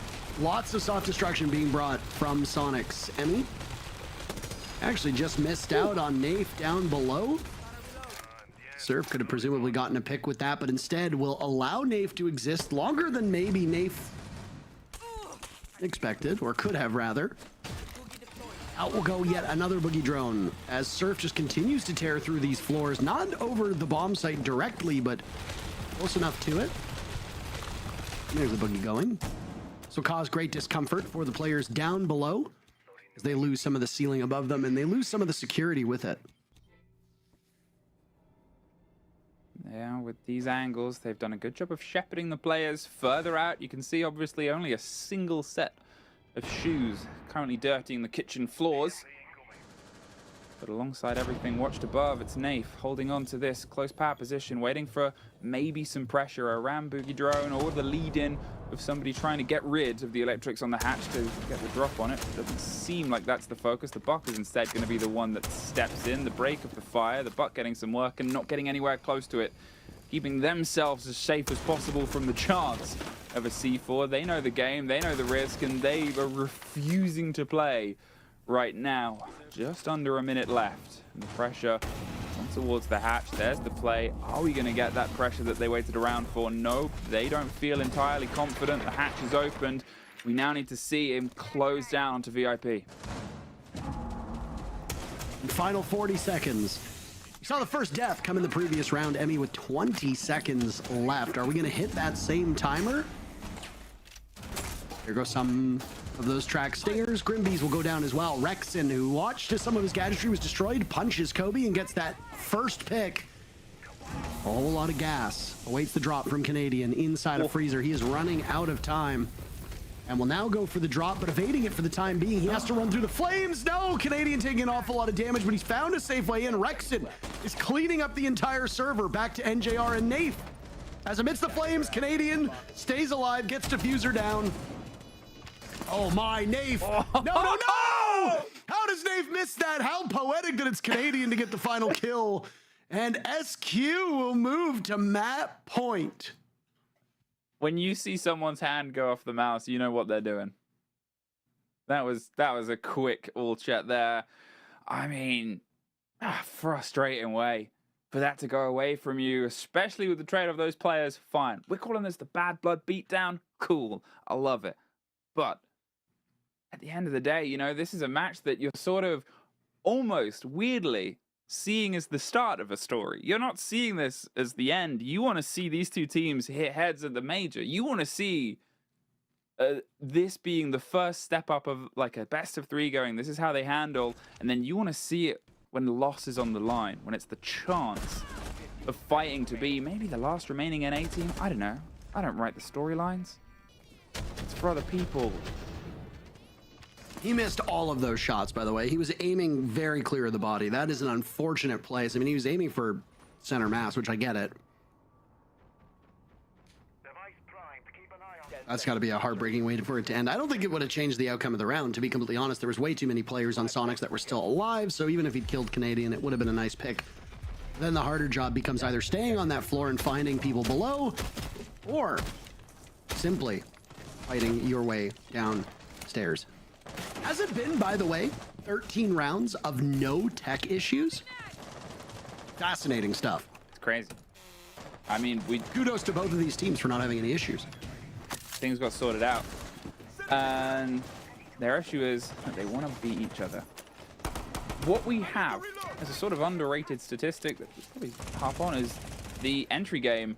Rexen locked it in the last 4 rounds, 3 of them going Sonics' way. Rexen has been the one that's able to get that first kill.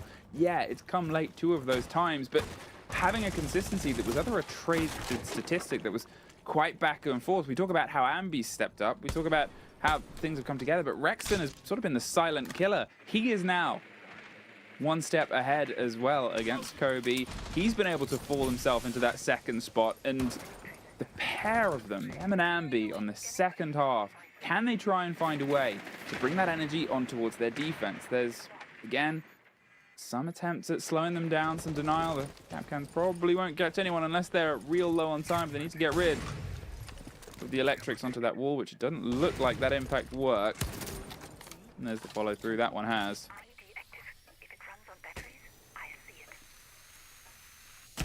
Poke some small holes in this beachhead that's been established by Sonics.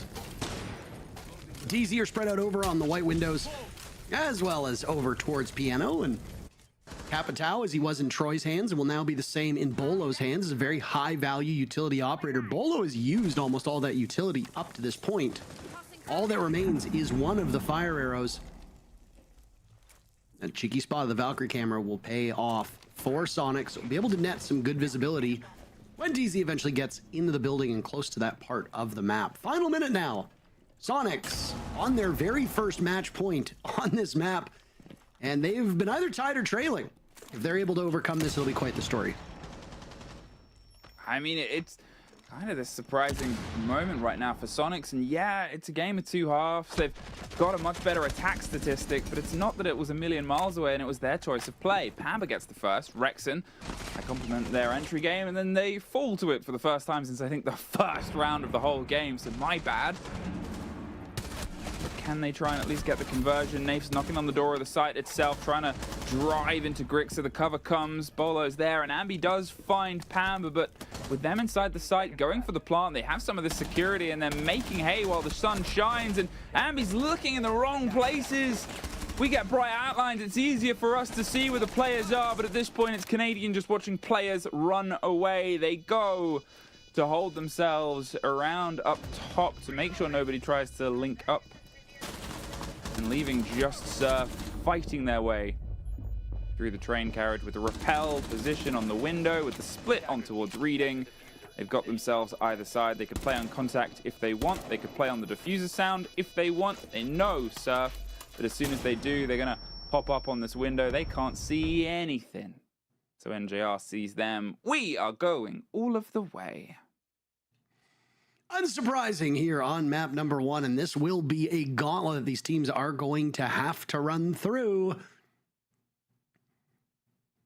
Really just is an attacker-sided cafe in overtime, isn't it now?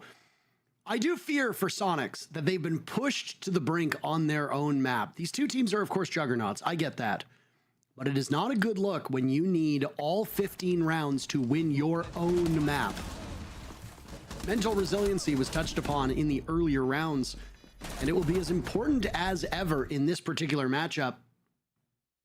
If you're SQ, mentally, you have to reset after this match. Easy pick Chalet. You go to it. If you go with any bad juju, any bad vibes, anything like that, you're going to be in trouble. Sonics have been trailing in most of this matchup, so it's not even about whether you get a win or a loss. This has been an extremely hard-fought match for both of these teams. And if you actually play Rainbow Six Siege, if you lose a very close game in the actual match, it says heartbreaking defeat. No matter what happens, it will be a heartbreaking defeat for either of these teams in this map. But even worse for Sonics. As they picked it, the expectation is they can win it. And not only are they not in a position where they've won it just yet, but they've been pushed all the way by DZ. Might be smooth sailing for DZ if they can win on this map and then go to Chalet. They'll go on defense. Final round of Cafe. On towards Mining Room. The site that we just had the C4 to open, and it's Nath on Canadian. Well, there's a little bit of revenge. They probably no one they would have preferred to have on the end of that. To what happened the last time here, they've buried some of their demons. Canadian must watch. And you said it before, they love to play big impact operators. Capitao, all of the smokes, all of the fire. We've seen how effective they've been with that throughout this showdown and how effective that operator just is. Now you've got to try and force this ground with not a lot of coverage. What are you going to do? Force them with Flores drones? Not quite as effective. At least you've got 4 grenades to try and catch the back on it. The charges are going to start, but Bolo waiting tucked. Ambi finds Nath, levels it out, but Pamba keeps the spread going. Bolo's caught as he tries to rotate out of there. It's just traded back and forth on the top floor. Kobe finally finds a kill after a sort of period of not getting anything locked in. The Ambi is still on the board. That's the worry, and there's a part of me that wanted to turn into a 1 versus 1 fight between the pair of them, but that's down now for the pressure of Grixer and Ambi. See if they can try and lead in on the back foot.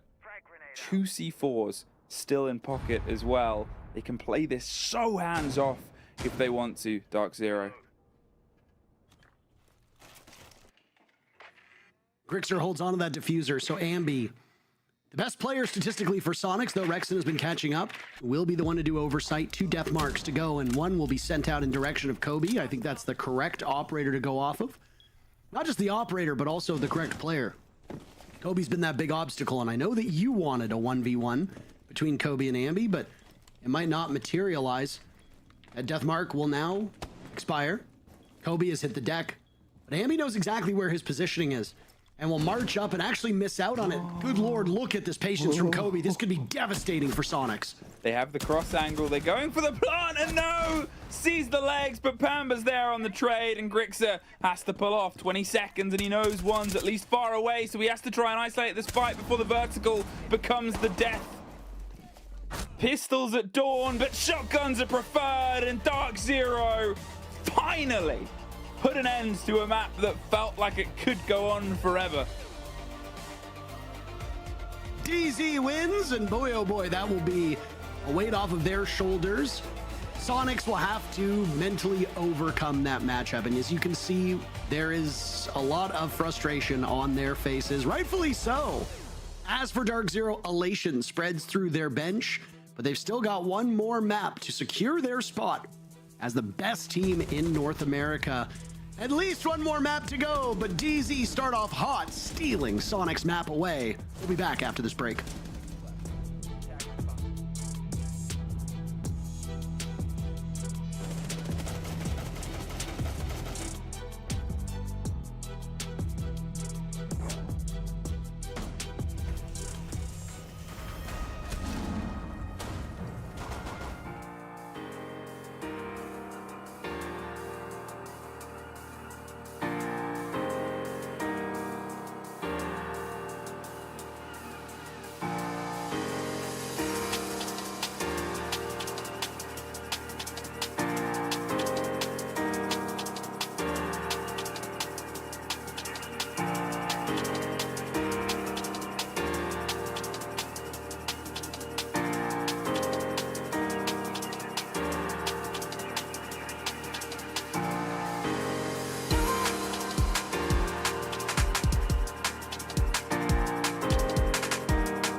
dining. I'll plant Nick Payne. In train, not planted. I'm getting next for above, cannot plant. In train, hopped into the rotate. Rush off you, Nick, left side. Right side now. Pistol out. Nice! Well played, boys. Fucking good mental. My back, Kobe. You're good, you're good. Well, it goes the distance there on the first map. Would you expect anything less from this match? Sonic's not able to get it done. DarkZero, they'll clock it in double overtime.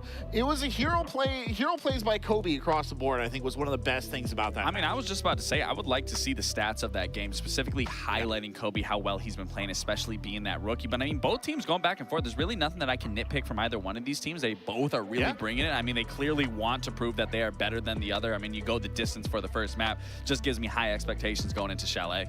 Yeah, I mean, obviously, the old DZ was always known for going the distance, going to overtime. And now we got DZ and Canadian in the same server, so it would only make sense that they go the distance. But obviously, yeah, I agree. Unlike the previous game that we saw in map 1, where it went to overtime and every round was just sloppy back and forth, this game really was a battle of two titans. Every round was deservingly so going in one of the other's favors, and it was bouncing back and forth. Honestly, it just didn't work out in Sonic's favor. That was Sonic's map pick to go to this to kind of isolate DarkZero in this limited mobility map. But unfortunately for them, I mean, Kobe's been doing amazing on the entry. He's really been really good ever since yesterday, since we saw him, especially on border. Whenever DZ needs to turn the jets on and they're entering, I mean, so far it's been working out really well for them. I mean, even for Ambi's been playing phenomenally since the playoffs have even started. He has not let his foot off the gas. So I'm really, again, these are the best two teams that we're going to be sending to Montreal. I cannot be any happier with the performance that we are seeing so far throughout this first match going into the next match than what Montreal looked like. Yeah, I mean, again, Ambi,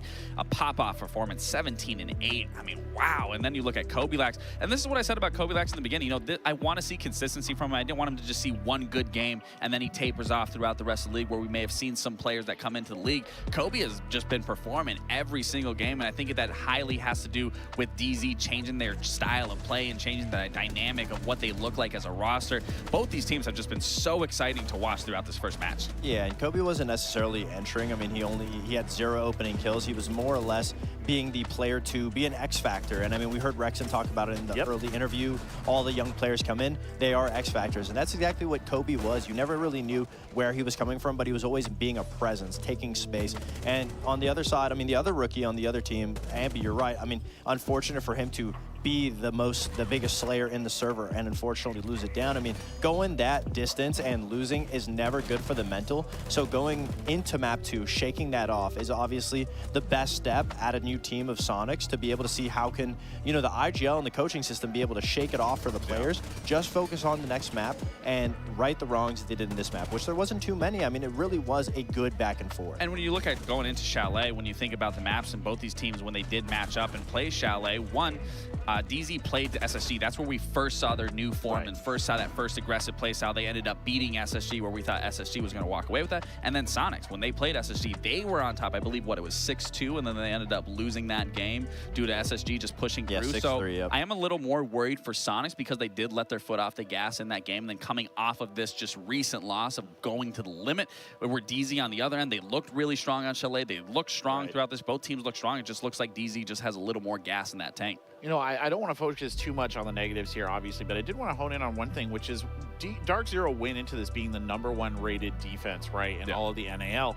Their defenses have not been very good in the playoffs. It feels like there's been a bit of a drop-off there. Well, I mean, you could contribute that to their stage. They were obviously struggling on attack very heavily, and their defenses, they were the #1 team in the league when it came to the regular stage. So when you're a team on the outside looking in, you're probably trying to hard focus on making your attacks better, and that's what the brink of the work that you're doing outside of the server is going towards attacks. And now, I mean, you're right, attacks were the main reason why they ended up getting away with this win, why they ended up getting the qualification to Montreal. And so, yes, they have been working on it, and we can see that thriving for them. But you're right, the defenses have fallen off a little bit because they're not the primary focus for DarkZero. But I think that also does come into fruition of more so the fact is they are versing opponents that they recently played. So the teams do understand a little bit of how they do play their defense now versus that they didn't get before. Again, speaking into those idiosyncrasies, whereas now they've played a full stage, people have VODs on them, they understand their tendencies and what they do, so they are able to, you know, counteract what that defense looks like. But the fact is that they have been working throughout their attacks, throughout their entire stage, and now coming into playoffs, their attacks are what really are pushing them past that finish line. Fair enough. I mean, the reason that I bring it up is obviously because they are starting on the defense here on Chalet, and I don't know if that's going to be a handicap for them in some ways, because Sonic seems to have kind of figured it out. I think it'll be a really good step for DarkZero to start on defense, because yesterday when we saw them play Chalet, they lost Chalet to M80 because of their sloppy attacks. I think they only got one or two. I think they only got one attack based off of, it was a basement, a Capitao attack where they focused on the execute. Now, if they get a nice little cushion on defense and shatter Sonic's mental, which that's the next thing I was going to go into, is mentally Sonic's the only games that they have lost in the regular stage are mental battles, games where they go up, it's expected to win, and they let it slip because they get ahead of themselves. Now this is a situation where they lost the first map. Can they battle it back, shake off the mental, shake off the effect that it could have on everybody, and just stay level-headed and focus on Chalet? And again, for the defense of DarkZero, I do really like that they are starting on, because they just did come off of a hot game of winning that 8-7. So the comms are going, the teamwork is there. So being on the defensive half does allow them to play a little safer in a sense that they don't have to work around the map as much as an attack and figuring out an avenue of an approach that they want to do. It's more so just playing into their defaults, playing into their setups, working together, and then getting to that next half of the attack. So I do really like that DZ is starting out on the defense half here, and they do have the cushion of getting that first win underneath their belt. Well, we'll see if that win avails them here as they get ready to jump into the second match of this NAL Finals. Now to deliver you to your two casters, two sultry storytellers from the Commonwealth of Nations, it's Intero and Fluke. Thank you so very much. I greatly appreciate all of the throws that you've done so far. And I said this to you in private, but you have done an excellent job, Corbeck, on all the leagues that we've worked on. And Fluke is nodding in agreement, which means that you have both of our endorsements. There you go. Look at that. Thumbs up. Heck yeah. Just as DZ has the endorsement, I have to imagine, of the community poll. They took map number 1 away from the Sonics, and that number for DarkZero has only grown. Canadian haters are feasting well today, as DZ now goes to their map. Up 1-0. They asked them if they're a scrim team. I like that in the angle that this is technically the top 2 teams from the region. That's my favorite kind of slam talk. Grimban, Monty, we know an Azami will happen as the 4th. We don't need to emotionally prepare for that. Whoa, it was the 3rd this time! What are DZ gonna do? Ha ha ha. I tricked you all. Canadian changed teams, and he brought with him his bands. Valkyrie removed on Chalet. An intriguing pick. Grim and the Valkyrie bans are really the only 2 that stand out to me. Here, Azami and Monty make an awful lot of sense. Grim's pick rate is good. His ban rate is only 5 times prior to this matchup. Valkyrie, the 2nd most banned defender. But you know how lopsided these bans are? Azami had been banned 42 times. Valkyrie 14. Valkyrie is in 2nd. That is crazy. Yeah. That is insane. After Valkyrie, it's Tubrau at 13, and then 7 bans for Mira and Kaid. It falls off a cliff. Then you get down to the 2s and the 1s. Attackers are a bit more widespread, or a bit more better spread. Monty's at 35 bans. Next is Dokkaebi at 18, Ying at 11, Blitz at 10. Shield ban's very popular. And according to Liquipedia, Azami has been banned once as an attacker, which I didn't even know how that was possible, but That's good for you, Azami. Good for you. That's how much Canadian hates Azami, right? Because obviously the thing is that any team that they're on just bans Azami, was Azami and Dokkaebi for a long time. And that's how, you know, the professional hater, they'll find a way to ban them on attack. Imagine Azami on attack. No. That's what people have said. Like, could you imagine, like, Castle on attack? You run through a doorway and you just castle it off and the defenders are just, they're screwed. I think Azami would be less problematic, but they would be fun. And by fun, I mean, let's not do it, Ubisoft. We start here on Chalet. Obviously, DarkZero have to step up, and now they've got to step in towards their map selection. I'm curious to see how we start to break bread here on this engagement. It was not really traded rounds, but traded halves more than anything. At what point will the momentum slow down? Kobe hasn't yet.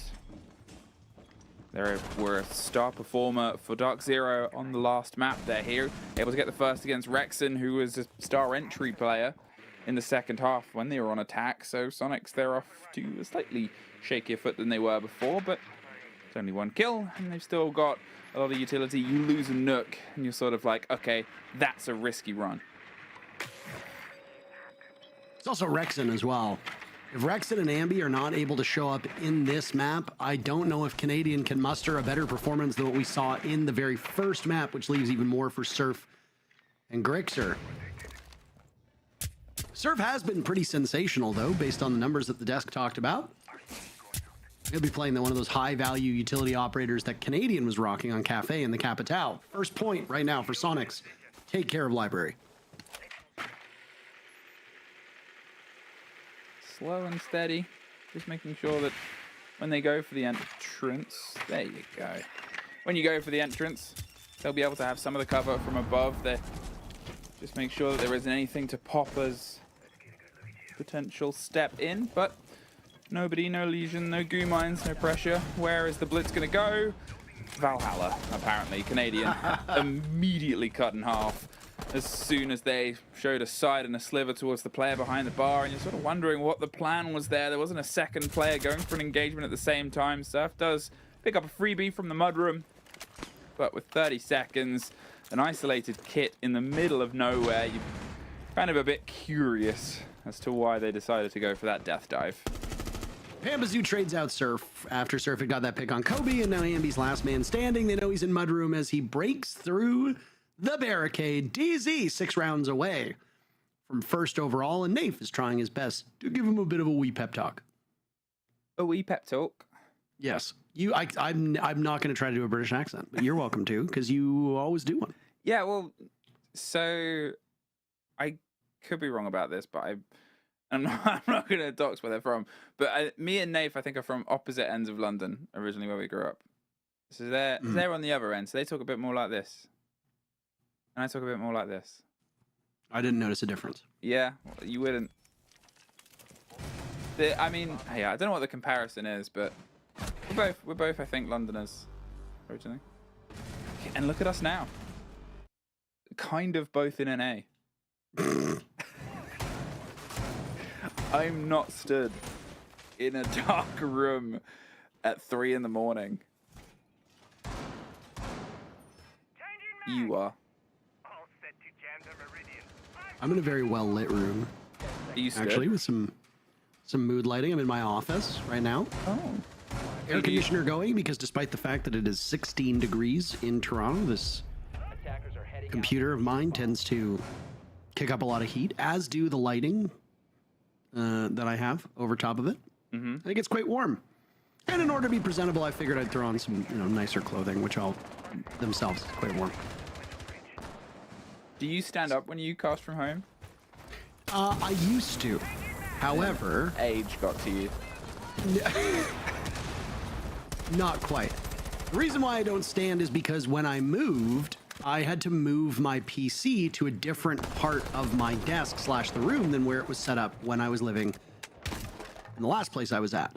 And unfortunately, my PC does not have the same space to be close by, and because of that, the cables aren't long enough. So whenever I try to make my desk become a standing desk, which it is designed to do, it usually yanks a couple of the cables out of the monitors, and I just have not gotten around to getting longer cables. That's literally the only thing. So ultimately, it's just laziness. I was going to say, the story still boils down to laziness. Just in a different form, of attack here. We have them not quite going for the snappy take on engagements. They're still unable to force the players off the top floor as long as these outlines aren't lying to me. Yep, that is still a DZ player playing around the Vigil with Pamber. It's just causing some attention here. I'm not going to say problems directly. They have to go get rid of him because you cannot just leave an answered route round, because they will just route their way round towards the back line of your attack. Surf is the one that's stepping up for the challenge, but alone they can't really do much. The calls are still coming out, more flashes. There has to be something on the end of this utility, otherwise you're just kind of throwing gadgetry into the air and you may as well just put it in the bin at this point instead of the player that should be there as well. A minute left and eyes towards the site itself, but none of the DarkZero players feel like they've been forced out of position yet. No, and there go the logic bombs onto these DZ players as well. First confrontation will be Rexen staring longingly into the eyes of NJR, just as we did in the player cams. Ambi dies at the hands of Bolo. Bolo has been dropped, so it is a trade for trade as the time goes on. Some damage being done to NJR as Canadian gets moved out of that position. Rexen finishes off Bolo, so now it's a 4v4. Final 30 seconds, and it's SQ knocking at the door of this bomb site. One toxic canister goes down in front of Rexen. He has no choice but to back up, and Canadian will charge on in to deal with the clash. Will SQ come out ahead, or does TZ go up 2-0?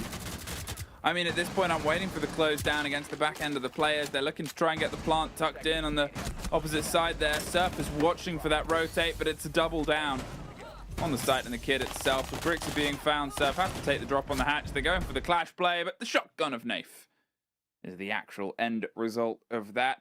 DZ, again, for me, they didn't really feel like they were truly tested on that hold. You could see Sonics were trying to piece together an idea, but unfortunately it wasn't a very good one. It's 2 rounds in now for Sonics, where they have struggled here on Chalet.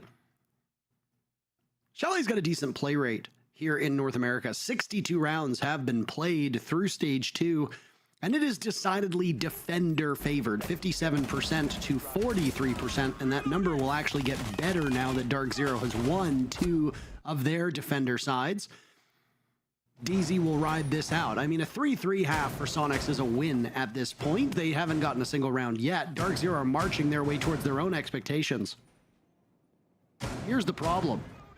SQ have 3 kills through 2 rounds. Yeah. Nafe has more than that. Kobe has 1 less than that. Bolo 1 less. Pambazoo 1 less. The same struggles that we saw from Sonics on Cafe. Players not showing up. Grixer, very slow start. Canadian, dreadfully bad start. Rexen, all right start. Ambi, okay. Surf, he was doing fine. Surf has been consistently the better player so far, but Ambi can obviously pick it up, and if Ambi starts doing well over the next couple rounds, then Ambi will obviously take that crown away. But Sonics are wilting in these engagements, and I don't think anybody is surprised by this. DarkZero have so many weapons on their board. Every single player on the team, and that includes Nafe, by the way, who's 4-0 after he's had some bad games over the last 24 to 36 hours. Everybody on DarkZero is known for their mechanical aim. They've been known for their skills. Pambazoo and NJR are an amazing 1-2 punch that DZ used to win a major back in Charlotte 2 years ago. There was commentary that Canadian as an IGL was holding them back in ways that he wasn't at the beginning, and Nafe seems to be getting pretty good value out of them. Canadian has obviously given more life to some of these Sonics players, but not in this particular matchup, not yet. And Canadian's issues with getting kills, well, that's been another story that we can dig into later on. But 1 minute into the 3rd round, and DarkZero are looking for a perfect rotation. Kobe was almost knocked off the board. 6 health and a dream is what'll keep him going for now, but if he can get the drop on a fight, again, if he can get his gadget deployed, then he can still sort of have that. I was going to say 3 in pocket, but he throws one out almost instantly. They're going to try and delay and delay and delay. As I said, what played DarkZero really well before was Sonics just couldn't find a way to shift them. Same as on the first side, and here with the Tubarao and the touch round claw, they can probably delay and delay and delay. I was waiting for the catch on the freeze there, and as soon as this one goes, it will probably immediately pop off. It had been there for a while. Bolo could preamble it and pre-place it, but when you're thinking about the wall underneath, it's probably where you want to actually use the end of that gadget. They got the side of it too, and I think from the pick-off angle on the side of Piano, they were able to remove some of the X-Kairos. They're just fading out the gadgets. There's the play below. There's the attempted drop to get anything on the back end of this. The C4 wants to go over the top, and so does Bolo. Gets rid of Grixer. The wall will fall. And this puts NJR in a very sticky situation behind the dining table. He has to try and find his route out, and he does, because otherwise he probably would have had his head taken off in a second. NJR now behind this bomb chassis, waiting for one member of SQ to wander in without having it droned out. Canadian on Kali. Let's see how this one goes. He says with a laugh. How does he do? Walking in, Ambi, the very first pick. Canadian slaughtered by Pamazoo, completely lost, looking the wrong way. A swing from above as Ambi and NJR trade out kills. Right now, numbers favoring DarkZero. They are 1 kill over what we see from SQ. But Rexon has the read on it. He's found an opening, and he will go for the plant with Ambi watching, but Bolo still has the spot above. Ambi, tucked in the corner, will get the diffuser, and it will be rushed upon by Nafe, who picks up yet another kill.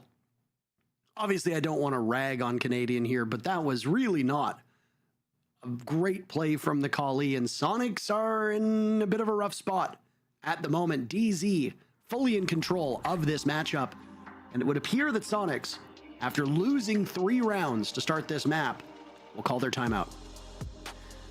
It just feels like it's low energy here from Sonics, and I said it when we were quite deep and heading into OT on the previous map, that these are very aggressive maps. It's a very quick selection here, especially towards the end of Border. It just sort of was an upwards trajectory of pace and application and expectation of what you're going to be able to do on your attack. And yeah, all right, this map might be technically defender-sided, but it is still a map that plays well for good attacking teams. And Sonics, as I said at the start of this day, statistically were the best attacking team of this region. Across it, they had more than 50% going into their favor, and you wouldn't believe it from the rounds that you've seen here. It just feels like they're missing that connection. Time to talk, time to slow things down. Go, look, where are we reassessing? Woo. Spicy.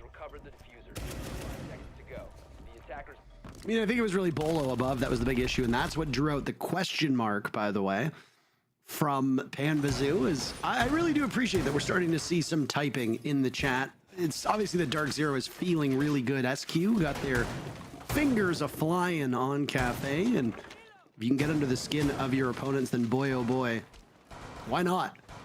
That very first matchup that we saw between these two teams, with Grixer being the hero tucked away, looking inside of Barbecue on Skyscraper to win it for SQ, was really one of the more memorable matches in the NA League so far this stage. But I think a lot of people, as they clowned on DarkZero, really did understand, maybe in private if they didn't want to admit it publicly, that any rematch would likely not go that way. Sonics have been a mighty fine team, but DZ has just looked slightly like a cut above. And with the way that they're playing today, despite the scare they had yesterday in their matchup, DarkZero, yeah, they almost dropped the very first map, but admittedly it wasn't their map, so it wouldn't have been the end of the world if they'd lost it. Here on Chalet, this is what we come to expect, and if a 4-2 scoreline is what you need to claim victory in the first half, DarkZero is almost there already. One gadget removed there.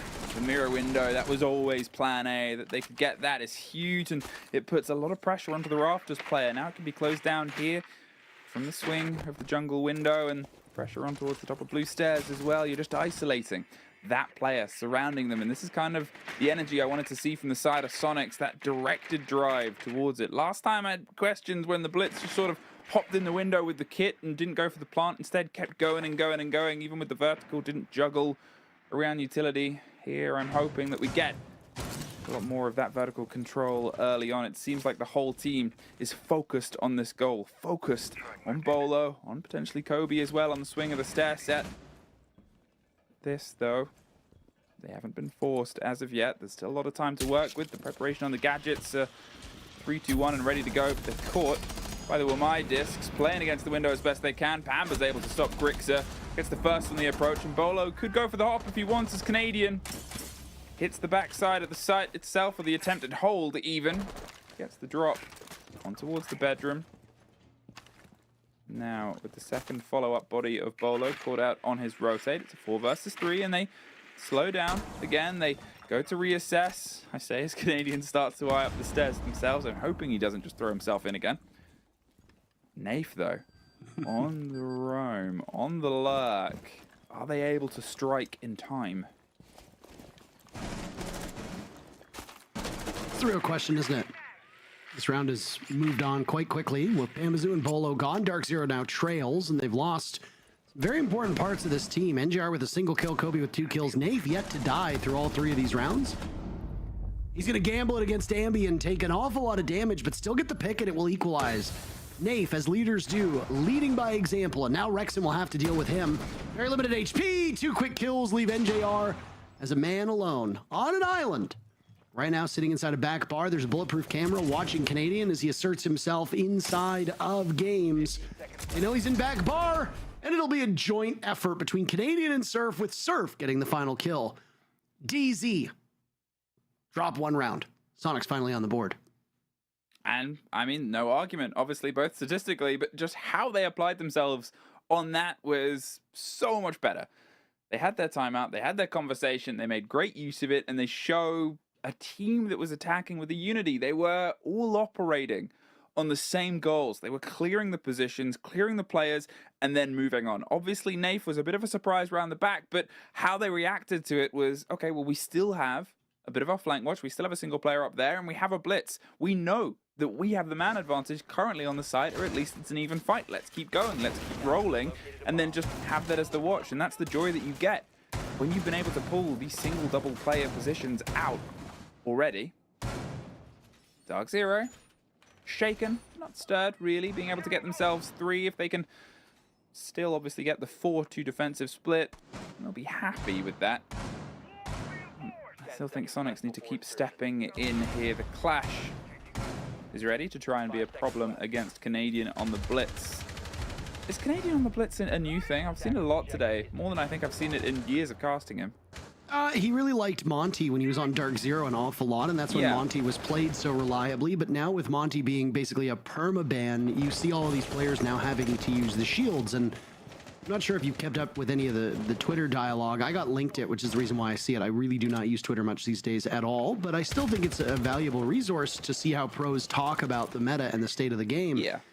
And I mean, basically everybody said you need somebody to play shields, whether it be the Monty if he's unbanned, which is unlikely, a Blitz as the follow-up, even possibly a Fuse shield, and then Clash also seeing a pretty healthy pick rate on defense. Shields are just very strong right now.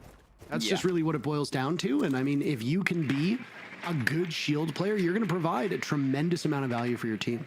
I think the way I found of explaining it over on the couple of days I've done in the other regions is it used to be back in the day you would have great shield players and they were very rare and you would know them by name. You'd know Pengu, you'd know Anaton, you'd know Hungry, you'd know these players that can operate it, and in this case Forest, and then Shield's got the buff, and now those average players are great shield players. The bar just got lowered, and there's still technically better ones, but you don't need to be the best in the world now to be the known force and factor on it, and that's just where that bar got shifted to and why the bans have become so metrics. It's a whole play style. At the same time, Kobe knocked out of the round. The first loss here, this still driven focus of Sonics on towards these loose players, get them locked out with the Deimos supporting that ethos. Bolo isn't too far away. They could try and drop down West Main stairs here. They could push up if they really want to risk it, but with the Deimos, with the chance of being caught, they're on the list of possibilities, and you wouldn't expect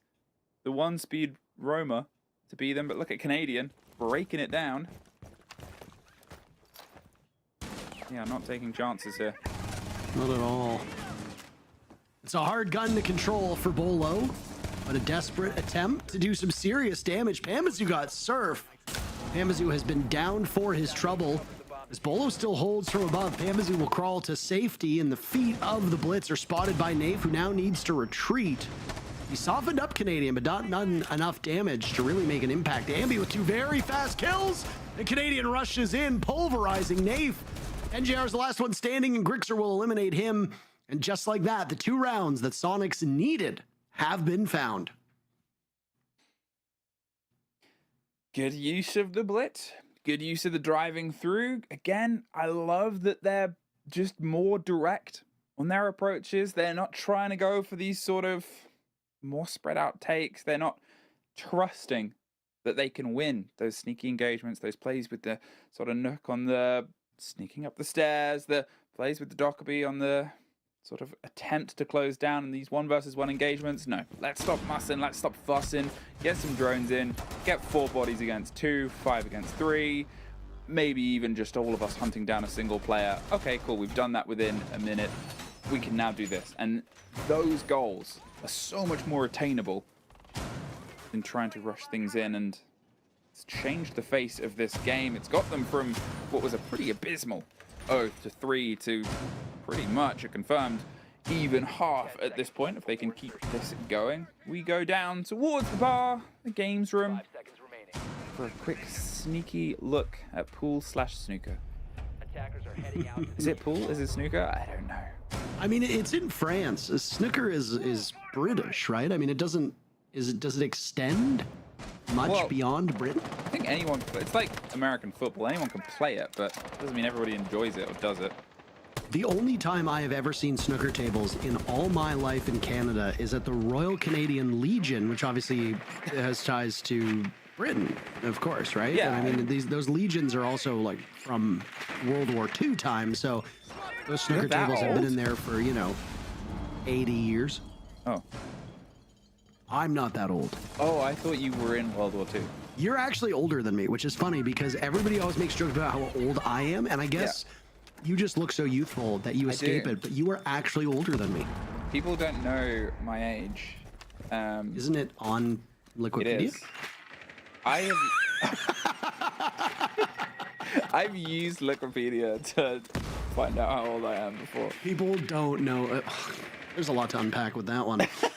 1 minute into the round, and all of this destruction is being done on that bar gaming side of the map. Ambi has used all of his Rotero drones at this point. There's an adrenal surge to top everybody off on the Sonics. That might herald the start of this push, admittedly, with half of the round still to go. They have great eyes and the horror of drones on chalets. They can be buried in all the plants, on all the boards across the top, and at this point, you can see DZ have not given Sonics one of those loose bodies, and they've started to spread out. Now they've said, we're going to play close. Okay, now we're over here on the far side. The Canadian having to cut their way up the stairs instead of pushing on the side as they did before, but Bolo gets one, and Kobe gets Canadian whilst blind. Nave's able to find some cement on the end of it, and it was a good idea from Sonics, but it was punished by a little bit of moxie and a little bit of decent play from the side of DZ. They stand tall, leaving Ambi and Grixer in this do or die 2 versus 4 situation. Cover the player with flashes, force them up the stairs, try and do a bit of chasing, but the camera is revealing all at this point, and it's an awkward fight to try and take. So instead, gets killed elsewhere. DZ get themselves the 4-2. At this point, I'm probably happier than they would have been with how those last couple of rounds went. That's exactly what DZ needed. So the first round goes just right where we anticipated it would go. SQ got their 2 rounds. That's nice. DZ wins theirs, and now DZ will presumably go onto the harder side. If DZ are unable to win the very first round of this second half, then I suspect that means big trouble to follow. Keep in mind that SQ had to use their timeout at the tail end of round number 3 because they started off the map far behind where they expected. I am frankly stunned that Kobe got that kill, by the way. Canadian had him flash, dead to rights on stairs. Oh my. The first tech pause has hit the server. No! We've done so well. We complimented this. Now, at least it's at the halfway point of a map. And we've got a break ready for you. We'll break.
We are back, and Kobe Lax is... What's he reading? Grover? Best-selling author of Winning. Oh. Tim Grover. Oh, how do you know? Do you have that book? I just Googled it very quickly. Oh. Who is Tim Grover? Tim Grover is a businessman, motivational speaker, personal trainer, and owner of Attack Athletics. Right. He is known to be recognized as the trainer of some of the most elite, iconic athletes in the world, including the late Kobe Bryant, Dwayne Wade, and Michael Jordan. Wow. I wonder if that's where Kobe got his name from. No, I think it's the other way around. Very on. Oh, Kobe Bryant got his name from Kobe Lax, the player, of course. Yeah, see, lol, he agrees. They can't hear us. What is he laughing at? Just having a That's good what time. I want to know. Maybe there's something funny in the book. I don't know. I haven't read it. Just really enjoying it, I guess. I don't know. He's like, good man, we need to play. He's like, oh, damn, okay, cool. Puts his hand down as we get to the halfway. Thank you for sticking with us during that tech pause. It was at the halfway point. The players are back in. We are rolling again. DarkZero won the first map all the way. And here, they got off to a very strong start. 3 rounds. Sonic started to fight back, and then DarkZero got the one just before the turn of the half. That is all that has happened in the game up to this point. Now, I think Sonics, they worried that they might have cooled off just a little bit, because they did definitely start to cook back into the game much better and better. They were pretty lost at the opener of this, and the pressure was on them to try and get their attacks steady across. And here, similar sort of game, they have the air jabs to control the rotation behind them, or in front in some cases, just cut off the loose route of these players. Ambi has eyes on the approach and wants to see if he can try and maybe step into it, but he's just drawing as much utility, as much focus, and as much attention as possible. But otherwise, it's seemingly just isolate West Main here. They can get themselves in, get an air jab tuck just on the rotate of the door at that point in towards dining. Well, they'll feel kind of confident now of being able to focus on the West Main breach on towards the trench wall and push in from there. You mentioned shields being an important part of these teams and why Canadian plays those shield operators. I mean, the low-hanging fruit would have been a joke about his aim. But now he's going to play on the Clash. And I mean, because Troy is at his best when he can see things, visualize the play, and give that information to his teammates. And shields allow him to do that. Unfortunately for Rexon, he dies. He was playing on that mirror window maybe a bit too aggressively, and a joint effort from multiple DZ players has now resulted in the very first death for Sonics. Pambazu dies shortly thereafter to Ambi, who's roaming on the main floor, and the numbers are back to even with 45 seconds left. I like that Surf didn't throw themselves back towards the site. You only need one to be that danger man at this point as well. He can draw some attention. He can maybe try and fight back against the Hatch. They've the ones that have to try and secure the plant, and a C4 will secure the kill on the back. The Clash, again, as you called it, Canadian loves to see and say what is going on. And that grenade will force a bit of motion, but Ambi getting Bolo. It's just everybody falling on the altar of trying to push into the site. Grixer is finally caught out. The Clash is still standing. Yeah. And reading all of this as they push and attempt to push past and get the fight. But at that point, when you have the Clash, you have the read, and a Bulletproof was still getting the backup on all that intel. Sonics, they just kind of expected seemingly the push to come from there, and they said, yeah, you can have that terrain. Doesn't mean you'll have the site, though. Sonics getting closer to tying things up, and I mean, there's a scary start with Rexon getting picked off early. DZ will have to find their footing and settle in on this second half. It was that main floor that caused some serious issue. Ambi wasn't alone up there. He failed to see the other player that was with him, but I mean, if you're going to hold that middle floor, then somebody on the attacking side has to deal with it. And nobody bothered to do so, which is why you saw that very linear take from DarkZero fall apart downstairs.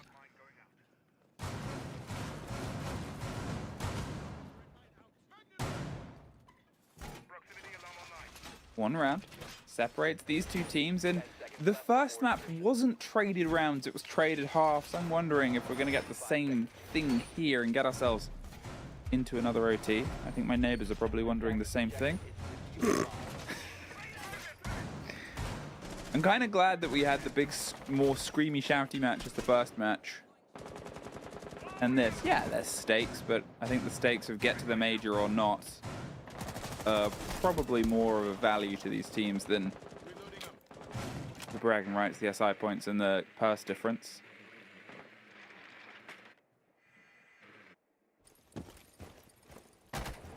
With this being an actual middle floor defense by Sonics,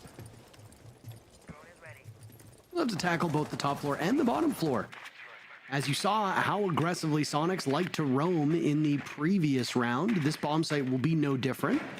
Two silhouettes just sit inside of office. Thought they were going to get a drone read, so I was going to be quiet, but then the drone didn't really do anything, and then we switched around to another operator. Either way, they'll be shaken off of their position very quickly. DZ has assessed that the solarium and bedroom side of this map is good to go. They will take up more map control, as it does push these Sonics players back farther.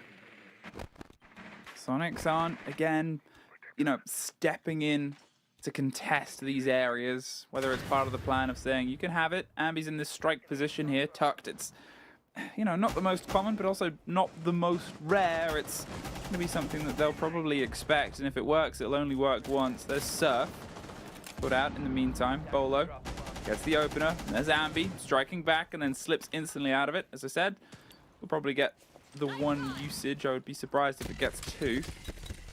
As the Candelas roll over, here's the first fight actually coming together. Ambi with the backed up shield and Rexon with the backed up player gets the kill. They're rolling out the blinds as much as they can. They're driving all the way in, get the execute on towards Ambi, try and keep rocking and rolling their way on towards. Catch at the top of blue stairs, revealed on the camera, hits the drop. Did they see where that loose player went? Back inside the site, drifting in towards the coat room. And it's Bolo to check him out of it. Rexon gone 40 seconds. They have some vertical control, but they don't really have a lot of utility left to try and help them drive in this 3 versus 2. They've got 1 frag grenade, 3 flashes. It's going to have to be very direct behind what is now a call being put together, but Canadian wins out the first. Pamba's looking to try and follow them through. They have them not officially dead to rights, but stuck in a corner. Are they going to try and fight their way out? They are. Whoa. It's not going to go very well. Pamba gets the drop. There is at least a final player to find, and it's Grixer doing their best to hold on. 8 seconds. Tucked round the corner. You've just got to take the engagement. The blind is on yourself. NJR still finds it. That was almost tragic, though. Show us the typing. Show us the typing. I want to see what he's saying. I want to see them. Easy hooks us I want up. to see what he's done. Where is she? Where are they? Ave Maria.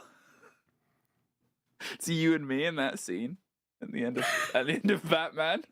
Ave Maria. I am astonished that NJR was able to win that. Yeah, he made it harder for himself. It's winning on hard mode. NJR typed "you're shaking," by the way. That's just in case anybody's curious. We have another technical pause. I don't know what this issue is. We are actually frozen on Chalet, which I think is very apropos. Can you ski? I mean, I could attempt it. I was learning snowboarding, but I feel like some of those skills are transferable, but not all of them. Say the word radical. Rad. Yeah, you were a surfer? A snowboarder? No, I don't know if you know this, but I live on a lake, not an ocean. You can surf on a lake. I mean, there's actually quite a large surfing community on Lake Ontario, but I mean, it doesn't hold a candle to what you see in the ocean. Well, no, because it would go out. Tide goes in, tide goes out. You can't explain that. Can't explain it. I said we weren't going to get too many shaft rounds, and then that plays out. You know, again, very, very easy for me to sit there and say what the right and the wrong decision is, because I can see everything. I can see what they're watching and waiting for, and they're playing off of it. Canadian swinging out the door of the mudroom and trying to find a fight and cause some damage. They were probably concerned that they were going to get closed down on, but there was about 10 seconds left. If they had sort of tucked into a corner, lay down, waited for the contact to be made and swing on contact on the door when they went for the site itself or went for them, they forced 5 seconds out of that time. 5 seconds was the difference of that round being win or loss. And again, it's very easy for me to say because I knew the positions of the players, but it shows you the thin margins that these rounds are sort of hinging on at this point. Still waiting to hear why we are currently in the midst of a tech pause. We will relay you when we have the information. Probably Carter's fault. Probably Lynx. Apparently it was a player DC. Sounds like Lynx. Just wanted to say to everybody watching that we feel your frustration with the tech pauses. Is that your radio voice? No, that's my I'm tired of tech pauses voice. Oh, what's your radio voice? You have one. I thought it was this. That's true. I was working with Manic, Rob. I said, do you have a radio voice? He went, nah, mate. Only had the opportunity to work with him and meet him once, and I gotta say, very, very awesome man. Very good at his job. He's a glue guy. This is actually this is a phrase that's actually come up a few times. I don't know if you ever heard this. I have never heard someone described as a glue guy positively. No, I mean, this is actually maybe this is a North American term here, but glue guy usually represents somebody who they're not the best at what they do. They're very good at what they do, but it's like the role that they play, as we are now back into the match, is that they just kind of keep everybody together, and you are the person that people refer to, or you are the person that people go to when you have issues. You are the person who raises people's spirits. You make everybody feel better. You make everybody better at their jobs, and he is a glue guy. And I will say that Green Room vibes differed based on which talent go to certain events. That's true. In Manchester, there was way too many British people. I had heard this. You were in Manchester. Yeah, that's why I heard it. You're also British. Idiot. It's very hurtful. You know that I take these things very seriously. Yeah, I know. I know you write it on your mirror. That's why I say these things. It's a joke, of course, about the Brits. But no, in Brazil, I got to say, it was nice to have the Aussies there, to have Guz and Xenox at a live event, to see them again. It's the first time since Copenhagen. Mm-hmm. And then obviously meeting Manic was very nice. Yeah. And he's a glue guy. You know, he's tremendously good at his job. He's a great host and a nice person, but he made the Green Room better. And I think he made all the people that were working feel a lot better. And you need glue guys and glue gals too. I mean, you know, glue they thems. I actively try and make Green Rooms worse. You do. You are the opposite of glue. You are like a poison gal. That's what they call me. Poison gal. Everything that a glue guy does well, I do the opposite of that. I work to undo it. We are mortal. The glue guy and me are mortal enemies. They'll be like, we're having a great time in here. And I'll be like, are we? Okay. This has been a round that not much has happened. No. I like that Canadian is on Ella. Canadian's been swapping around on these operators and really hasn't been finding a ton of success through much of today's matches. There goes the deployable shield and the drone. Womp womp. As the E1D will go out, Lion not an operator we've seen an awful lot of. Dokkaebi has taken that place along with Deimos. And now Albi Wamai harassed in that corner. And, well, NJR is just not fast enough. He had an opportunity to do some more damage. There you go. The fire will spread. Another E1D will go. Nade goes in as well. Surf evading this. Look at all the utility being used. And DarkZero not finding anything for it. Surf's trying to step back in. He pre-fired just in case something came around, and it's a wise choice because although there's been a lot of the threats and the damage done obviously to the Wamai, they haven't removed the structure, but they tried to swing in, and that allows Sonics to still play in that space, to still be a response in the small box. They push them off. Naif is stuck, watching, waiting on the double window with an attempt of NJR to get the pinch on a single player, and well, they get gifted it, and there's Naif. Suddenly, putting us into the 3 versus 2 as Ambi's able to at least stem the flow, but getting one, getting the pickup, 20 seconds. They've got to get this. They have the cover, otherwise they are alone. Ambi and Grixer are going to see if they can try and step in either side. They have the pings on the play. They know exactly what's going on. And now we talk about who's going to give them the fight. It's NJR that steps through, looks for the first engagement, can't get it sharp enough. Putting Nafe in a 1 versus 1, but he just cannot get the 4-3 to his name. And Grixer holds on for Sonics. Really coming down to the wire there, and Sonics having to work for every single one of these rounds. It will not be a cakewalk for them. But just as we saw in map number 1, DZ kept it very close. They were in the driver's seat for most of the matchup. Sonics came a couple kills away from winning that very first map.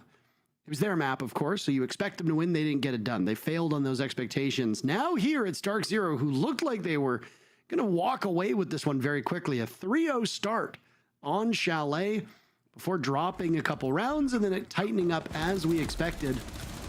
Now there's 1 round difference between these two teams.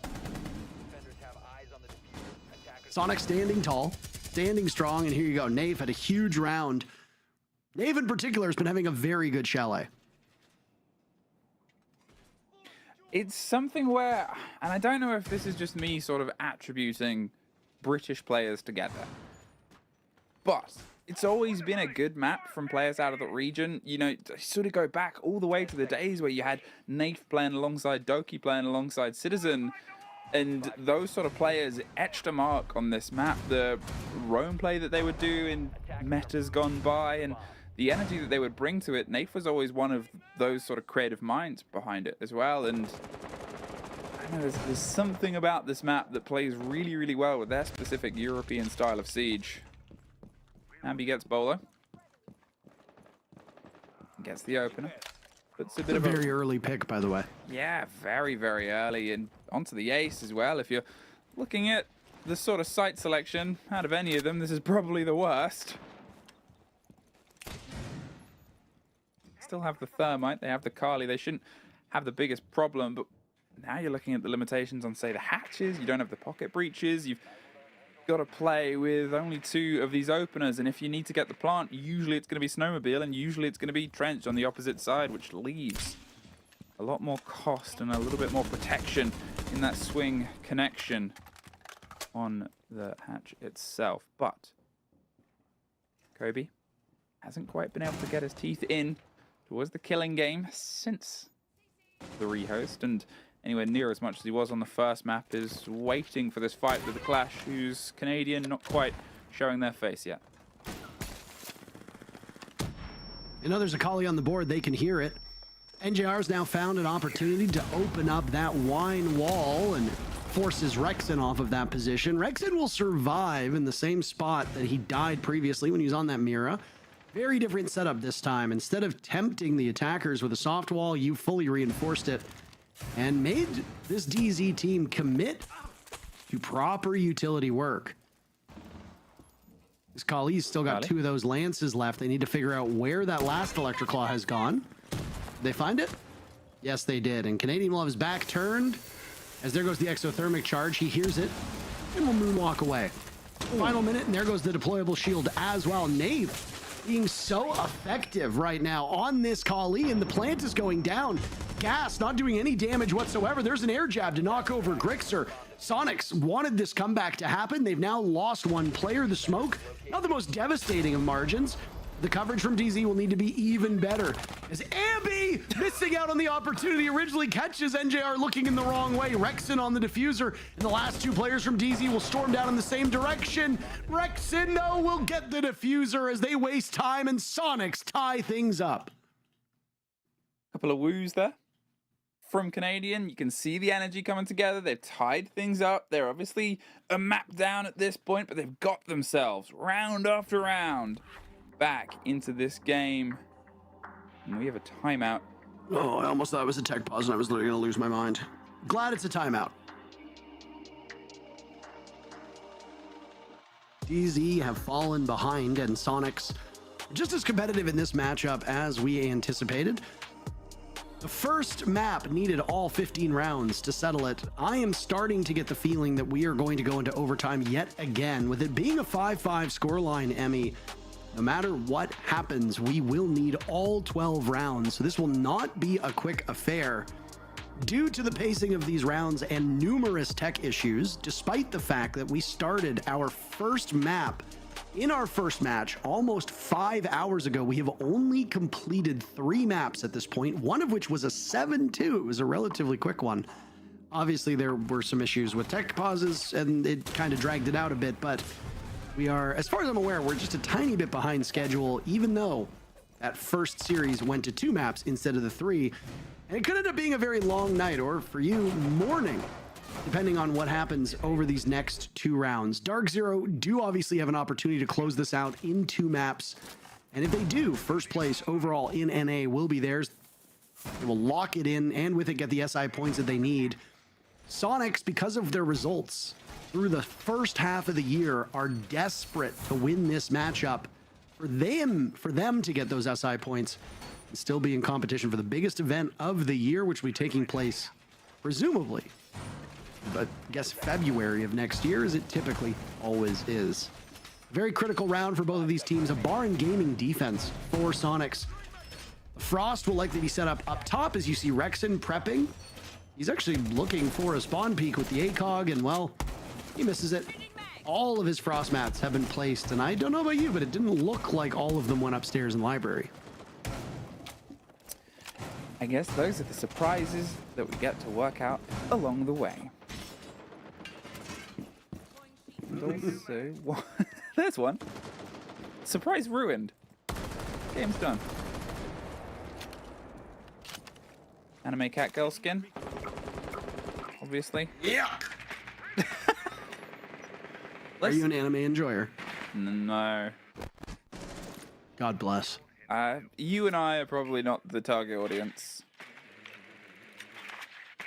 If anyone from the talent team was going to be like A24 enjoyers, I think people would rightly guess it's us, and rightly guess that maybe with this lineup there might be a bit of early pressure on towards the site. Pamba, the Nook, cut their way in via the bar to see if anybody's serving, but has actually been surprised by the lack of any presence. They're on cam, they rotate round, and they almost give the game away there, but Grixer gets off and gets dropped. Pamba now has full site control, but he's worried about someone trying to find the fight back in on the door, and it's Canadian that gets the end. Running? A couple more. Brexit and Surf and Ambi, and I mean, what was almost a very powerful snap onto the site turns in to a collapse across it. SQ on map point, by the way. If that single round on Cafe had gone the other direction, then it would be SQ looking at a 2-0 in this series. Almost certainly looking like a third map will happen. Let's get a nice look of all the players. Do you think they have to remember to make their beds before they turn on their cameras? I think, yeah, probably. I mean, there's been funny, questionable things that we've seen in the back of people's cameras over the years that we haven't commented on because they obviously haven't sorted their life out on camera. But we're not their parents. If they want to be messy, they're allowed. I don't care. It's 4 in the morning. And this looks like I might be going until 5 in the morning. Sonics, they're 1 round away from getting this pushed over the edge. DarkZero, 1 round away from putting us into our second OT in this series, but with the chance of keeping it in only 2 maps. Obviously, the one we'll go to after this, if it does fall to it, is Border. I'm curious to see if we get there, just how much energy is left in the canisters of these 2 teams. It's been tooth and nail, not, as I said a couple of times, traded rounds, but traded halves, and it's just been big responses of stepping back up, stepping up to meet your opponents rather than dropping off past their level. And that's everything you kind of want from a grudge match in Siege, right? Is that they keep hitting new heights. And that's how it's felt generally throughout this series. There's been a lot of storylines in North America. Los performing as poorly as they did. The prospect of Luminosity doing well with their roster being what it is. OXG falling out of orbit. Wildcards improvements. Cloud9 Beast Coast taking a step back.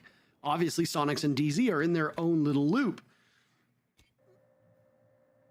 There's been a lot, and there's been a lot for us to talk about it. And I know the desk has had a lot of fun with it. Jacob has done a very good job of narrating and weaving these storylines together, with Fox and Laxing providing the analysis that we need from former pros. There aren't a lot of former pros that work on this show.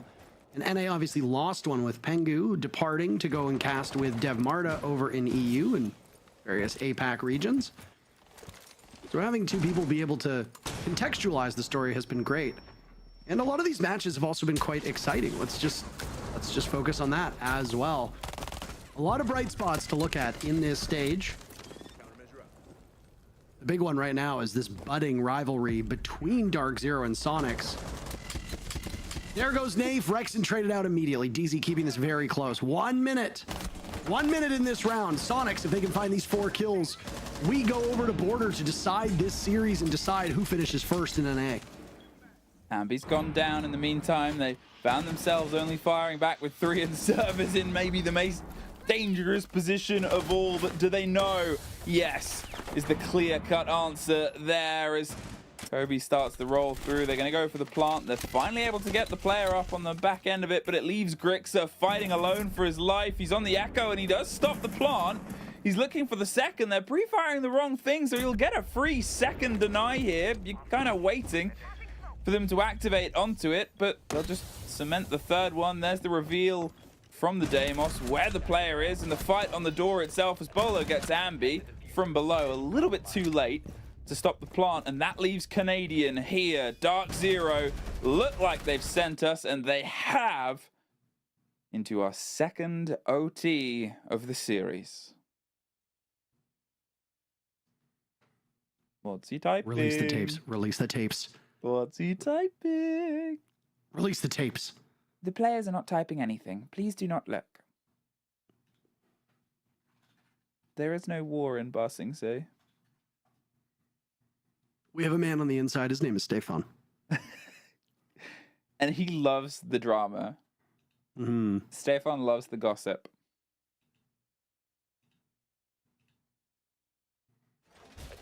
Why not? You know what I will say about Stefan? He's a professional hater. Yeah. Easy is a professional hater. We were talking about the glue of... He's also the anti-glue guy. Yeah, but because of that, he becomes the glue.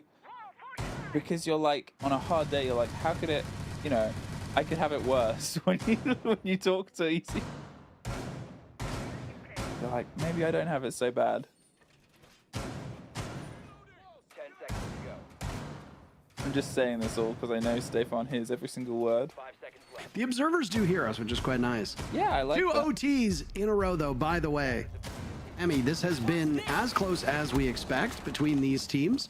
If you look at the playoffs so far, Sonics and Wildcard did not go into overtime at all in their very first matchup, despite all 3 maps being played. Same for C9, BC, and M80. They were all won in regulation. You look at Sonics versus Space Station, in regulation. You look at DarkZero versus M80, all won in regulation. What about Space Station and M80? They had a single OT go the full distance, and that was Bank. Both of these maps have now gone into overtime. It remains to be seen if all 15 rounds will be needed. But one thing is for certain. This match, which was hyped up greatly as a grudge match between these two teams, with all the history between the players and the leaders on this team as well, well, it's lived up to the billing because we went all the way in map number 1, and there is a very real possibility we do it in number 2. If Sonics prevail in OT, then we have Border as the decider, and that too could go all the way. A very spirited contest, and again, this is excellent for the rivalry.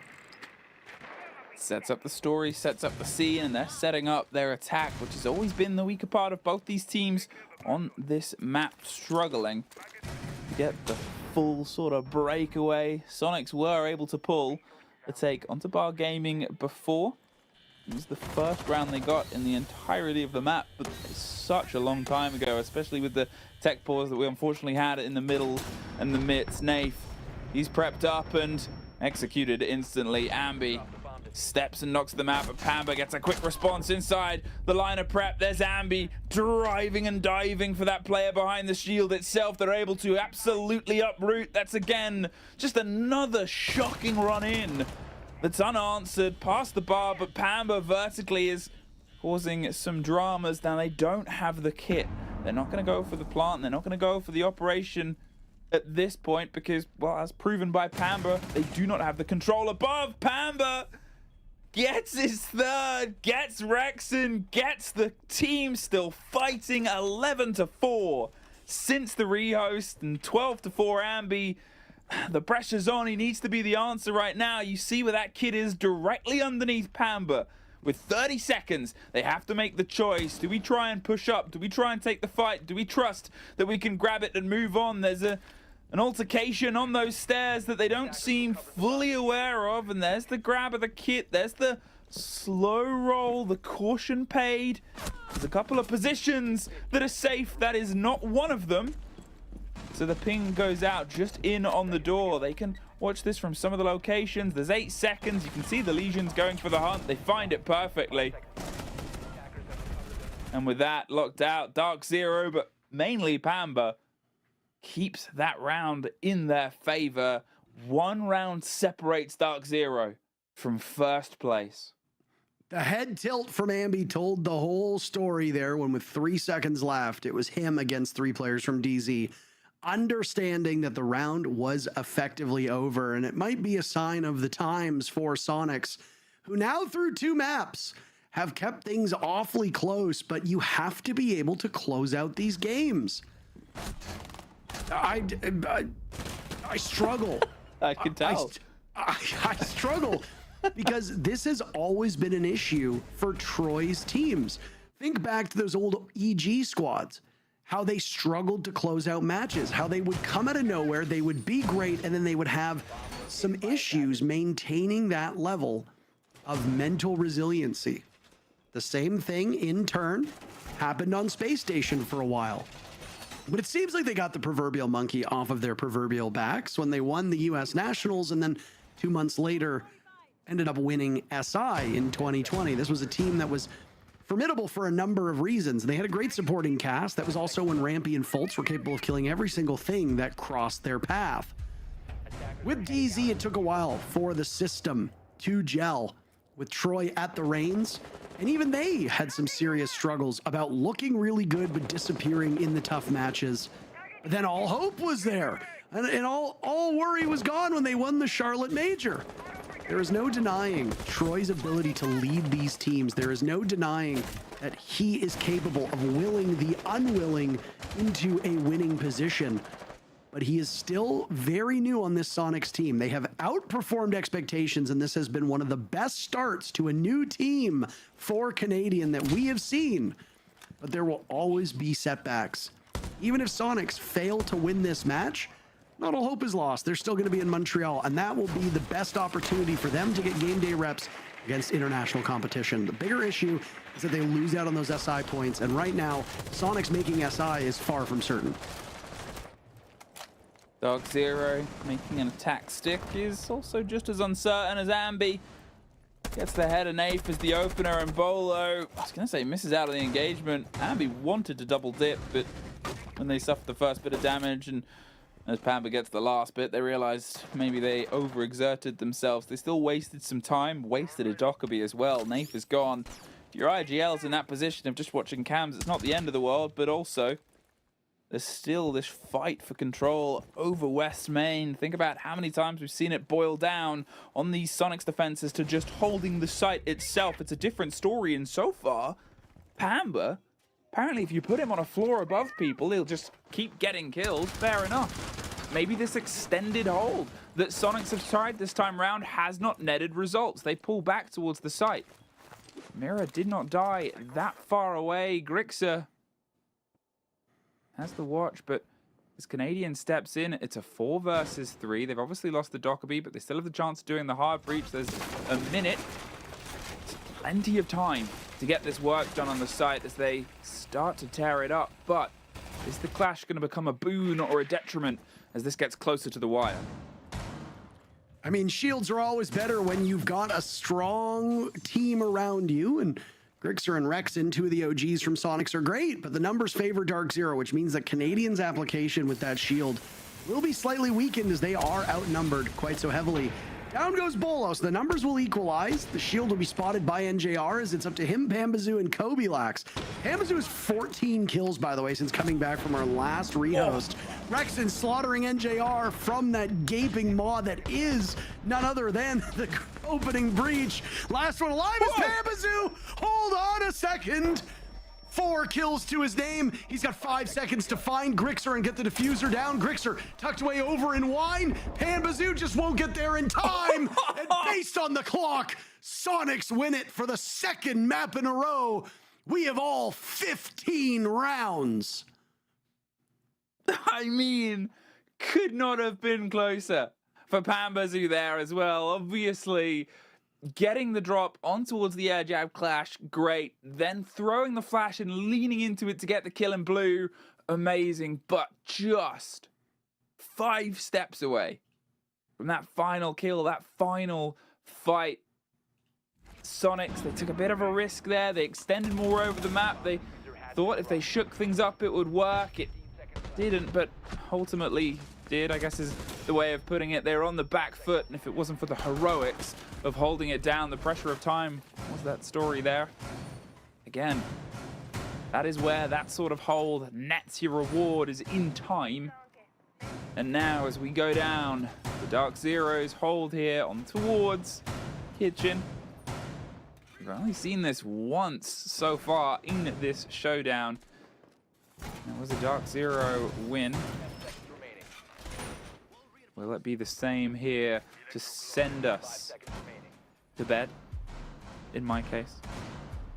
Or can Sonics crack their way through the Deimos, the Dockerby to control the space, control the players, the Blitz with the kit of Canadians, maybe try and drive their way in? That hasn't been their greatest success stories, though.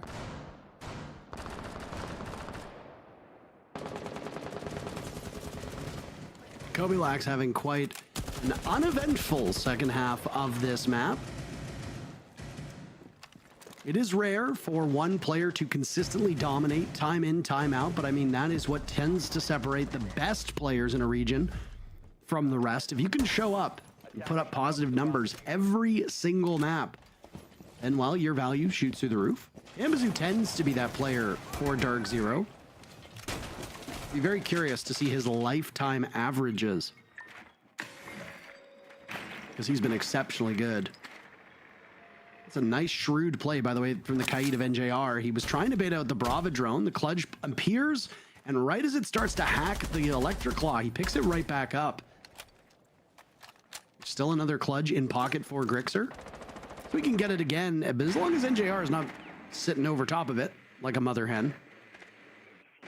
Very limited action so far through 1 minute and 20 seconds.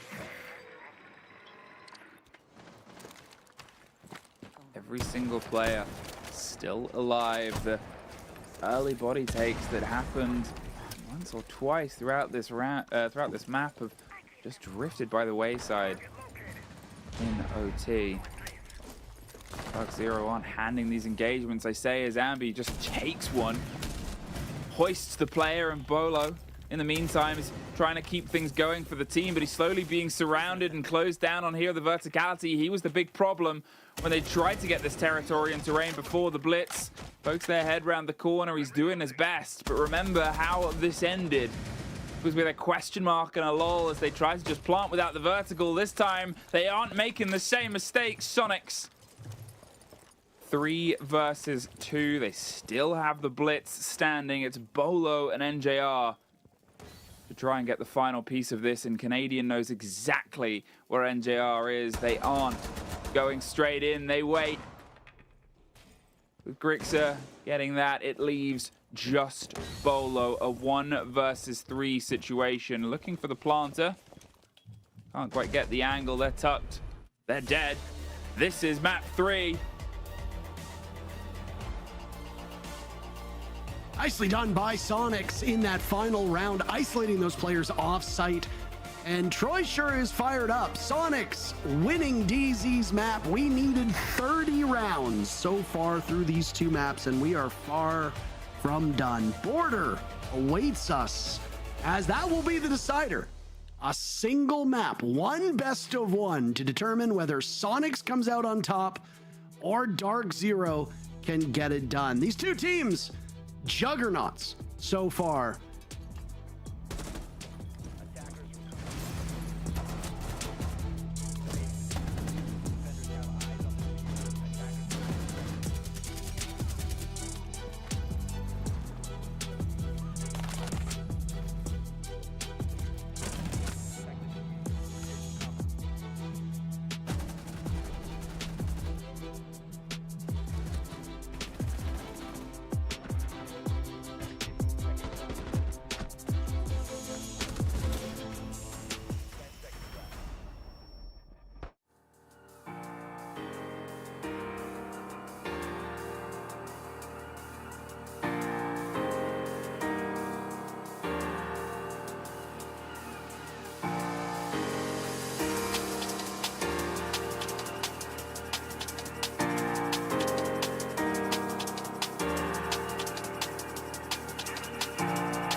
I'm body blocking. I'm body blocking. Office for. I'm just gonna suicide. I'm just gonna suicide. Plant down, guys. Reset. Plant down. Reset. Let's go! Let's fucking go! It's not over. I just knocked over everything on my desk. Holy shit! Motherfuckers can't attack for shit. Go! Well, it's 2 maps, 30 rounds. Are you entertained? Is this not why you are here? This kind of brawl, revenge, grudge match, siege is what dreams are made of. Do you think Canadian was body blocking there at the end? I couldn't hear the comm. I don't know.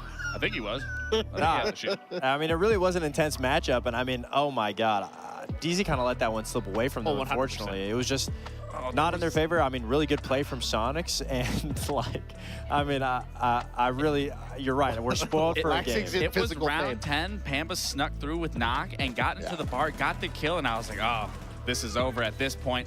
And then he just whiffs on the guy coming back into sight, and then it just completely trickled down from there. Whereas had they won that round, then they won the next round, which they would have ended at 7-5, but they just couldn't pass that finish line. Sonics kept up the tenacity from them. And I mean, even this round from NJR, that was insane that he ended up getting that kill. But I mean, both these teams just, it's literally a tennis match. It's just a constant back and forth between these rounds. You don't know who's going to win. In some of these situations, it looks like Sonics or DZ should win the round, but then they end up just edging the back and getting back into the fight, getting back into the round, and just closing it out and just pushing it into the next round. I mean, this really has honestly been the most back and forth game so far that I believe that we've seen in the NAL so far. Yeah, I mean, I really love like the slow pace defenses that we're seeing out of DarkZero. I feel like where they're falling short is unfortunately just their attacks, I guess, towards the end, even especially once it got to their overtime. I mean, yeah, the post plants, I agree. I mean, I just think like Sonics had a really good aggressive style. I mean, there was a lot of times that they were taking the site away from DarkZero, and DarkZero had to rely on their information to, I guess,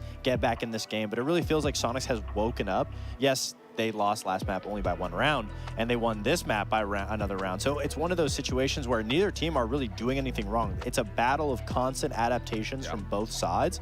And the map 3, I'm like really excited to watch to see what's the change that it's going to be. Wow.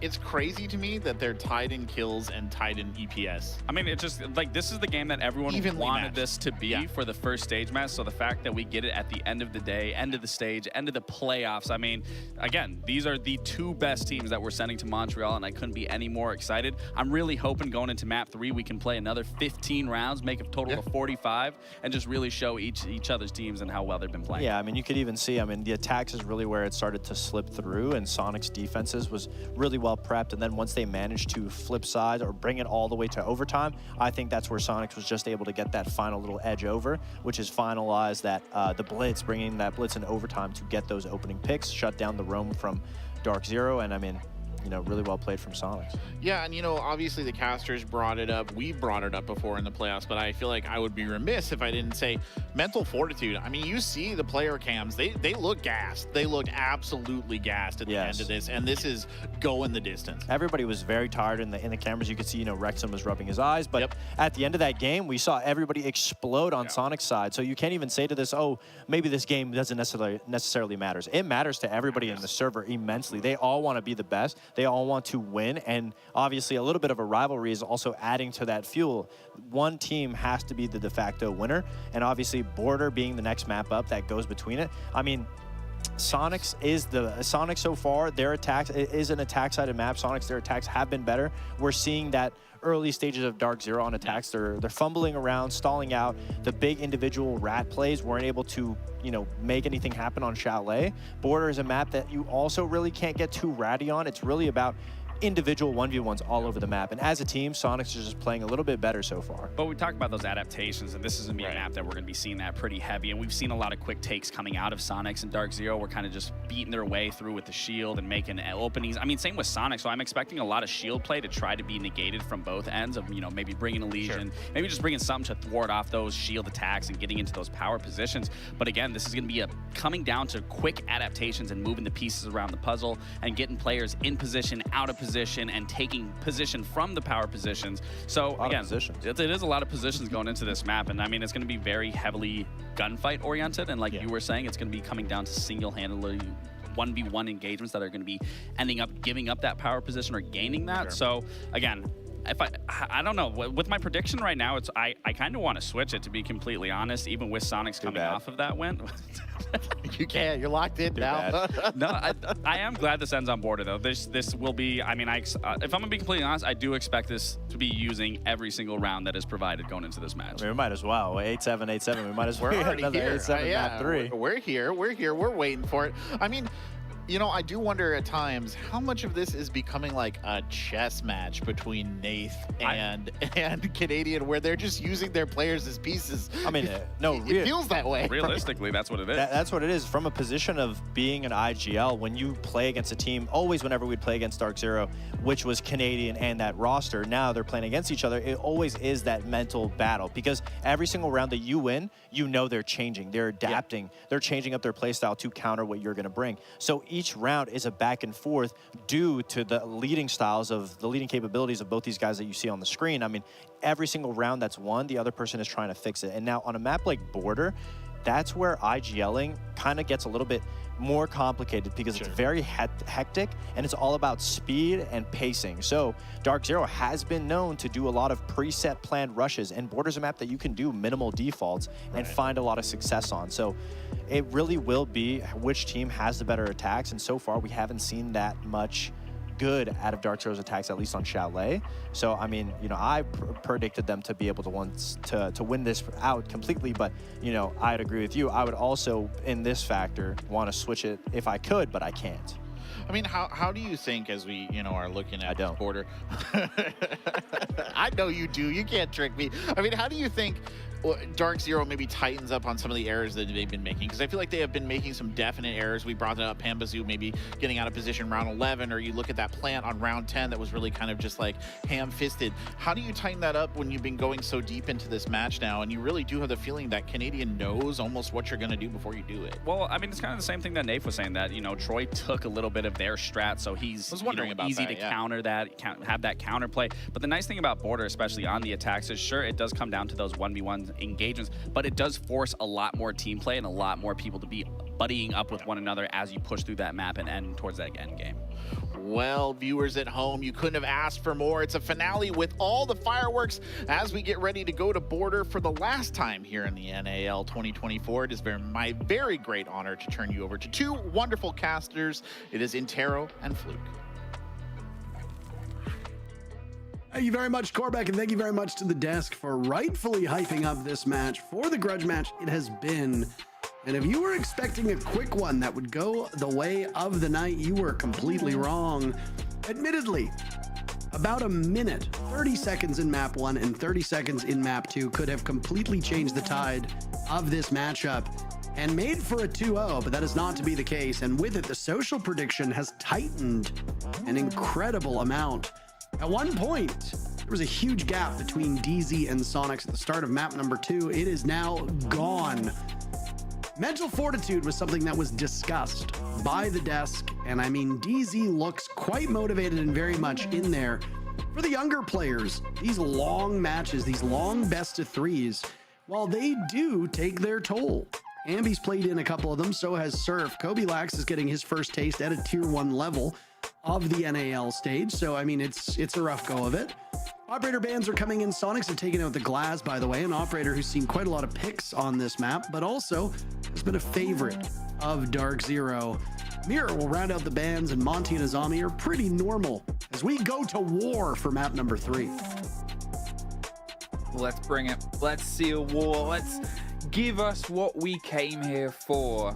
Although it's a little bit early for some of us, I'm excited to see how the late starts to battle against the others. As they pointed out, you can see the energy dips, the energy changes. You've had a very long series. You couldn't have had a longer series up towards this point. You're looking at a chance where if there was infinite OT, they probably would have just traded rounds for a little bit of time and got themselves in a back and forth with the mental changes it would have. But here, mistakes on Border are punished succinctly. You can very quickly find a flaw and turn it into a turned around. There is very little from one corner of this map to the other in surfaces that cannot be shot through.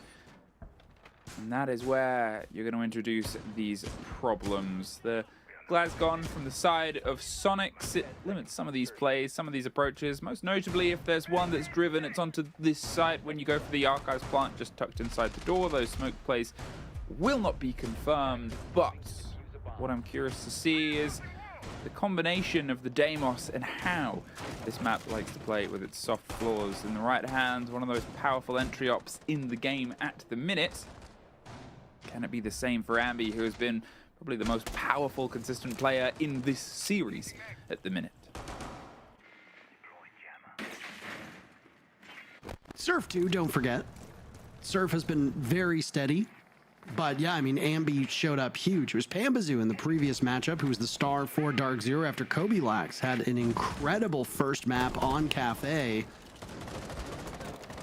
But if they take rotations, if they take turns, oh my, no. Surf looked like he was going to be a little bit slow on that one. He didn't do a single point of damage to Kobe, who still hangs on to his position inside of Break Room. Logic bombs will go out along with one of those death marks, but there are mute jammers aplenty sent all around this bomb site that will keep them safe for the time being. Canadian taking damage from those impacts. He's reduced to a third of his HP, and he's in a rough spot. I mean, this is that problem that we actually saw early on the Chalet map, was when you would have the isolation caused by a bit of an overextension from the side of the blitz, you'd find yourself stuck in a tight spot with no support system to get you out of there. That was what was punished. Here, it hasn't been yet. Canadians just been able to tuck and retreat their way out of it and find themselves a semblance of safety elsewhere. But with a minute 10, with a failed initial incursion towards the map, and with not really any rested control anywhere, they're going to have to reevaluate what they want to do. The break on towards the office wall, the idea of planting behind A means you've got to get rid of NJR. You can see they're droning him out, but as long as there is a C4 in the position underneath this site, you have no guarantee, no safety, and no, you're just going to trade a body out at a moment. So there's a bit of a rotate round, there's a bit of a drop down for the pressure, but they cannot get that kill, they cannot get that take. They have to give themselves a little bit more support. The first goes. It's Kobe caught with Pamba almost instantly following a double. For Ambi, gets himself off to a screaming start. As I said, Deimos is going to be that lead through. Canadian's going to see if he can try and use this pocket to get the plant. They've forced the player away from that position, and it gets itself confirmed with Rexon finding Nafe and someone else getting a kill that doesn't show up on our feed. It's all down to Bolo, but not for very long. A flawless round, and you can see King Monkey himself screaming at the monitor, as he and the rest of the team will be very happy with that one. They all spawn into Border, and none of them die, none of them lose their lives. Border has been played through 55 rounds so far in the NA League. 53% of those rounds have been won by the attackers, at least 47% won by the defenders, which isn't a terrible difference. That's what we refer to as a coin toss map. SQ did do battle on this map yesterday against Space Station. Sonics prevailed by a score of 7-4, and they had banned the Dokkaebi against SSG, as they did in both of their matchups. That was a targeted ban. The targeted ban this time is the Glass. Border was also played by DarkZero and M80 yesterday. And Border, in the Border matchup, DZ banned Blitz and Azami. Well, since Azami is taken by Sonics, DarkZero had a bit of freedom. They banned the Mira and instead opted to go with the Montaigne, who was banned out in every single one of those matchups. DZ banned Monty twice on Chalet and Clubhouse, but it was M80 to ban him on that particular map. So things are pretty normal here. The only difference is that there is a Dokkaebi available this time around for Sonics. They will forego the Korean nuisance op. As you can see the lineup right now in the bottom right corner of your screen, a Lion will be brought as one of those oppressive roles to freeze the defenders. That's a relatively early EE1D. 20 seconds into the round, and already Canadian has pulled the trigger. It almost feels like an accident. You know, sometimes you can understand it if you think someone's playing on a window and you can catch them on the run away. And as I said, this is a quick map to get into these fights. You can understand it if it's for a Deimos to get a name and a face to track, but there wasn't anything that immediately came on the back of that. Ready to try and get this deep angle, but Nate's not ready to find the other end of it. It's Pamba that actually gets Ambi locked out. No multiple kills, none at all for him this round. How will they operate on the back foot? Will we finally start getting actual traded back and forth rounds between these two teams on this, the decider map? As you can see, Sonic's trying to reevaluate. Again, every time you bring a Nook, you assume they're doing a high-risk, high-reward maneuver, and I don't think we've seen it work out. There was one time where someone was able to sneak a Nook in towards Bar on Chalet, but otherwise all the attempts have fallen short.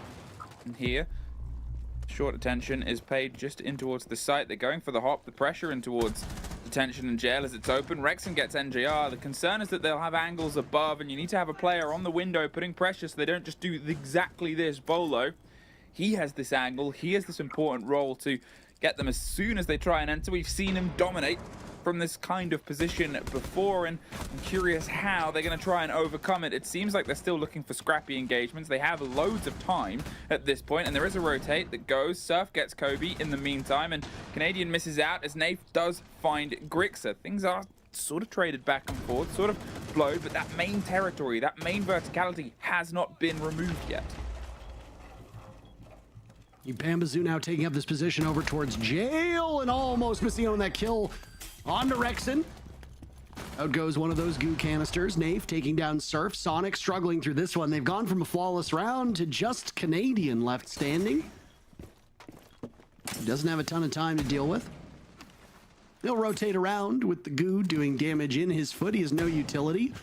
No secondary gadgetry either. He gets swung by Panbazoo. And Troy is worried about where these last two players lay in wait.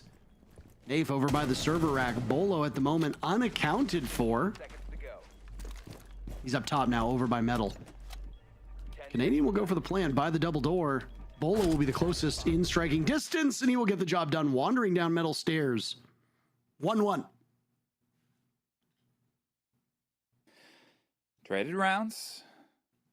Ambi losing their life first. This was actually a point of curiosity I asked before, is how far away are we from the best of 3 kill record? Obviously, Ambi's had a couple of great maps. Pamba's second was fantastic, and the distance is about 20 kills. So for the money that our producer has given me, 55 is still the standing online best of 3, best of 5 kill record. Ambi came into this map on 36. We need to hit 20 to be able to surpass it. Pamba, 33. So a little bit further behind, but not a million miles away. Both of them able to get 2 kills apiece in the opening 2 rounds. How far can they go?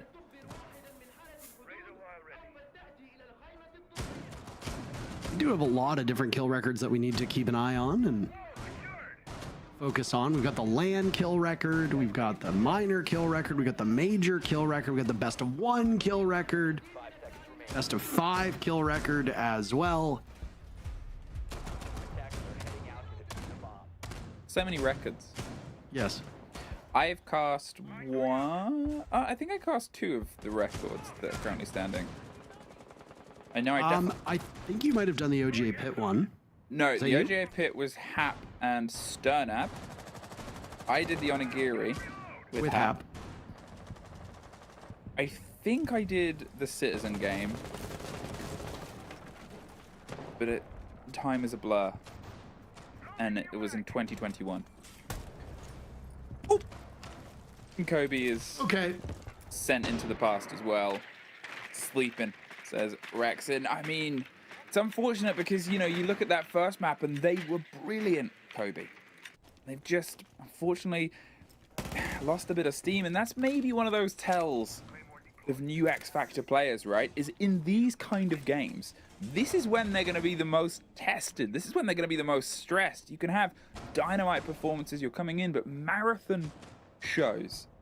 Better to learn it now than in a month when you're in the major, put under the pressure, the flashes come out. And here they're trying to get full control of CC and security. They're forcing them out of the little cubby corner, forcing them back into long and further away from the hold. And JR hasn't entirely given it away, but Ambi gets the drop on towards Nafe. Let's see if they can pick up another at this point. 2 bodies gone, 2 of those big lean-in killers. And with NJR moving actually back in towards break and then stepping even closer. They want to retake the ground that was otherwise removed from them. Bolo gets Ambi, goes for a chance on a spray on someone else. NJR sort of says, look, I'm not going to stick around and find out what happens next, because Rexon Points it out to Bolo. And with a minute of 4 versus 2 now, for them to see if they can try and get rid of Pamba and get into the site. NJR has an idea, but unfortunately, safety first was the MO. Tucked, waiting for the watch. Pamba has the vertical. Again, they didn't know he was there. Gets the easy pick up onto Canadian. It's the next fight that matters, as Rexon gets the security, leaving just NJR alone. Smokes will go out, and now with diffuser in hand, Grixer will attempt the plant. NJR is the only player that could possibly deal with this. Surf drops. NJR also gets Rexon. It puts him and Grixer in a 1v1, but his position is known. Grixer looks like he's vacated the building. It's a dangerous spot for NJR to be in. He's got 1 gas canister remaining, and he has no information. He thinks that it's been an A-bomb take. Rexon will taunt him in all chat, as that Cludge drone has taken a lot of the tools from the defenders away from him. NJR will ignore the chat and go for this, but this will be an easy pick for Grixer, who gets compelled on in. Wait, hold on! But it was too late! We have cut away. I don't think there's enough time. It's going to come down to the wire. DarkZero still wins it. You've got to be shitting me. I can't believe we cut away. Oh, we cut back, thank the world, but that couldn't have been closer. I talk about the many games that we've watched. We've seen many close calls, but that was, what, 7.0 something when we cut away. It would have got even tighter before he held the kit. We need that one in slow-mo. The slowest of Mo. That, ouch. But that has been overshadowed by a defuse with nothing else on it.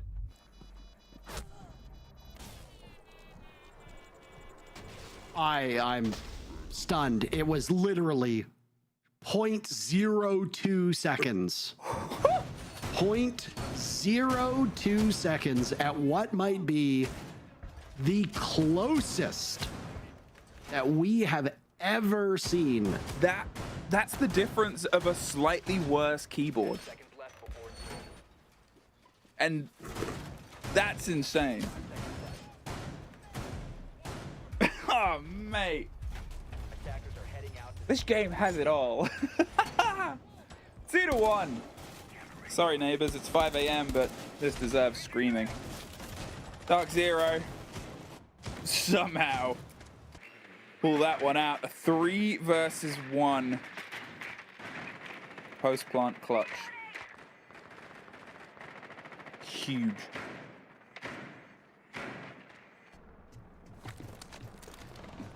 Now, we get to see what the response is. As I said, traded rounds. That's sort of the MO. That's the game that we're massively enjoying out of this so far. I kind of want another OT. I kind of want it to go all the way, and I kind of want to have more bloodshed about it. We're getting these players starting to get in. We're getting these players start to get themselves off. You know, you want Grixer and Kobe to maybe find a kill or 2 each across this round, really get everybody a full taste and see what else they have to carry on that consistency. There's Surf removing Pamba, getting the drop on a player who is massively impactful in the previous map, one of those driving forces for the team. There's a bit of exploration outside the map. Maybe it was just a crossing of position to retake and replace Bolo. He's trying to just hold down inside the cubby, watching out from the backside of security towards Canadian, who might be trying to make their entrance. There he is, Bolo, just popping shots towards Braken. Oh, he'll go for the transfer. He's not going to let himself get caught out. Canadian has survived long enough to be able to have some level of impact, but you're going to hear this shield op coming from a mile away. The hard work that was done earlier in the round by Grixer on that soft wall, now hard wall, obviously being shown off. Kobilax getting picked away at. I don't know who it was that did all that damage. There is a Doc with 2 stim pistols. Bolo favors this op time and time again, especially on this armory bomb site. Canadian will square away and lose the engagement. Ambi is not close enough to follow up. He almost loses his life as well. Huge value from NJR as the diffuser will need to be retrieved. There's Kobilax back up from the dead. Gumine stuck in the foot of Grixer in the final 30 seconds of the round, unfolding as Ambi gets the diffuser down. Bolo swatted away. This one might be over sooner than we thought. Diffuser does not go down, but Ambi gets the final kill, and that's the round for Sonics. Almost spoilt for choice there, Bolo. When he broke in towards Fountain, it's one of those frustrating moments where you know, if there's one target, you absolutely destroy them. If there's two, you aim down the middle of the two. And it's just the reaction that you're trying to have, threat assessment, evaluation within the blink of an eye, as soon as you swing the corner.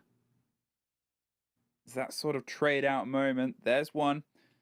And again, another traded round, another bit of a back and forth. Kobe, he gets his first kill of this map. As I said, I want all of the players getting their teeth stuck in. Grixer as well, able to get one. Everybody is now in the gun game, in the fight. Early on, 2 apiece. Maybe we're going the distance. Attackers have located a bomb. Shouldn't shock anybody. Do you believe? I think that at this point, with the way that the teams are situated, it would be foolish for us to expect this to be a quick one.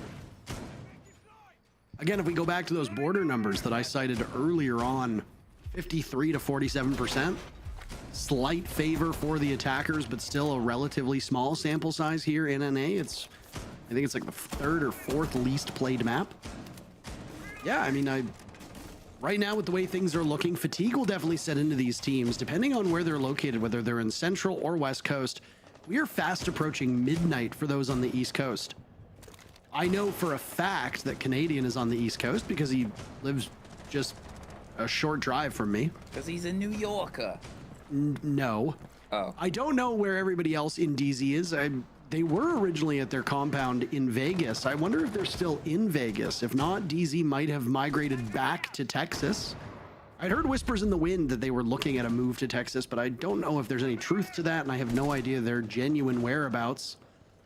They're all obviously together in a team house. SQ are not. They are playing at their own homes, and then you'd have to know where these 5 players are located. Rexon, I believe, is from Cali, I want to say, but I'm not entirely certain. Either way, fatigue does begin to set in. If you woke up at a normal human time today, so say like 9 o'clock, 8 o'clock, like a lot of people do, you've been awake now for about 14 hours, and these have been pretty grueling hours for you if you've been scrimming. First kill, by the way, goes against SQ. They lose Ambi, they trade it back by getting rid of Nafe. That's the Oryx off the board. Ooh, Kobe. Oh no! I was gonna say he caught them unaware, but Rexon had stepped back, almost anticipating, I think, his ace charge, the Selma, to open, and then he could aim down the barrel of it, but instead, because he got taken out, the game was given up, and he still tried to swing into it. Now it's the cost of material, but instead of it being a sneaky swing, you instead made the statement you hoped the player's back was turned, and it was not. Bolo gets surfed. Canadian almost got the back of Bolo. The Doctor gets himself a back up, is just dancing with these tight corners. There's a 1 versus 1, and CC goes into Pamba's favor. Gets rid of Rexon. 3 versus 2, and they, have a decent bit of utility here to at least get some coverage. Oh, but the coverage is Bolo's. Swings the corner, finds Grixer, leaves Canadian alone. A man and his bees. Like a sad children's book with a fairy tale ending. Kobe Lax has been a glue guy for this team. They've talked about how he brings good vibes. Floating, I believe, is the term that is used quite regularly by these players. And I mean, you need somebody who can always bring good vibes to the team. Anybody who's played any type of competitive sport knows what it is like when you are losing and everybody is upset. Everybody. There needs to be somebody to pull you back from the brink. It's the one thing that Canadian used to get praised for, is that while he tilts, he still has his focus as laser-like as can be. And even when things go bad, you need to be able to talk. You need somebody to be able to get them back in the game. You look at a team like DarkZero, and they're not really all that chatty. NJR and Pambazoo are almost never saying a word when the cam is on them. Kobe isn't speaking very much either. It's usually Nafe doing most of the talking with the odd contribution from DZ players. And Bolo actually tends to be decently vocal as well. You don't want a team where too many people talk. It gets chaotic. Comms get crowded. You want some form of structure where there is a leader in the room calling most of the time. Or most of the teams like that. It's a bit more democratic for some of these squads. Somebody like Kobe Lax being able to keep the players in good spirits. You might not bring something from a leadership perspective, but just being an affable person goes an awful long way. And the mood of a team can make a big difference. If you're hopelessly outclassed, the mood isn't really going to do much for you. But if it's a tight matchup, as you see this one being, having somebody to keep the team level-headed, especially the later we go into the night, is huge.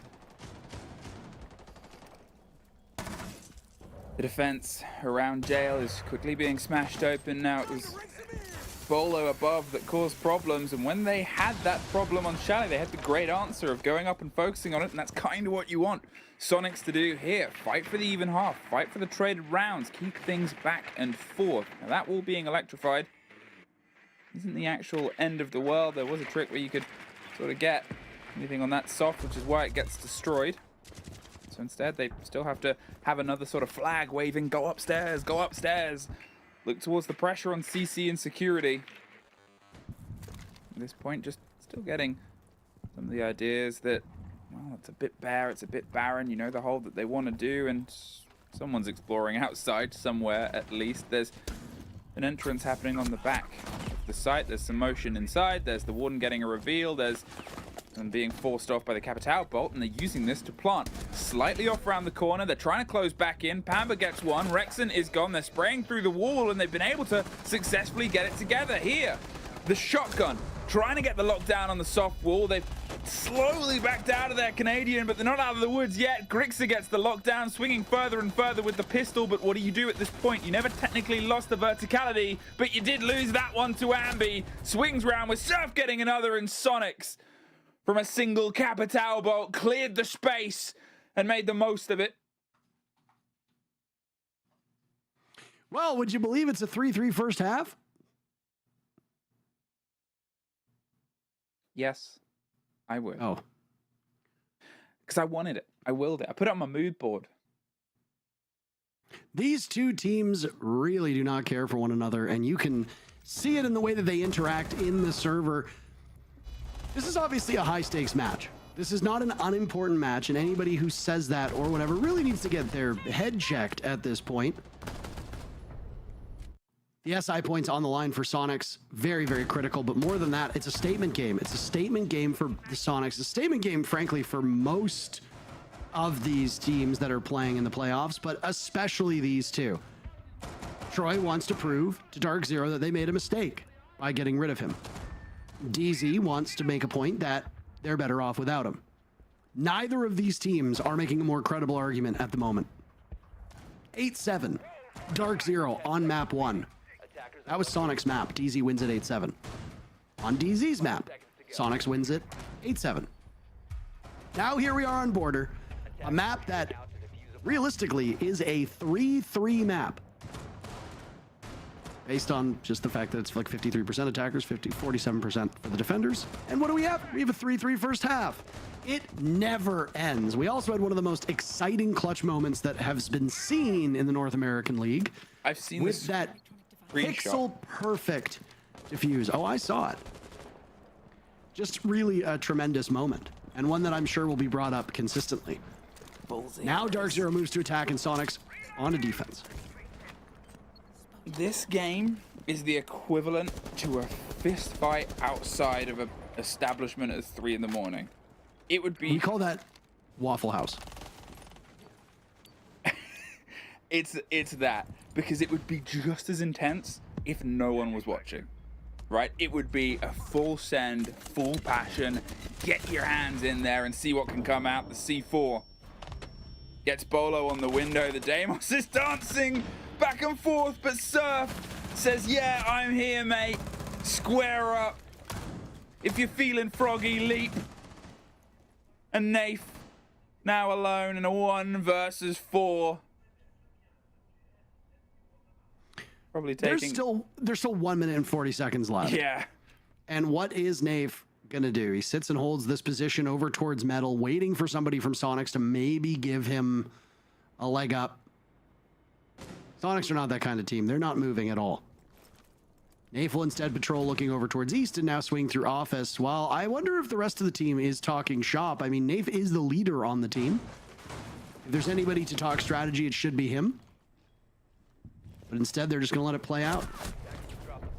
Never mind. Ambi pops up. He sees Nafe, gets the read through office. And the very first round of the second half goes to SQ, who gained the lead. That was a very fast collapse by DarkZero. And now it's Sonics taking advantage of it to grab the lead in the second half. When will exhaustion start to show? Nothing takes it out of you more than traded rounds, because there's almost a sort of emotional economy that plays into it, where you get a bit of a breath, you get a time to say, oh no, the pressure's back up, okay, we now step up, and it's that traded back and forth. Here it is just foot down on the gas pedal, staring at each other, seeing who's going to be the first to falter or fumble or look at the road. Sonics, step ahead, started with the C4, locked it down, swung into the Deimos. I mean, if you sit and rest on your laurels in that situation, you're going to get caught. There's, again, so many limitations to the space that you can survive on, theoretically, when you are being Deimos tracked on border, because everything is generally thin. There is multiple different levels, and that gun tears through all of them. So being aggressive, being the first point of call, saying step up can work you wonders. Now it's DarkZero's turn to step up. Did everything to try and control that space once again and force a bit of motion here. The Grim, the Deimos stacked up with the Ash. It's a very aggressive, very forward-thinking lineup, and the first thought and port of call is to start eyeing up around office and underneath the site as well. Maybe force some of the half-wall positions, force them maybe out of security. It's not the full idea of a slow and steady Ossa shield take that you see a lot of teams go, no. This is a brawl. This is fists up. And this is smashing their way in underneath. Lots of nuisance ops again for DarkZero. They are absent a dedicated hard breacher. It, in fact, will not bring any hard breach whatsoever. It is quite odd that we are in a meta where teams just decide to forego hard breach, because there's a lot of tools for them to use to pin down these defenders. I suppose it's not really necessary that you breach open walls if you're just going to go for a relatively linear attack and commit to a lot of soft destruction down below. There isn't much soft destruction that can be done down below if you look at the operators, though, but the Deimos will obviously work wonders at shaking one of those defenders off of the spots. As for DarkZero, with the half of the round to go, they are lined up for an Archives execute. They sit up top, and once again, they wait very patiently for somebody on Sonics to give them anything. But SQ has been far too patient on their defenses. 3 smoke canisters, now 2 C4s, and you worry how this is going to go when you tack on the idea of maybe the Frost Mats and the Legion. This isn't really the best point of route through, and Amber gets Canadian as Nafe goes down. The kit was in his pockets too. They have time to try and recollect it. Pamba gets another. DarkZero keeps that energy, and Nafe is back to his feet. This deep cross angle, but it's caught by Ambi from underneath. 11-3, still tearing his way through, still a halfway to the best of 3 kill record potentially. Grixer gets the C4, Sonic still somehow fighting back every step. They've got to recollect the kit now. Nafe traipsing their way. It was a frost map that downed them, so they're hobbling for the rest of this round and the rest of the time because they got themselves out of it. Bolo has some safety of the site, has some of the cross angle, can cover some of it, but he's got to be quick and he's got to have the catch perfect. Nafe, it's not that he doesn't trust it, but it's that they couldn't stop it.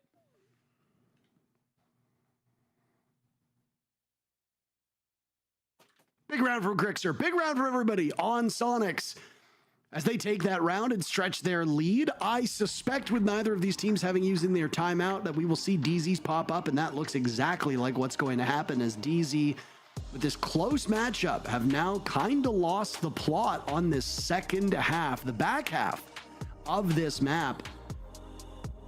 You can see the score lines there on the middle portion of your screen. With them having won in the first half 3-3, but so far looking a little bit listless. Sonic's patience must be frustrating this DZ team, whereas DZ usually makes their own openings. There's been nothing this half. Sonics has given them nothing. DZ will struggle with that. They brought those nuisance ops like we talked about. They brought the Deimos. There are other options at their disposal as well that can be used to roam clear and figure out where these players are to take them down. The mute jammers, maybe they're causing a bigger problem. Look at that. DarkZero had 0 drones remaining. No information whatsoever. They could bring a Brava, they could bring a Twitch, they can have the Deimos in addition to it. But again, I was a little bit skeptical at the lineup that was brought by DarkZero. They didn't bring a single hard breacher, which at that point means you cannot tackle Armory whatsoever. If you do not have a hard breacher and the wall is fully reinforced, that's it. You cannot deal with Armory, period. I mean, you can try. It's probably not going to work very well. That kind of pigeonholes you into an Archives execute. An Archives executes hint on 2 things. Number 1, exterior control, whether it be the hallway that's just outside of that Archives door or the ventilation rooftop area by the window into Archives. And the other one comes in office and fountain. Again, if you have no hard destruction, you can't open up that single panel wall into Archives, which means that you have to hope that the defenders have left some of those walls inside a fountain unaccounted for and unreinforced. If that's not the case, you're doomed. I have no choice but to kind of wag my finger at DarkZero with the way that they attempted that round, given their lack of hard breach. They've made that, they're not making that mistake this time around. They've completely blown up their lineup and they will bring a traditional hard breacher in ace.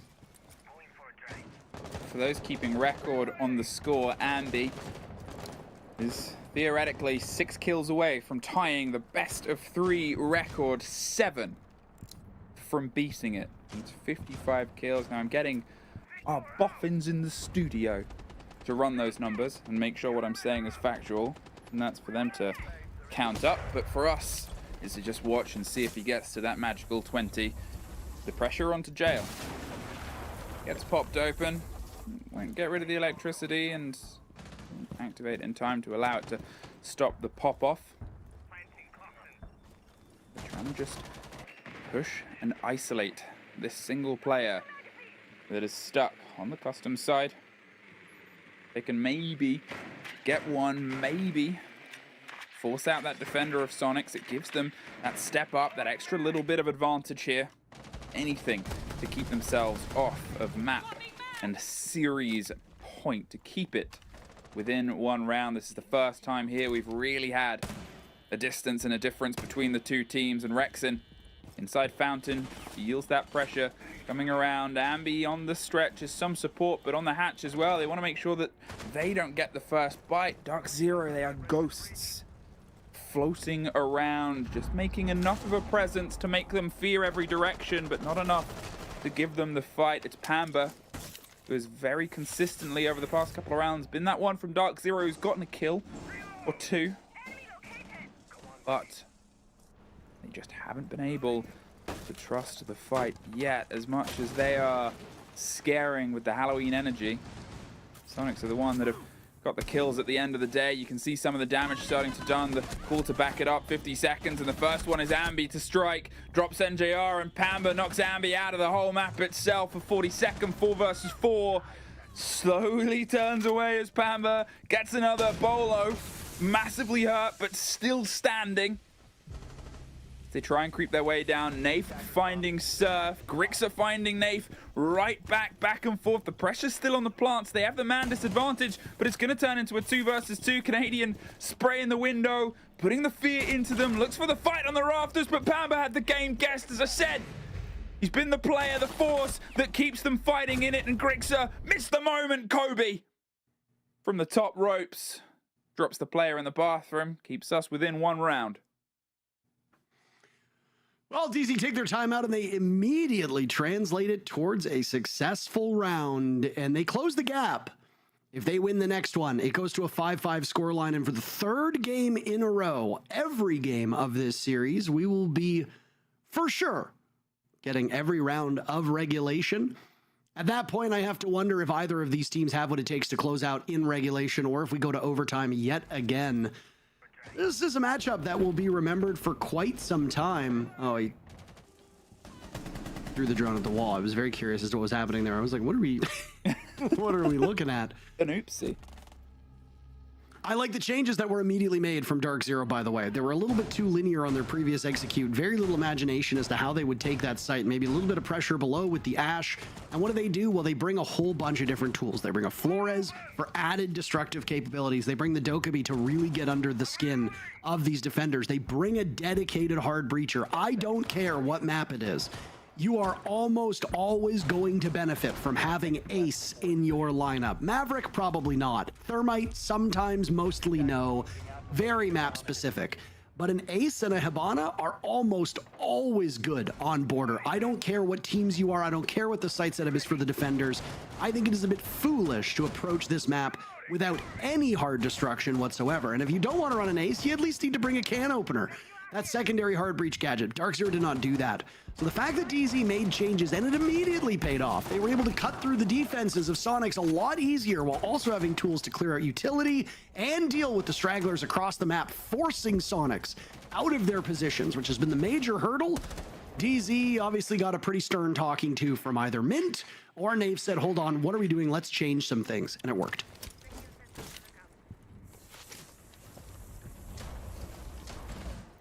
They're not entirely trying to check and face check every engagement now at this point. Sonics, they've sort of kept that steady idea they had and played well with on Chalet, where they're giving parts of the territory over, saying, look, we know you're going to want this, we know you're going to expect this, we'll pull ourselves a bit cautiously back. Control of East Stairs and stepping through with the swing, just pre-firing the break wall. But it's Ambi to get NJR and Rexon to get Bolo, and Sonics, they're able to smash their way through. So now you've got to try and, you know, turn on the engines and see if you can get the afterburners all the way through. Pamba finds Canadian. Ambi massively hurt. They've been able to shift this round somehow. DarkZero claimed 3 bodies out of the back of 2 being lost on their lead in. They lose their Ying, lose their Dokkaebi. And from then on, still find success until Ambi steps closer and closer before he's knocked out of it. A 2 versus 1 Surf. All that's left to try and keep this in their favor, keep this off of an even game, get themselves on towards map and series point. Pamba and Kobe. 2 huge guys. Kobe has completely disappeared. He has vanished from the last 2 maps. His numbers are just really quite dreadful. I think he's like 6 and 19 if you combine map 2 and 3 at the current moment. That is a far cry from what we saw out of him all the way back in map number 1. It all comes up to Surf. Ambi is within striking distance of the best of 3 kill record. DarkZero frankly needs to win this round if Ambi wants a shot, but victory is what SQ wants. Diffuser almost goes down, but they think otherwise of it. They need to figure out where Surf is, or else DarkZero can get caught with their pants down. This is the right idea. Push up. Kobe gets the kill. We're tied up 5 apiece, Parker. This is what we need. This is what we expect between these teams. We will again need all 12 rounds of regulation. Map 1 went all 15. Map 2 went all 15. And we will get at least 12, guaranteeing us 3 maps in a row of every round of regulation. The best of 3 kill record, which we will now start to talk about a little bit more because we are on the verge of seeing it get broken, stands at 55 kills by Citizen. That is the online best of 3 kill record in Tier 1 competition, of course, because the kill record could be higher in Tier 2, Tier 3. We don't know. We don't care. We don't track that. 55 kills. It's what Citizen set at. He set that in the EUL finals back in 2021. That record has not been touched in 3 years. Ambi, if he hits 19 kills in this match, he is 3 shy of that total. Ambi will tie that number and share the record with Citizen. 4 kills for Ambi, the record is his and his alone. 20 is the magic number at the bottom of your screen, and Ambi will be guaranteed at least 2 more opportunities to do that. If he can pick up 2 kills in each of the next 2 rounds, the record is his. He has really, really warmed up as this match has gone on, and while he had some struggles, as all players do, his bounce back has been something else, and it's really been spectacular to see. Certainly making up for the deficiencies that Canadian has had, and I say this with quite a smile. So far through this series, Ambi dies immediately to Kobe, so this will be a little bit more challenging. They walk in, dispatch Ambi. It's almost as if they heard what I was talking about and took it personally. Well, let's even things out as well, because Pamba isn't a million miles away either. He's a bit further. He started this needing 23 to break the record, 22 to tie it. So he's 8 kills off of it in this situation. If you get into OT and you get a couple of kills tied together, it's not impossible for him to catch up. Now's the time that he could pull himself level with that opportunity. Here, holding on and waiting for the next point of call. I love that when when DarkZero got that kill, they immediately fled the scene, got out of there, no witnesses, and one less. Okay, we've cursed both of the 2 players on the kill record chance. Spambo was the next to go, but Grixer does find Nafe. Sonics, for the first time in a little bit of time, have been able to get this body clear of their opponents. They're able to get themselves stepped up with a chance of maybe doubling down onto engagements. The boss, gee, both of them miss out, and Canadian does not. Kobe goes the bottom of the eastern stairs. Feels like we're pushing our way towards Sonic's on the stop. There's the flashes close round on the corner. They want to dive in with the pistol. They find the end of Canadian, but they get down from the spray through the wall. A lot of time, but a 1 versus 3, and you're in a bit of an uncomfortable situation here, and you think about where the side is, you're still taking fights down below. Final minute to go, and it's NJR with multiple silhouettes lined up behind the lumber. We'll have to do some wood shedding. As he now rotates around, Rexon shuts him down, and Sonics will move to match point. Series point. It has been a back and forth contest where these 2 teams have struggled to make space between one another. They have been clinging to each other for dear life. And I hope this is a rivalry that, as it starts to grow, we don't see cool off anytime soon. It is personal for these teams. We could be entering the final round of this matchup. Fatigue has worn on. It is very late, 12:06 a.m. We will end this match on a different day than it started. Obviously, it depends on the time zones of these players, but they will be getting tired the later we go into the match. Sonics with the lead, though. Do you know what is fun? I am 10 minutes away from when my alarm was set yesterday morning to wake up for Japan. You did admittedly sleep between those matches, though. Yeah, no, I didn't. If I did it all during the day, I would just be speaking nonsense right now. But you're not? Well, some people would say so. One of the things that it is worth looking at is just how much weight is being carried by the players in the team. If you look over towards DZ, Pamba is that force factor. Pamba is that one that is so clear and far ahead. The others, you know, the EPS difference, they're sitting up there on 151, and then it drops all the way down to 83 as the next best. The rest of the team is struggling. In the meantime, 3 players on the side of Sonics, Ambi, Grixer, and Surf, all putting in the preference, all sort of positive. Rexon's not a million miles away. Canadian is the only one that's behind the sort of half of things, but that team balance of gun game just seems to be the difference maker at this late point of not only the next day, but also the time in the series. DarkZero have to try and take us into our 3rd OT of this series. Canadian sat in waiting room. Just It is really quite insane. Just to add to your point, Pambazu was the only positive player or the only player on DarkZero with a positive KD, and they are 1 round away from tying things up. That is ridiculous. Grixer is positive, Rexon is tied, Surf is tied, Ambi is positive. The kills are unequivocally favoring Sonic so far. But I mean, it's not all just about kills.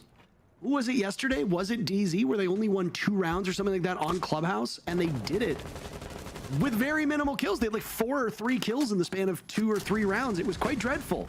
This is a game where kills are not the whole story. DZ desperately needs to win this round to prolong the matchup. Canadian dies, a tale as old as time. Ambi goes down as well. If this is the final round, the kill record will be safe.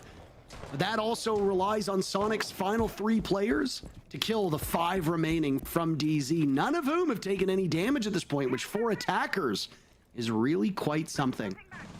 5v3 favoring DarkZero with just a little bit over a minute to go, and overtime seeming more and more likely. The Surgeon's incision on towards border, as you said. Aim and conquered. They've been able to pull themselves back. A play that I complimented them on before, their ability to get out of dodge. But the worry here could potentially be Rexon on the Oryx. The ability to snap your way back round and change up what they expect of the hole. Change up what they expect of the position. The Blitz charges on through and Grixer goes down. There's Surf dropping on towards Pamba and getting the kill, but if they hit the air jab and rotate their way out, can they confirm the player they got the down on? I think they were able to hit the hatch. Grixer was, and they're crawling for their life. In this time, the plant, they're going to see if they can try and get it confirmed. They're still hunting players underneath. Bolo doesn't just want to swing onto this, gets the final, but look how far away now the 2 remaining defenders are. They're really playing this as a sort of response take at this. Maybe going to try and take the verticality once again, pre-firing the angle to stop them coming in, but they don't have the stop on Rexon. Look at the timer! Sonics! Oh, they were close! They were close with a way that we would have seen reflected from how the best of 1 ended when these 2 teams met on Skyscraper, but no, not yet, not quite. We are on our 3rd overtime. Every single map will need all of the distance. At least 2 more rounds guaranteed. It's a rarity for us to go 15, 15, 15. We are not there just yet. 15, 15, 14 is guaranteed in terms of round count. It has been a tremendously long night. We started our first match, you and I, almost 6.5 hours ago. And by the way, the first series only went 2 maps, and one of those maps was a 7-2. We are really enjoying this. And this honestly has been a very high quality match between these teams. Yeah, there's been sloppiness. Yeah, there's been issues. And when fatigue does start to set in, as we can see, the quality of play will degrade ever so slightly. Round by round, things will worsen. This looks like it'll be a time. Oh, nope. I was going to say it looks like it would be a timeout for Sonics, who, as far as I'm aware, Sonics still have their timeout. I don't know if you have seen otherwise. The only timeout that I can recall was done by DarkZero. We don't have any information as to why there's a technical pause. We always try to update you. As always, frustration you have with tech pauses is well shared by us, and we appreciate your patience as hiccups seem to happen.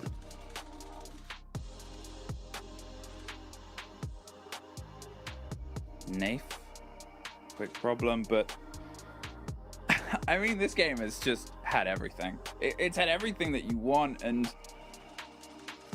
this deep, this far, this cut across it. I don't know who's gonna take this. Flip a coin. We're going all the way. But now, this pause, it's almost like just before you take the leap and everything slows down. It's where we sit right now. Can you feel it, Parker?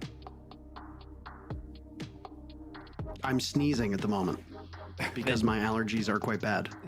Are you allergic to tech pauses? No, if I was allergic to tech pauses, I would be dead by now. Oh no.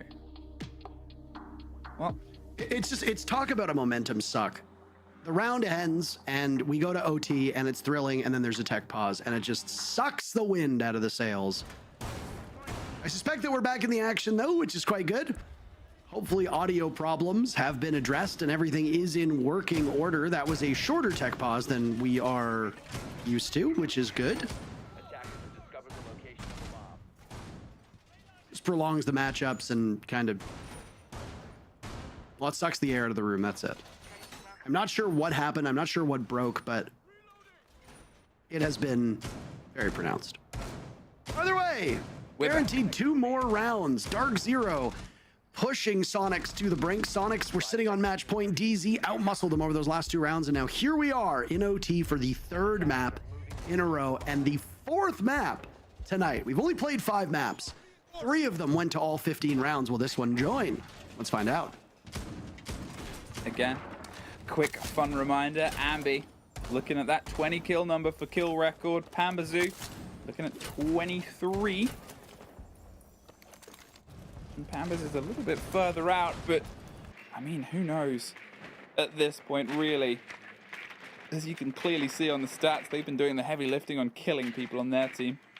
Sonics has it a little bit more evenly spread, but Ambi's been shut out both of the most recent rounds without them being able to get anything on towards that 16 score, so maybe that'll give them a moment of rest.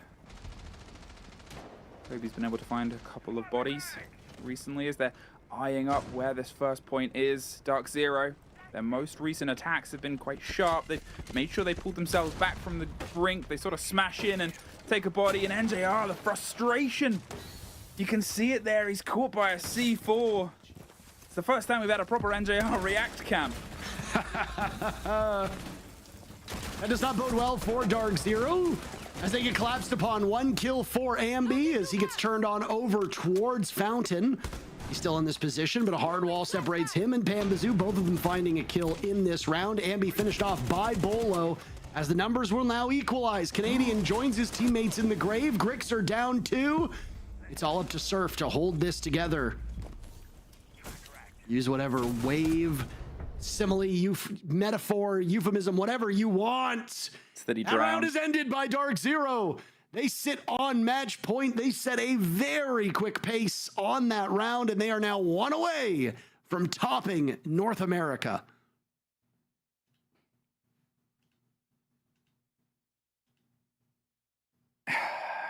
Breathe it in. Closer and closer. Stretch the neck out. Will we get another Max OT? Will you and I have seen every single possible round that these players have thrown themselves into? Ambi got 1. Pamba got 2. It's not a million miles away for either of them. What did you say it was for Pambazoo? 23, so he's 4 kills away? He started 3 kills behind, so he was on 33 to Ambi's 36, I believe,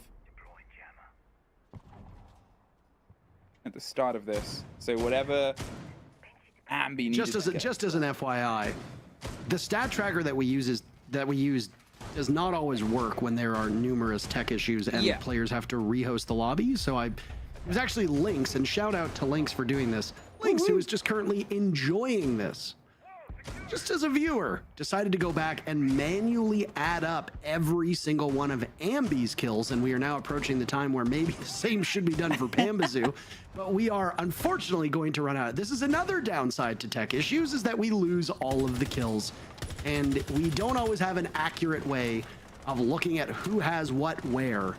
All we know is that we can confirm that Ambi is 2 kills away from tying the record. That is tantalizingly close. For him, you have to think the probability will go up if this round is won by Sonics, because then he will have 2 rounds to pull it off. He was 4 kills away 3 rounds ago. He has only been able to muster a single kill since then. Maybe it's the caster curse, maybe not.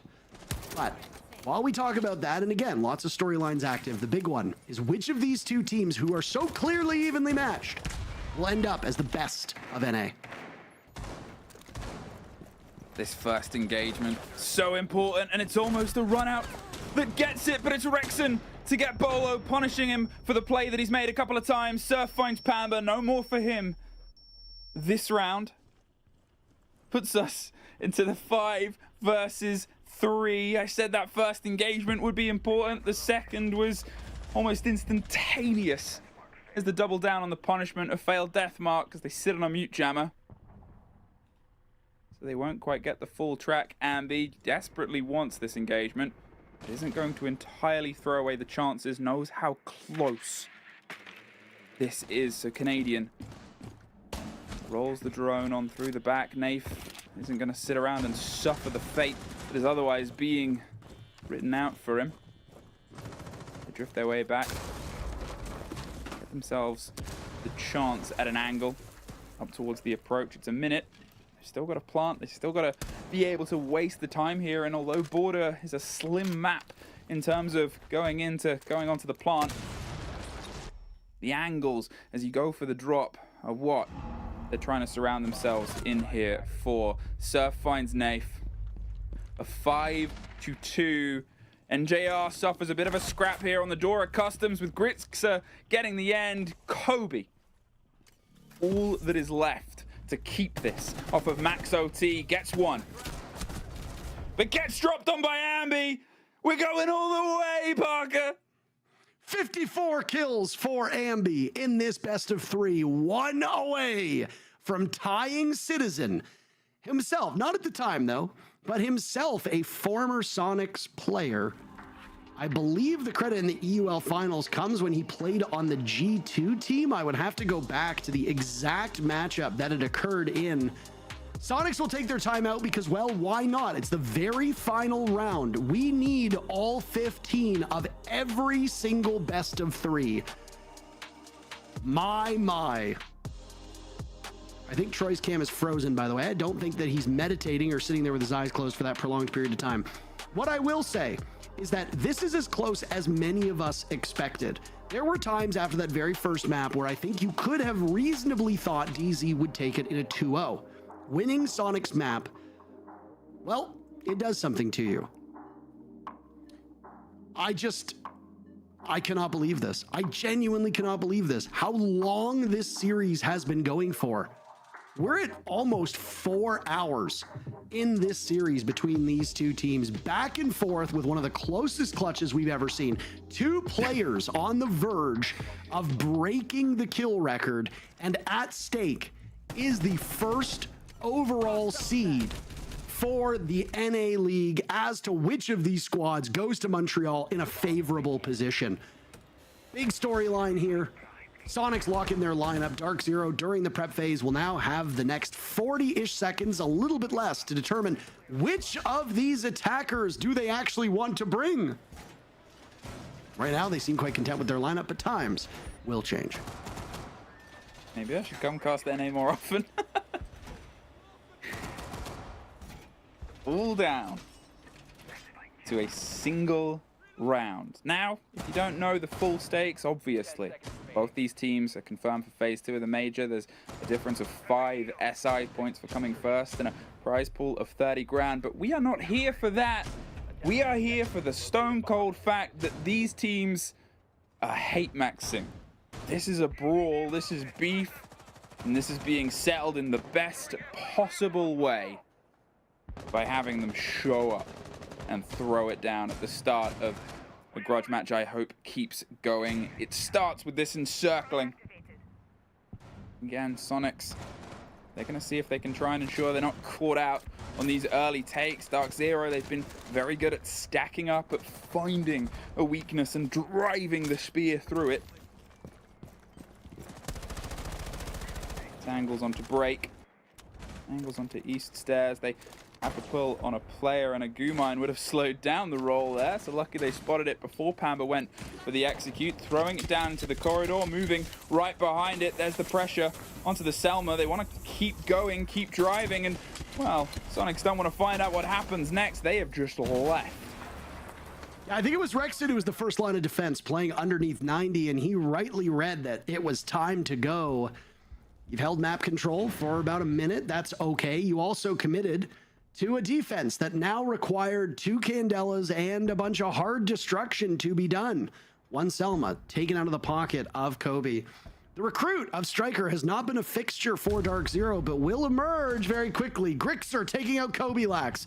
Kobe Lax effectiveness will be discussed and is probably a big reason why DZ has had a small step back. The very first kill going to Sonics is huge with half of the round to go. I'm still looking at that kill feed.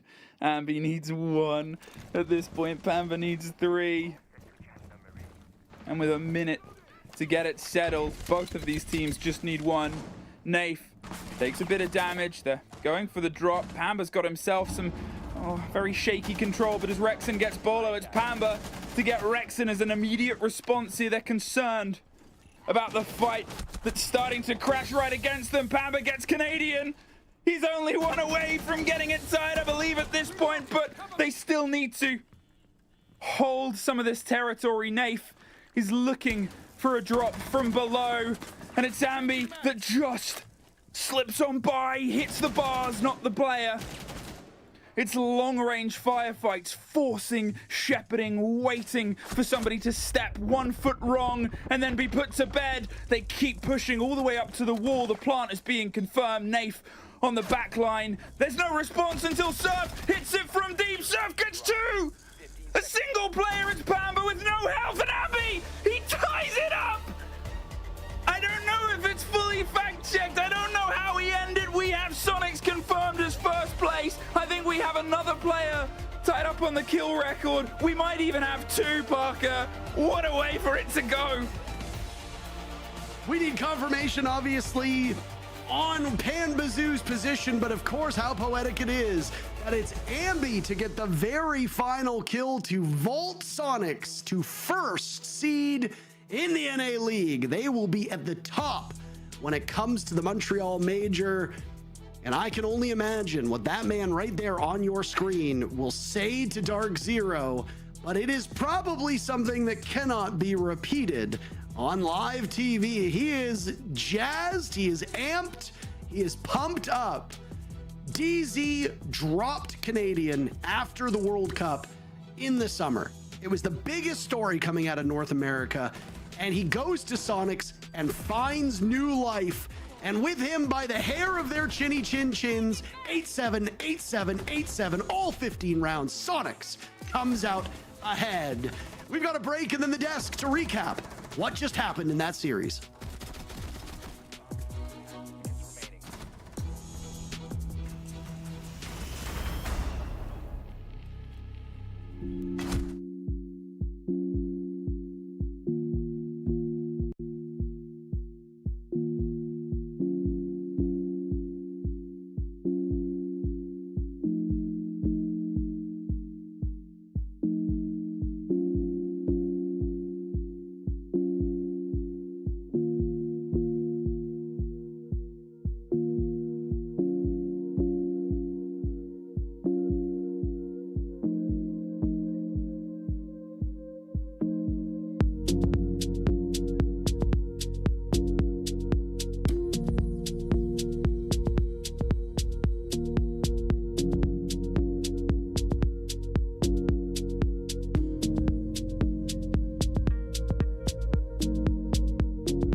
1v1. Joke. I could just win a medal. Should I just win a medal? 20. No, wait. He's gonna hit it. He's gonna hit it, Bob. He's gonna hit metal. Just wait, Tim. Just wait. Reset, 3v1. 1 HP. I'm first gun. Let's go!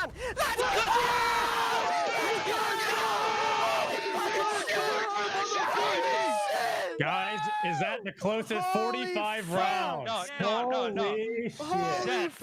Shit! Big money call. Kyle could never. Oh my fucking god! Let's go, guys. Congratulations.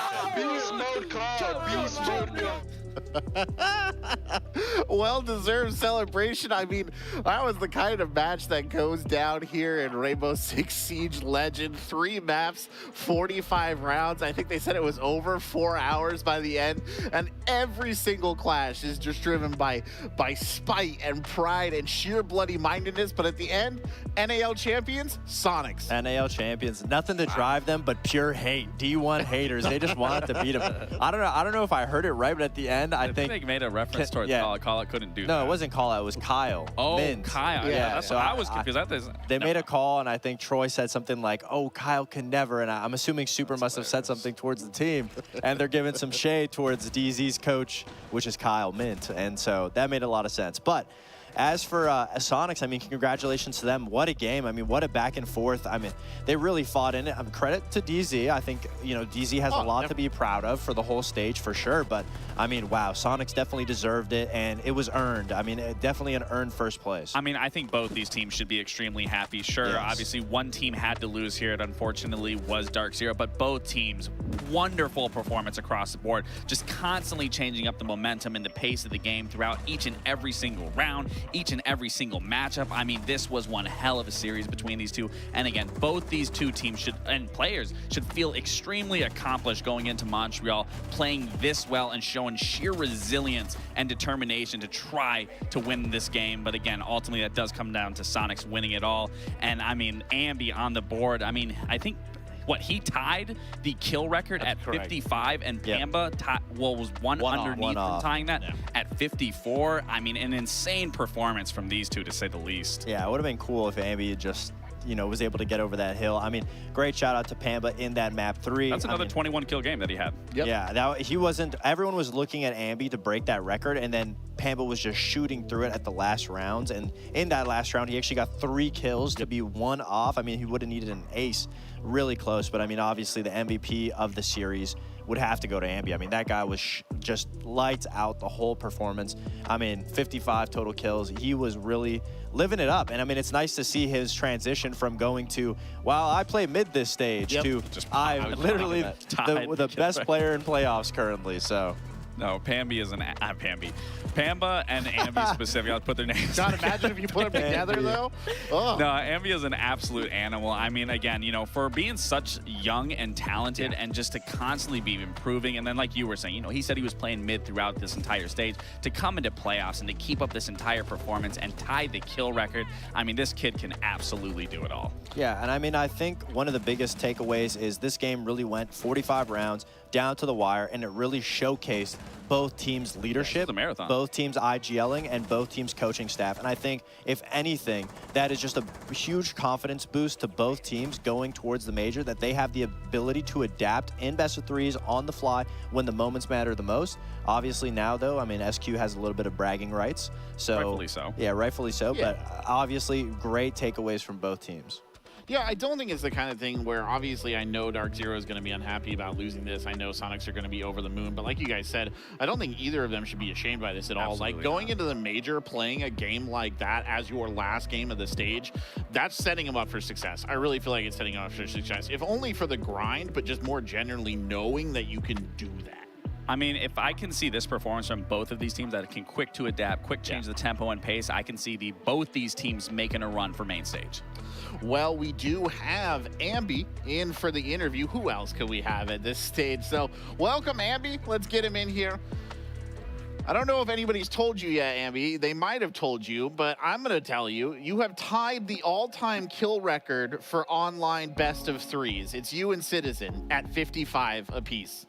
Not too bad. Not too bad. Not too bad for a man who said he was playing mid. Not too bad. You know it, boy.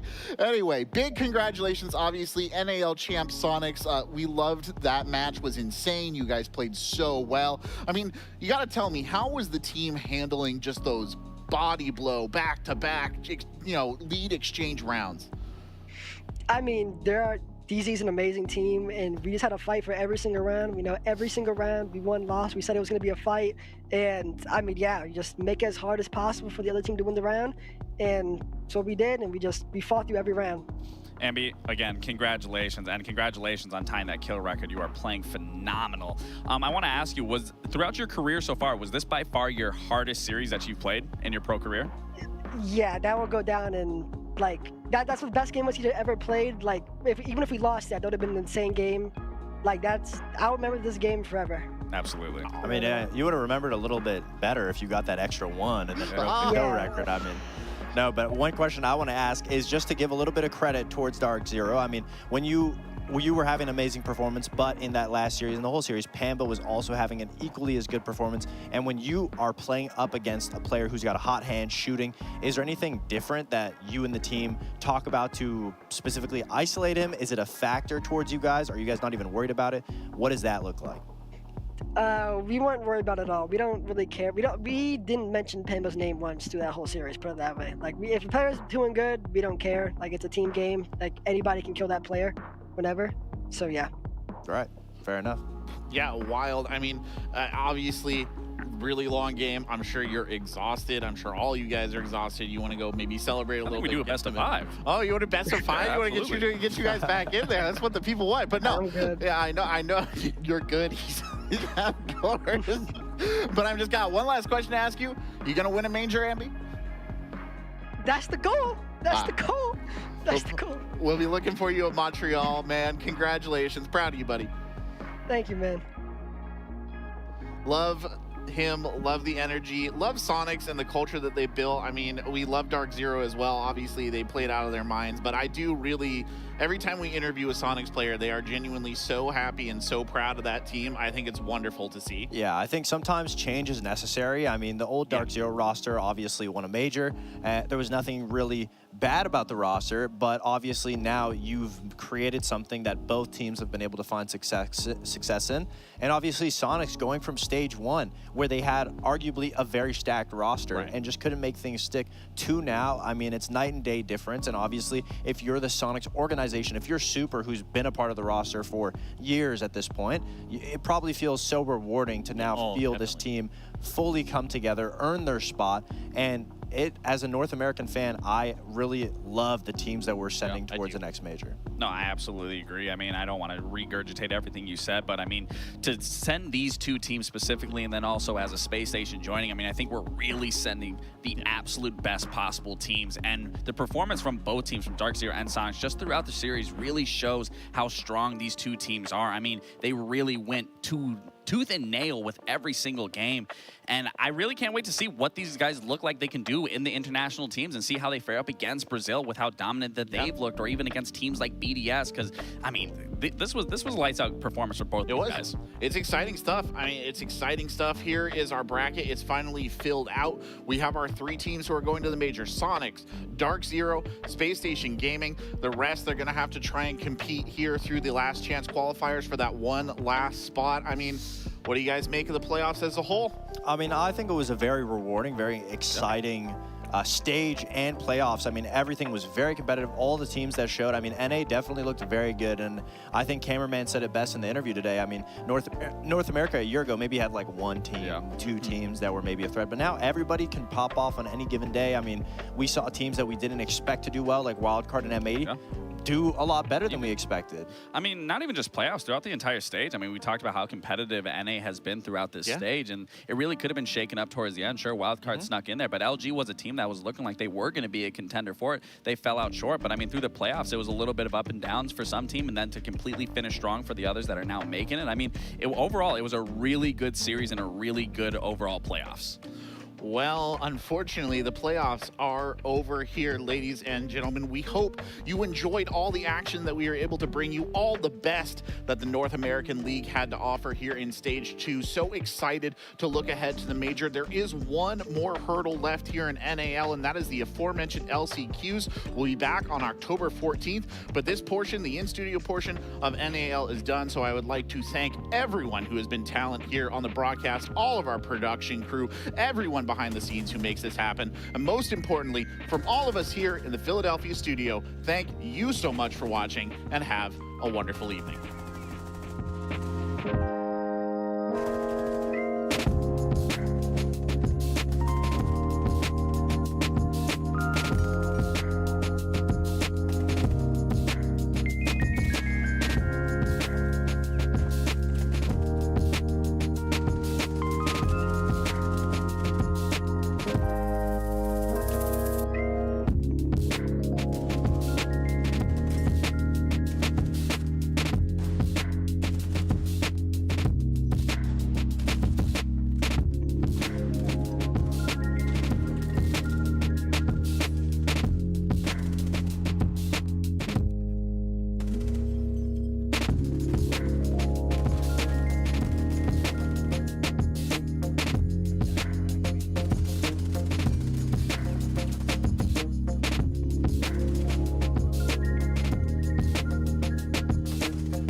It's total calamity, total mayhem inside of the server.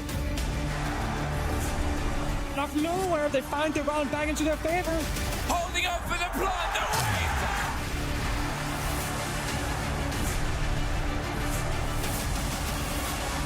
And I think he might just find it!